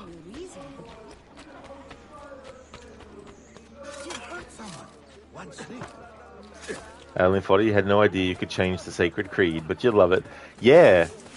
Yeah, I thought I would add another command where you can take some quote from the Assassin's Creed series and then just change one of the words. I've got a few other ones too, like I've got one based on, are we done with this pissing contest from Valhalla to change that? And I've got one for Cesare from Brotherhood.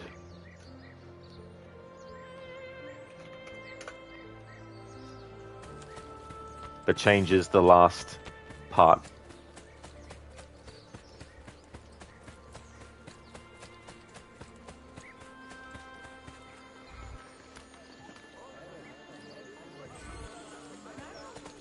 Hang on.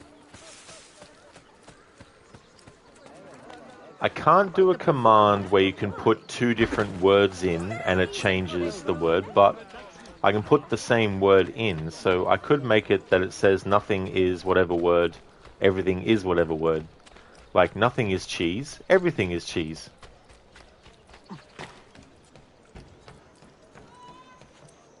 Alien, do you have a list of those commands that we can access from the chat by any chance? I actually did at one point, but I'd probably need to update it because there'd be some things that I actually changed over time as well that aren't actually active anymore.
No, I don't actually have a command for that, Alien Fodder, but I definitely should add one. Thanks for the heads up on that, because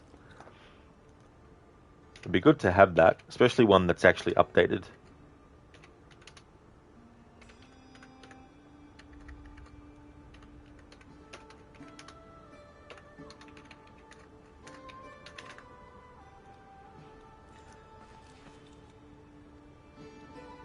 Oh, I do, Maxi. Oh, there we go. I couldn't see it in my list on Stream Elements, but maybe I just overlooked it. But yeah, that'll have to be edited though,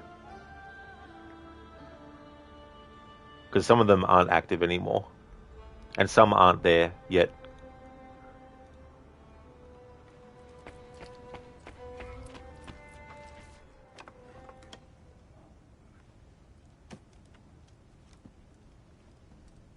This one has a strange look. What do you call it? A tripwire bomb.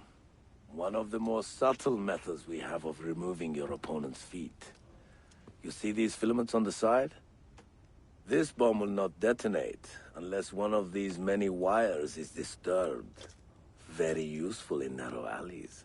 Or under the seat cushion of someone's horse carriage.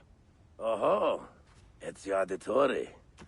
You are one devious Haivan. I should keep my distance, lest you corrupt my delicate sensibilities. Oh, I think you will leave. Of course. Don't blow your hands off, huh? Hey there, Grace. Welcome. You need an Ahoy, the tired version. Yeah, that's for sure. Not sure what you could make it look like if you wanted to keep like the pirate sort of theme going. Thank you, Maxi, for that. Yeah, I'll have to edit that and update it as well.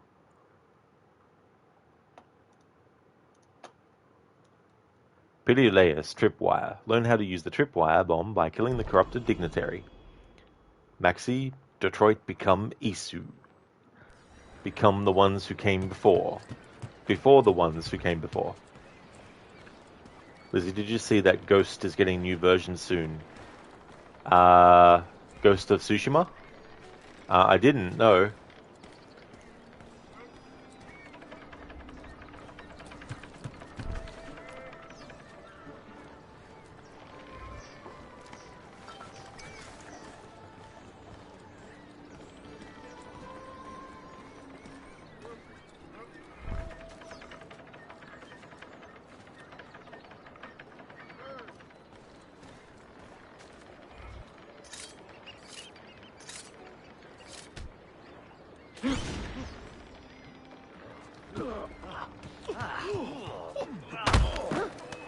You won't get away. Well done.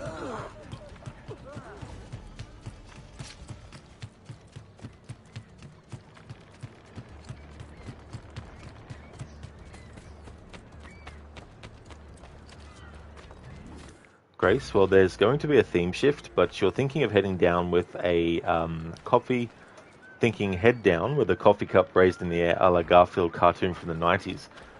Never actually saw that, but I think from your description I do know what you mean, or what it could look like as well. Especially a tired version of it, like, ahoy, kind of thing. There we go, so that is all the Piri Reis missions completed.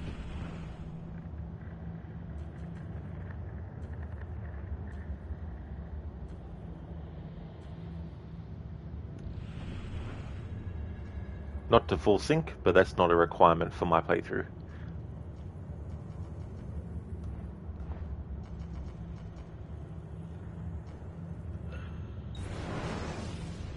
The Z-Ed includes a whole new island area. Oh, that will be really cool. That was such a great game, that one. Grace, it might just be a grunt instead of an ahoy. That would definitely be fitting for a tired sort of version of it.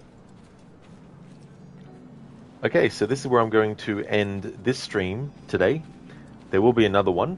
However, I'm going to take a long break before then. So I'll just leave Desmond here on Animus Island. So I'm going to take a 1 hour and 40 minute break. So we'll be back in 1 hour and 40 minutes to do another stream. I just want to thank everyone so much for watching this one, and it's definitely understandable if not everyone watching now can come back for the next stream, but I just appreciate you watching this one.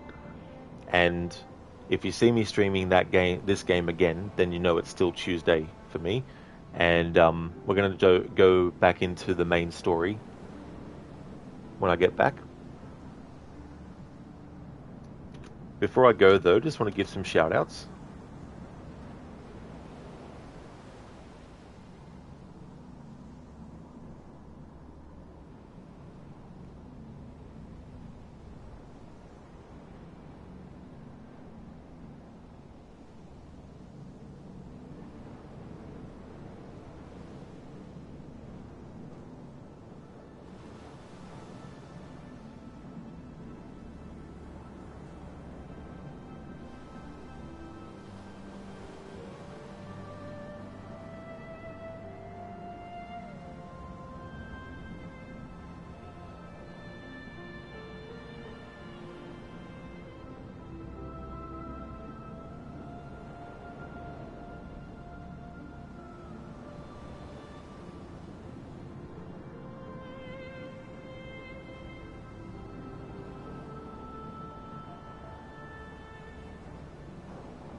would like to highly recommend people check out the following streamers. Crocodiles, who's also a big fan of the series. He's on to Mirage at the moment. He's doing a no HUD, no fast travel, and limited looks at the map playthrough. Grace is playing through games like Stardew Valley, as well as Red Dead Redemption 2. Hermione is doing a playthrough of the remasters of Tomb Raider 1, 2, and 3. He's finished 1 and 2, did the DLC for both, and now he's on to 3. Lidus plays a lot of retro stuff. He's a big fan of fighting games like Mortal Kombat and Street Fighter. Mr. Gote plays games like Banishers Ghosts of New Eden, as well as the Outlast games and Dead Space. Absolution is playing through Horizon Forbidden West. AC is doing a playthrough of Fallout 3. Cheesy Cheese is doing a playthrough of Life is Strange. And Maxi is doing a playthrough of Assassin's Creed Odyssey. He's going for all the platinum stuff. He's currently working through the Legacy of the First Blade content. He's already done a Fate of Atlantis. And he's also got a lot of really cool stream tools that he's done. And he also has a really cool subscriber emote as well of Ezio from this game putting his hood on from the opening part of the game. So highly recommend checking out all those streamers. They're all really good. They have great vibes and great content, and you'll definitely have a great time. Thank you, Babs. I definitely will have a good break. Thank you so much for being here too. Brutus, you're going to go watch a couple of episodes of Port Protection while you're gone. Thanks for the stream. That's for stream 1. That's no trouble at all, Brutus. Thank you so much for watching this one too, as well. And I hope you enjoy those episodes of that show. Definitely see you next time, Babs. Thank you everyone again for watching. And Crooked, absolutely no worries for the stream, for the shout out, Senny. Thank you so much for being here too. And thank you. I definitely will have a good second stream. We'll make a bit more progress on the main story. It is, Lizzie. It really is. It's very, very clear as well. I like the detail that comes through on it as well. No worries for the stream, Maxi. No problem at all, dude.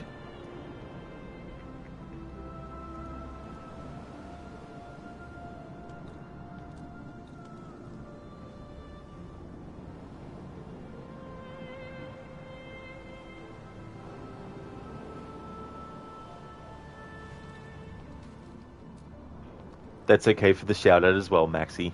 Absolutely no trouble at all, dude.